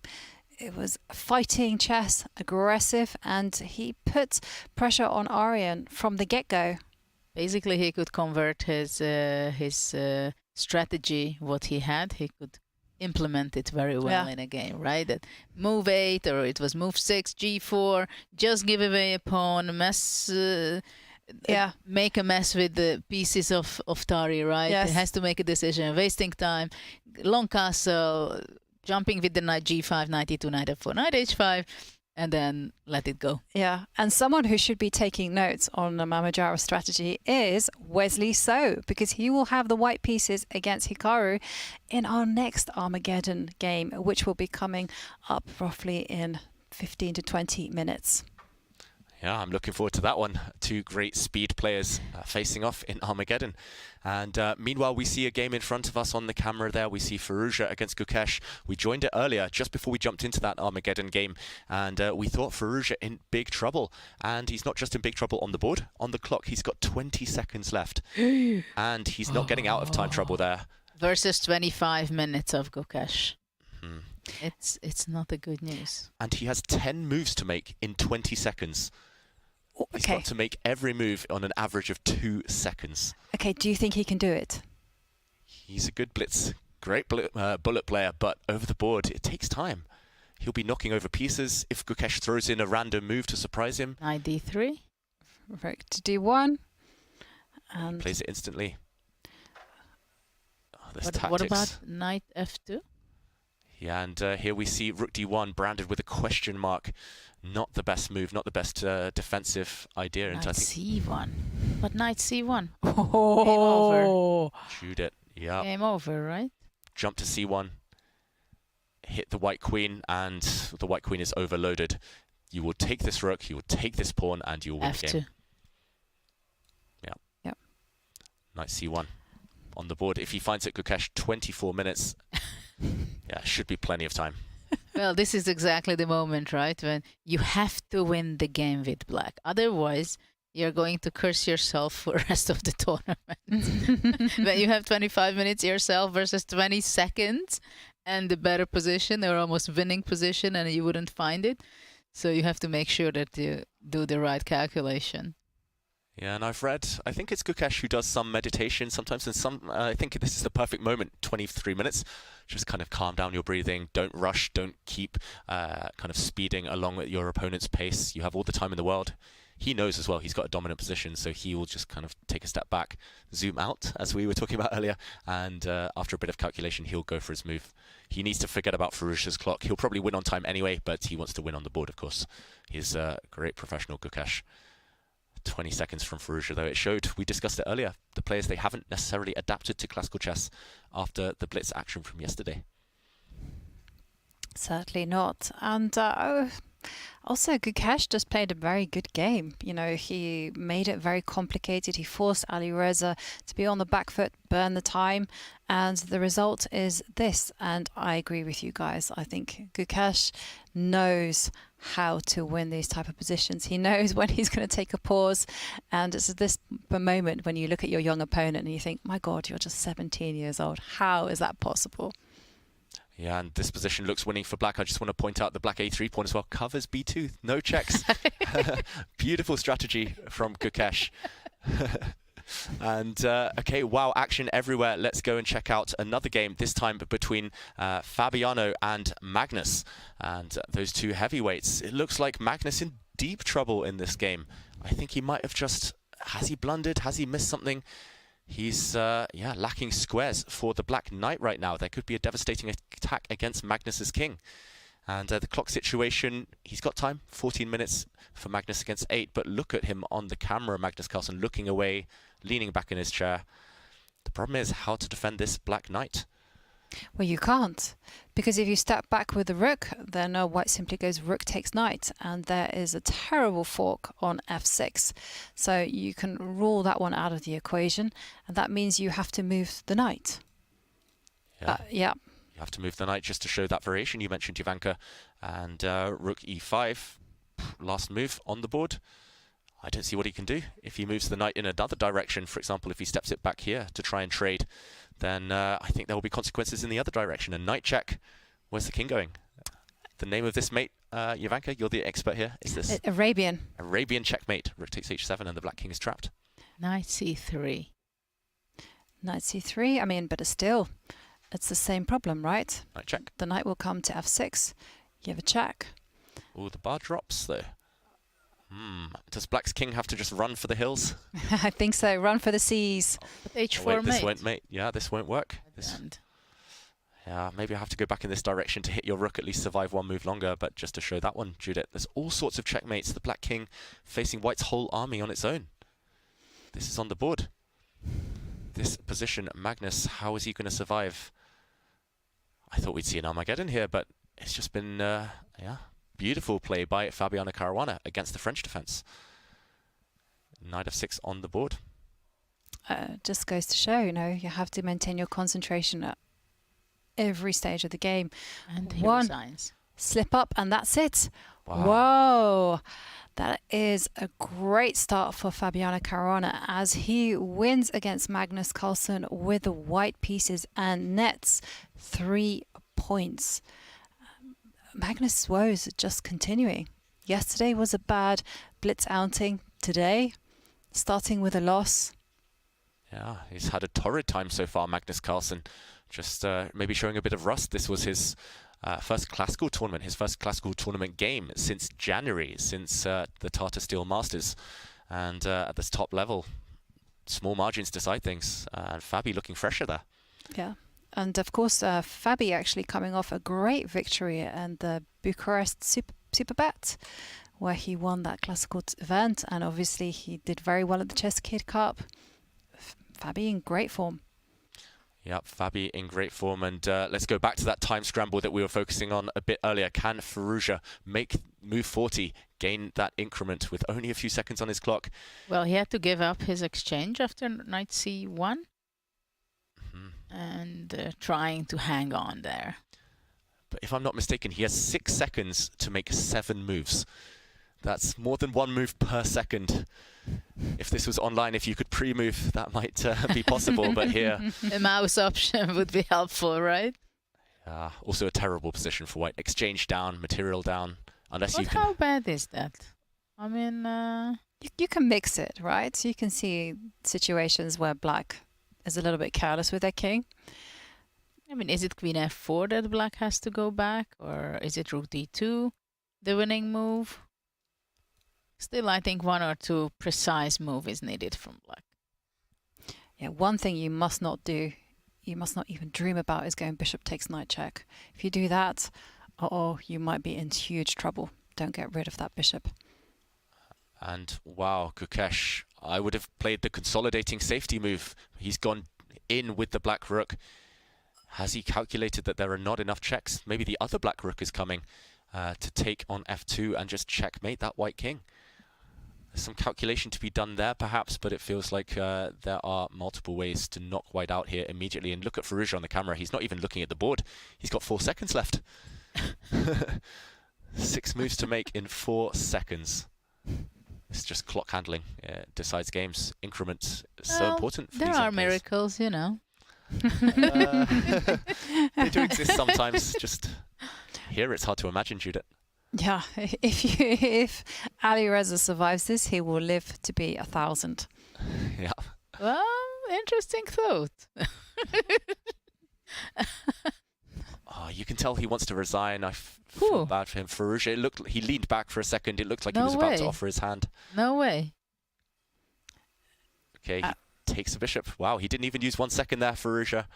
Yeah, probably takes on g2, takes, queen d2, king. And the queen takes the e6 bishop. Yeah, everything will be dropping. Okay, he didn't even try to be fast there. 2 seconds left for Firouzja. 4 moves to go. He's got to be ready. He's going to lose on time. 1 second to make 3 moves. It's physically impossible. His position is lost as well. And he resigns. Ooh, wow. What a game. I know. What an impressive play from the 17-year-old Gukesh, defeating Alireza Firouzja, number 2 in the world, with the black pieces. And I'm really astounded by this, just because Gukesh yesterday, he struggled in the opening blitz, and here finding his form, playing perfect chess. Wonderful. Well, there was an opportunity for Firouzja, right? Yes. Bishop h6, and I'm very much wondering whether Firouzja knows about it. Did he realize it after he made knight d4, or he's still ahead of him to get the shock? Somebody will tell him.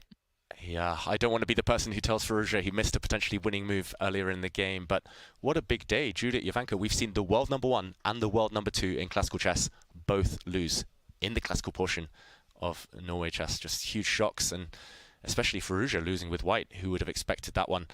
And yeah, just the final position there. He resigned partly because of the clock, but also he had rook, bishop, and knight. One of them was destined to fall in the next 2 moves. The black queen was going to win at least 1 piece and win the game. Oof, breathless action. Look at the calmness of Gukesh at the board. I mean, I remember when I was winning some big victory, I mean, I was just ready to jump up and enjoy the moment. Stone cold killer, Gukesh, the silent assassin. Yeah, and 1 classical game remaining, and there we can see it up on the screen. It is between Nordibek Abdusattorov and Anish Giri. Are we going to see a victory for Anish, or are we going to go into another Armageddon? I think we're being treated, Jovanka. It will be more chess today. It's going to be an Armageddon. Abdusattorov just took a second there, took a pause, and wow, stepping forward with G6. I think there were other safer ways to draw this game, potentially, but it's a bit But he of a wants to race. give a chance that he might win. Yeah, it's a race. How's black stopping that pawn? Do you have to run back with a black king and keep it under watchful gaze? Wow. And draw. Draw agreed. The game was about to fizzle out to a dead drawn rook endgame. Because that was funny. If you play f2, black can lose. See? Yes. If you play f2, then rook f8. And f1 takes g7, and there is no way of stopping the pawn. Oh, wow, let's show that on the board, Judith.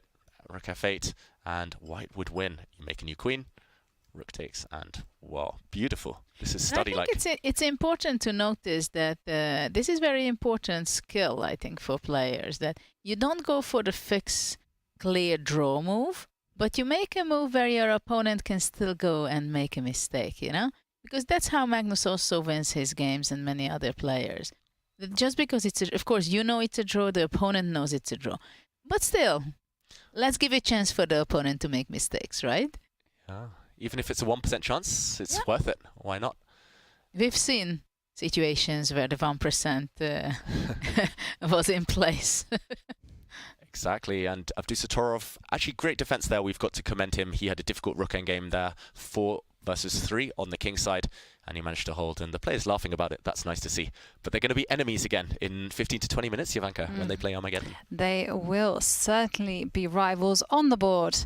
But for now, the players are simply discussing the game and sharing their thoughts and smiling.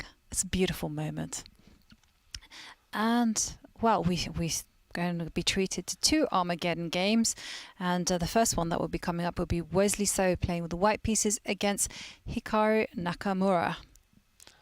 Yeah, I've never seen Abdusattorov smile and laugh so much, I've got to say. I know Anish is a funny guy, but I wonder what variations they were discussing there from their game. Well, I think there is a great relief by Abdusattorov at this point.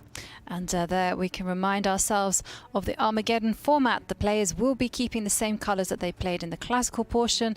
White will have 10 minutes, black will have 7 minutes, and 1 second added will be, well, it will be added after move 40, and it's 1.5 points for the win and 1 point for the loss. And Hikaru, he is seated and trying to get into the flow. And having said that, he's just left. Commentators curse, Jovanka. Absolutely. Yeah. Is it time to make... Oh, he's back, Jovanka, just on cue. Yeah. Is it time to make predictions out of these 2 titans? Who is going to prevail in Armageddon chess? Is Nakamura going to avoid defeat and take the point? Hikaru is so good at this format, and he seems to have the upper hand against a lot of the American players, so I think Hikaru will manage to win this in Armageddon. What about you, Judith? I go for Wesley then. Okay. Because I think Hikaru is not very happy about the last game. I think he thought it's going to be a game where, especially after the opening or middle game, it was very quiet. Yes, and while we wait for Wesley to sit at the board and to choose his opening, to see whether he can win at all costs in this Armageddon game, I think we might have a special treat. But yeah, the action will begin any moment now, just in a few minutes' time. Yeah, and in the meantime, let's have a look at some of Hikaru's big achievements. He has a very impressive resume. I mean, look at this. Number 5 in the world ranking, 5-time US chess champion. He's also American Cup champion. He's reigning 5-time speed chess champion, reigning World Fischer Random chess champion, and in 2023 with the Pro Chess League champion with the Gotham Knights. And on top of all this, he's like #1 chess streamer. So very formidable opponent there for Wesley So. And in the meantime, while the players are getting ready, we are going to be treated to a very special guest in the studio.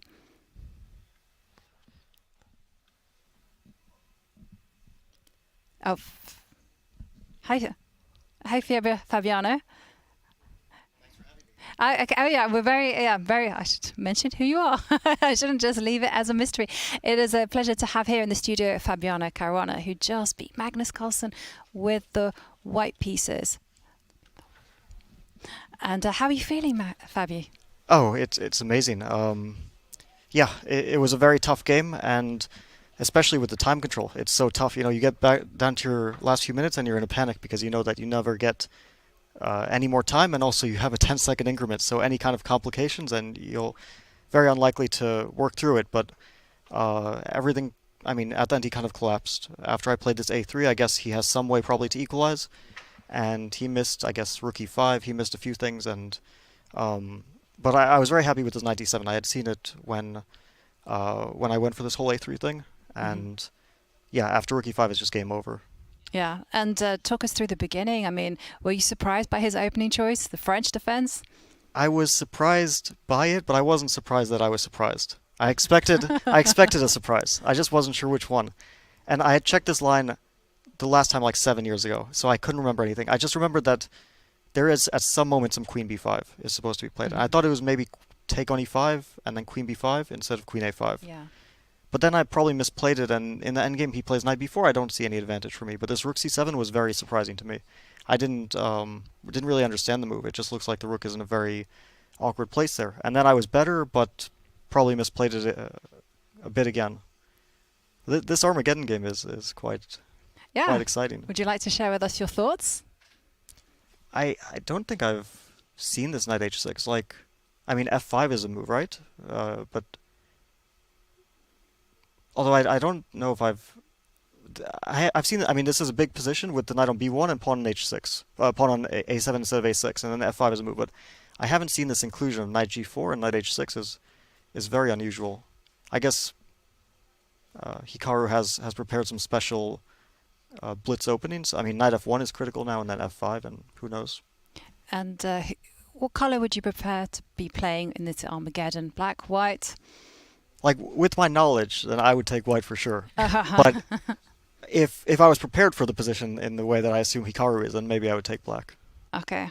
And what do you think of Wesley's reaction? You mentioned knight f1. He's gone for occupying the center. Okay, but now f5, it must be the move, right? f5, and the knight on b3 is away from the king side.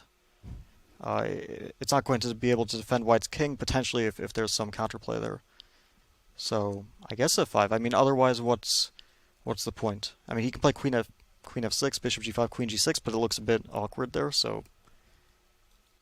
Yeah, certainly. And you're not afraid of bishop takes knight? I mean, nah. we can't... I mean, we put our knight on h6. How can we be afraid of that? That was the whole idea. If we're afraid of that, we should have kept it on f6. Yeah, f5 is a move which is screaming, right, to be played. Yeah, it feels like the moment, right? It's a long think, though, from Hikaru right now, down to 5 minutes on the clock. And we've seen it today, Fabi. Several players can maybe struggling with the time control. Firouzja leaving himself 20 seconds for over 10 moves. Do you think that's going to be kind of decisive in the tournament standings after the first few days? I think time trouble in general will be a huge factor in this tournament. I think every round will have a few time scrambles and a lot of games decided by time management. I mean, especially in Armageddon, because Armageddon is basically all time management, isn't it? Yeah. Were you happy with the way you managed your time today? Not too much, but it worked out, so I guess, you know, when things work out, you seem like a genius, but if, let's say, I had gotten into time trouble and I had lost control, then I wouldn't have seemed quite as smart, let's say. Knight g8, what do you make of this? You said the knight on h6, you might as well kind of live or die by it, but now it's sitting at home. Yeah, it's so he took... I mean, I wouldn't usually do this with black. It felt like f5 was the move. Okay, he's just going to... I think Hikaru has a very pragmatic approach to these Armageddon games. Okay, he keeps the pace up. He's not trying to think too long. He plays healthy moves. Knight e7 is coming. But Wesley certainly can be happy. I mean, he can... Yeah, he can think... I don't know if maybe g4. Why not? It's g4, g5. Can black do that? Well, you can lock down the game, right? And force your opponent to play the long game. Seconds left on their clock. I would, yeah, if Black could get g5 and knight g6, and then he should be pretty happy with that. Yeah. It was an interesting decision, right? Not playing f5, but going to knight g8 and the slow side of the game. Yeah, it's not what I would have gone for, but it looks reasonable as well. And what's the ideal opening strategy for white playing Armageddon? Because obviously you're in a must-win situation. I mean, do you play a tense position? Do you kind of go for murky chess like we saw Shakira did against Ari and Tari? I think keeping up the tension, that's the main thing. You don't want it to... you have to think about what would be difficult for your opponent to play. That's the main thing. It's not really about the objective evaluation, but just what's easier for you to play, and difficult for your opponent to play. And okay, these days I play so much Armageddon. Sometimes it works out, sometimes it doesn't. I like the way Wesley is doing this. He's going to play g3 and knight g6, g3, and bishop on g2 potentially. Looks very, very stable. White's a bit better. And how do you consider? Do you prefer to play with the white side? Does white have an advantage in Armageddon, or is it secret? I like to play with white. I usually go a bit high. Like when we're doing this bidding in the Chess.com tournaments, I usually go a little bit higher because I don't want to be like let's say Hikaru goes with like 7 minutes 30 seconds. I'm not going to play with an 8-minute deficit and no increment for the rest of the game. I usually bid around 10 minutes, and if I get white, then I'm reasonably happy. And if I get black, I'd prefer to have a bit more time on the clock because I'm not as good in the time scrambles, let's say, as Hikaru or Magnus are. Mm-hmm. And I mean, how do you find playing with no time over the board tournaments? Because obviously the stress levels get magnified like 1,000-fold, right? Yeah, it's pretty stressful. I have to say, this tournament, the time control is stressful. If you're looking for an easy life, don't play this one. But what is this? What does Wesley do? Bishop c4, f1, d3. It's very odd, isn't it? Black has an amazing position.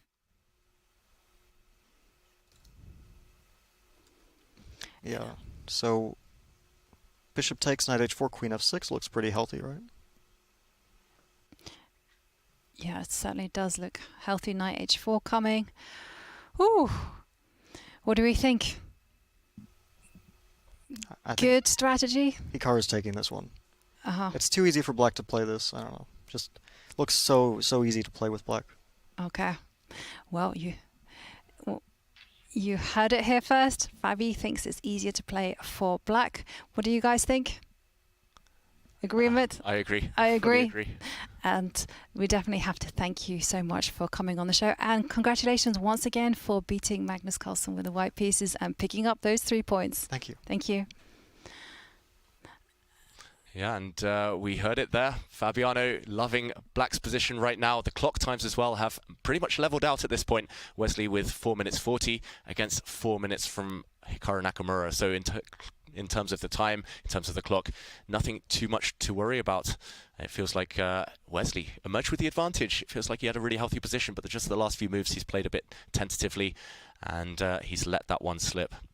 Any hopes now, Judith, of putting some pressure on? I can say that I still like very much the d3 bishop. It can give some interesting mating ideas if the queen can come to g4 to e4 one day, forcing the knight to be exchanged from f5. So I think there is little hope for white still. Because if, let's say, knight e3 would be played and f takes e3, then you cannot compare the two bishop, right? D3 bishop is very powerful on the diagonal, while the a7 bishop can be blocked very easily. Yeah, but there's one thing that really worries me. I mean, Wesley now has less time on the clock than Hikaru, and his position is, I would say, equal, but, you know, more uncomfortable. It's just clock handling, or Wesley... Too slow. Too slow. He needs to speed up right now, Wesley. He just needs to put a move on the board like queen g4, just something active, something to scare Hikaru with. And like you say, Jovanka, 2 minutes now on one move. That's too long in an Armageddon game. You just cannot afford that type of luxury. And okay, what's he do instead? Well, it shows exactly what kind of trouble he is in, right? That he realized that it is something, what he has is not what he wanted. Yeah, and the saying goes, long think, wrong think. He spent a lot of time on the clock there, and a question mark from the computer after this last move, bishop c2. Is that because it just gives up a pawn in the center? Maybe black can get greedy here and grab. I think Wesley wants to line up that battery you mentioned, Judith, with queen on d3, trying to crash through on h7 with a nasty checkmate, but maybe it's just a pipe dream if black is accurate. Maybe it's some bluffing. It is a bluff, right? Because you're also hitting the bishop on c2. Yeah. Oh, and you can just see from the body language between the two players, Hikaru, he is primed for that win and he's ready. And look at that, he pounces, he grabs a pawn, but it does get a question mark from the game review. Well, the only reason is because probably there was something really much better. Yeah, maybe taking with the bishop or something. Or with the other knight. Or with the other knight was just crushing. But there we see Wesley's position is so difficult to handle right now that, again, a lot of moves here not being approved of by the computer. But black's a pawn up. And the key detail is that bishop takes knight right now would be met by a calm bishop slide. Bishop back to e5 check. The bishop would no longer be attacked and black would emerge a pawn up. There we saw the meaning behind all the notation that we've been seeing, the question marks, the exclamation marks. And I think the only conclusion is that black is a pawn up with much more time on the clock. 3 minutes against 2.5 now. This one is Hikaru's. I think Fabiano was spot on with his prediction. And I was thinking it was time to muddy the waters and keep those opposite colour bishops alive. And whoa, what is happening here? I mean, can you not just... Well, it goes for activity. Bishop f4, king goes out, and from b3, the knight will be jumping into e6. Oh, there's some Nice g3 ideas? Yeah, bishop takes you think pawn. bishop takes and g3, G3 wants to play? Wow. Might as well go down fighting. He wants to emerge a piece up, and I said, you're going to take back that white bishop, maybe no longer. Black's bishop also up for grabs. It's currently a knight for 2 pawns. Black can grab another pawn in the process. White's king will be weak, but I don't know how to evaluate that one, Judith. Well, this was the only way of playing it, right? There was no other way. This was the only option for white to stay in the game and fight for a victory. Okay, it's imbalanced suddenly. Knight for 3 pawns. Do you favour the pieces or the pawns here, if you had to choose? Oh, definitely I would take black. Yeah, I mean, it's not just the 3 pawns that what black has. Black also has a king to target, and that's something extra for the pawns. And there you see giving a check. King moves to safety. Oh, I'm not sure this was necessarily the best. Black had a safe way of playing it also to exchange the queens and grab the b2 pawn. Yeah, he is forcing the trade of queens, but now cannot grab the pawns. White will still have 3 pawns remaining, still some winning chances in the endgame. Black, though, with draw odds, feels like he should still be the favourite. Now 2 minutes against 2 minutes. Clock time's level. But I think Wesley played incredibly well and creating his practical chances. And now rook f1, exchanging 1 rook. Do you think Hikaru needs to keep the queens on the board? Absolutely. Play against the weak white king? Well, by now, yes. But, okay, given a question mark, I mean, now maybe it's time to utilise that rook on a1 and, well, Wesley tucking the king in the corner. That's safety first. Don't forget the pawn on b7, attacked by the white queen. And, okay, he needs to move, though, Hikaru. He needs to speed up. Still have a few more moves to make before they get the beautiful 1 second increment. But white's rook is coming in. The white knight's going to come in. The black pawns are not running. I think that's key to bring the knight. Bring the knight from b3 to e4, f3. And Hikaru with, well, he has to deal with the checkmating threat that is coming his way. And that's why he slides his rook over to protect the g-pawn. I thought he was actually going to miss it.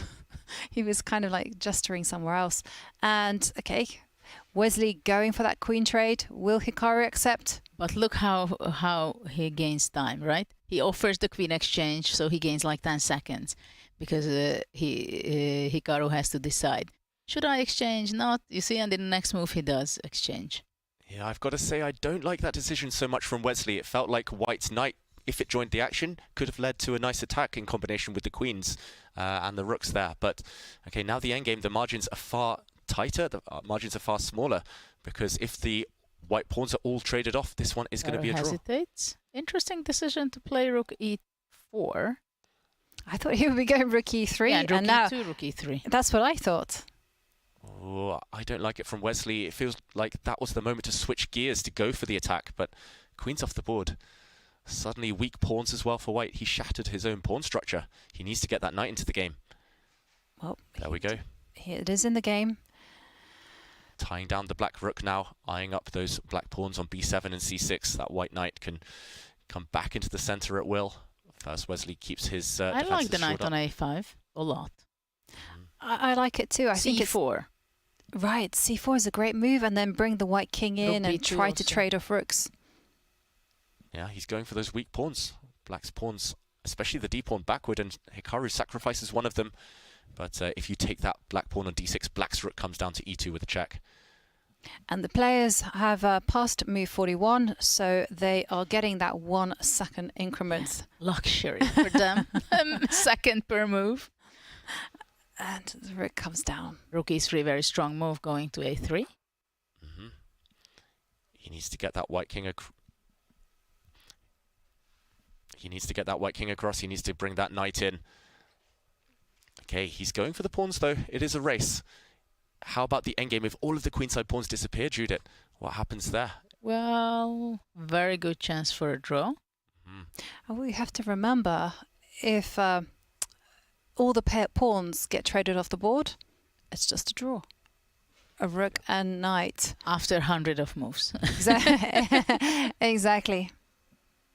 And he's pushing his pawns, Hikaru there. White has to bring the king in. The rook and knight alone will not be able to win those black pawns on the queen side.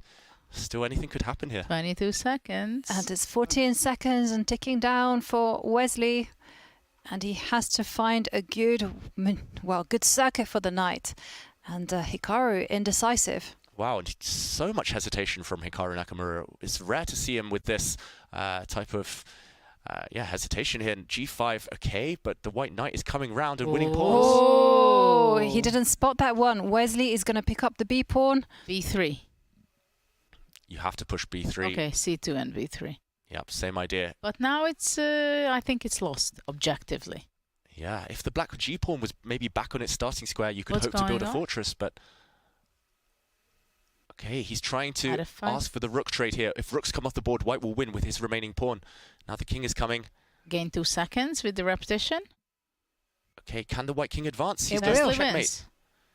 Wesley wins. Wow, couldn't take the pawn because king g6 checkmate. Oh, wow, and Hikaru made a move with 1 second left. The pieces are flying all over the board, but white is totally winning, and Hikaru, no handshake. He resigns. Or does he lose on time? I think he lost on time. Wesley takes the win. Oh, that went down to the wire. Oh, wow. I have to catch my breath there after those frantic moves at the end. But, wow, Wesley holding his nerves there to steal the point from Hikaru Nakamura at the end. Oh, so close. And, Wesley So walks away with 1.5 points. Hikaru starts off with 1 point. And in the meantime, we do see another Armageddon game kicking off. And it's between Norway Abdusattorov and Anish Giri.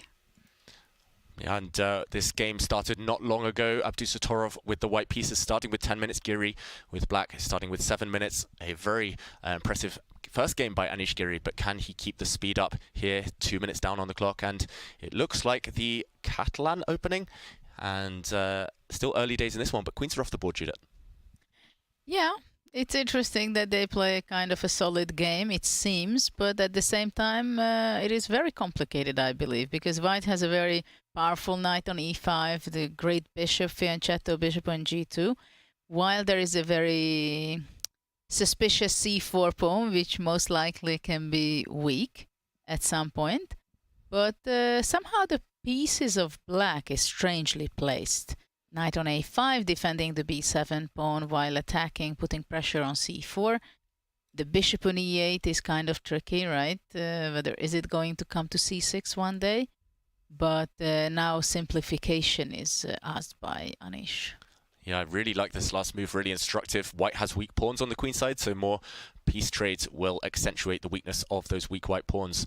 And yeah, I don't think you really want to trade off this bishop, because black's rook gets active, gains time against the white knight, and even if the rook has to slide back to c7 a bit later on, everything's covered for black.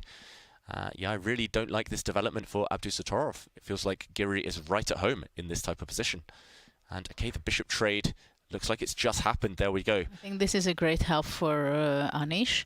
f4. f4, of course. You have to stabilize your knight on e5, nothing else. Beautiful knight. That is the pride and joy of white's position. But Anish, he's calmly ready now to play b6. He's pushing his pawn to get out of the way of the eye line of this bishop. And yeah, he's going to be hitting thin air, this white bishop, soon. And winning chances starting to dwindle. Probably c5. That's the only way. It is on the board to get rid of your weaknesses. But still, we have to remember that Nordebak is in a must-win situation. This is Armageddon after all. And when we look at the clock times, we see that Nordebak does have a healthy 1.5 minute time advantage. Now it's a question whether should black go b5 or keep the tension and somehow try to exchange the c and b pawn with some good circumstances.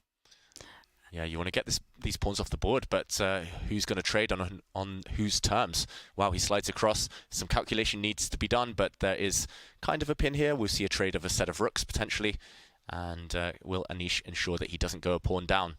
Interesting that the players are playing really fast. I must say, kind of a little bit faster than they should. I think Abdusattorov is not spending enough time. He started out with 7 minutes. He still has 6 minutes and 20 seconds.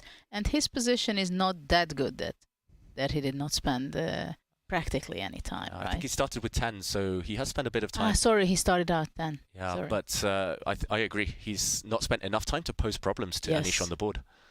But maybe the aim of the game is just to play as quickly as possible and flag Anish. There's no shame in flagging your opponent. But you're not going to flag Anish in this position when he still has 4 minutes and 38 seconds.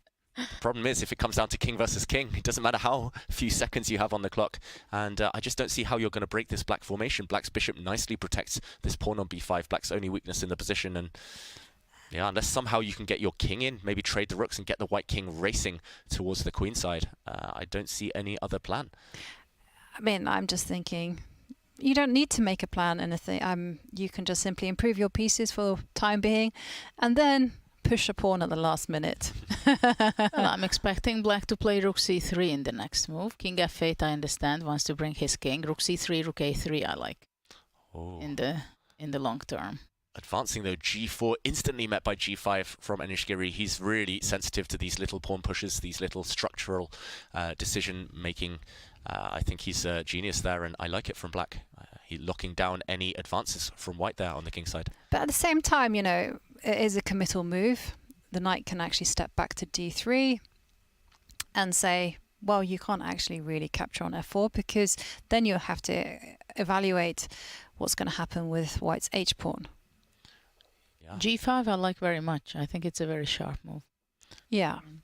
But maybe king g3 to react with that, activate the king and not give up the tension from f4, not to exchange. Yeah, but black's rook is coming in, as you mentioned earlier, Judah. Yeah, rook c3 and then you go knight d3. Okay, he's found a creative way to kind of maintain the tension here. Rook b4 aiming to recapture on f4.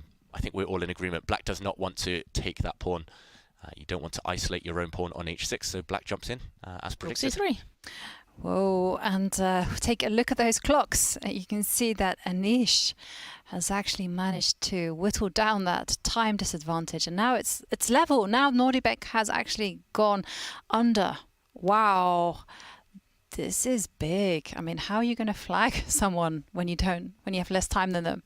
Yeah, it's not going to be easy. But then again, we were almost writing off Wesley earlier with less time, difficult position, and he pulled it out the bag. He worked his magic to win against Hikaru Nakamura. And also Anish Giri, a bit like Fabiano, who was with us a bit earlier, he's improved enormously in terms of his speed, in terms of his blitz and rapid results recently. So Abdusattorov, of course, great speed player, but Anish, it's his type of position, solid, strategic. No weaknesses, and white's knight forced to retreat back where it came from. But now I think knight c4 can be very powerful. Yeah. Do you start with knight c4? You could also maybe flick this one first, force the white rook back, and then jump in with the black knight. It looks Also, temptation is great there. Yeah. Looks like a lot of choice for Anish Giri. Maybe you don't want that in Armageddon. Maybe that's the one pitfall to avoid. You need easy, obvious moves instead of 3 or 4 clearly good ones. And Anish actually attacking the a-pawn, forcing the rook to, or the knight to step back. Oh, it's a good move by Anish. Very simple chess. It's what you need. Very impressive move. He's played an impressive game, impressive match so far, if we take the classical game into account as well. And that white knight was so nice and pretty on the e5 square, now it's sitting on c1. And Anish, not approved by the computer, this last move, Jovanka. No, I mean, I was surprised by this because I felt black's light square bishop was such a great defensive piece. And I think it's still okay. It's only he had a better move as well. Okay. Because now if the exchange of bishops takes rook d5, rook b5, then knight d4 check. So nasty knight forks. Bishop f3. Oh, wow. Oh. Anish Giri, how But it's is he okay. not winning this position? He's just found an amazing move. King takes rook is met by a knight check, a knight fork, and the white rook will drop. Black will be winning a piece. Computer says finally it is winning for black. Beautiful tactic, and Abdusattorov resigns. Oh, great game by Anish, I have to say. In both games, in both the classical and the Armageddon, it just looked like he was in full control. Absolutely. Showing his experience, showing his class. And Abdusattorov walking away with just 1 point, and Anish positively jumping for joy, walking away with 1.5 points and a victory in Armageddon. Yeah, beautiful display there of force from Anish Giri. And don't go into an endgame against him. I think that is the takeaway from that game. Just spotting that tactic at the end in 1 second and just playing it instantly. He still had 3-4 minutes on his clock, Anish Giri. Impressive stuff. And that means that all the games have finished, and let's take a look at today's scores. In the end, Fabiano Caruana defeated Magnus Carlsen in the classical game to walk away with 3 points. For Alireza Firouzja, it was a bad day as he crashed out to a superb Gukesh, and Gukesh picks up 3 points. Shakriar and Tari, they drew their classical encounter, but it was Shakriar who was victorious in the Armageddon, and the same goes for Anish Giri. Despite a draw in the classical game, he was simply supreme in the Armageddon. And between the All-American showdown, Wesley So and Hikaru Nakamura, it was Wesley So that emerged with those extra points. And Judith, are you surprised by any of today's results? Well, I can't really say that I'm so surprised, but of course the favorite was kind of Alireza in that game. With what an opportunity what him is, right? The main surprise was for me that Magnus lost, and not only the fact that he lost, but the way he lost. That was more of a surprise. Yeah, I totally agree. We have to shout out to Gukesh taking down Firouzja as black, but he did ride his luck, as you mentioned there, Judith. And yeah, Magnus just out of shape, out of form, missing simple tactics, as Fabiano mentioned there at the end, missing far too much. By his high standards, it's not what we're used to, but either way, it's an exciting start to the tournament. And the Armageddons were very close, all of them very well and hard fought. So it's been a promising start to the tournament. Yeah, those Armageddons really went to the wire. I mean, I have to catch my breath after all of those. And let's have a look at the standings. And in the lead, we can see with the early victories in the classical portions, we have Fabiano Caruana and 17-year-old Gukesh with 3 points.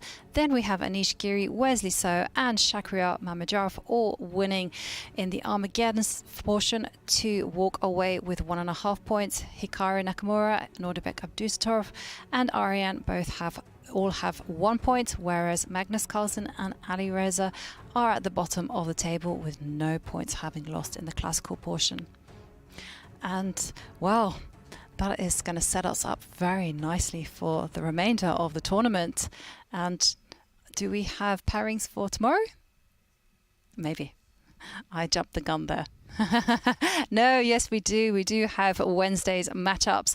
And let's have a look at what treats lie ahead for us tomorrow. Magnus Carlsen will be the one with the white pieces taking on Wesley So. Tari faces off against Nordebek Abdusattorov. Gukesh, Hikaru Nakamura. That's going to be a big one. Anish Giri plays Fabiano Caruana, whereas Alireza Firouzja plays Mamedyarov. Any matchups there that particularly excite you? I think I would go very much for the Alireza and Gukesh game, because I'm very curious how it affected both of them, today's outcome. Yeah, and for you, David? Yeah, I'm looking forward to all of them, but Magnus against Wesley, it feels like it's early days, but already must-win territory for Magnus. He cannot afford another show, another performance like today. So I'm looking forward to focusing on that one. Definitely. And, well, it's been an exciting day, and I'm certainly looking forward to tomorrow's matchups. For me, it will be all about Gukesh against Hikaru. I can't wait to see how the youngsters challenge the old guard. And, well, been a lot of action so far, but it doesn't end today. It will continue tomorrow. And we will be here, same time, same place, 5 p.m. CET, and we'll see you then.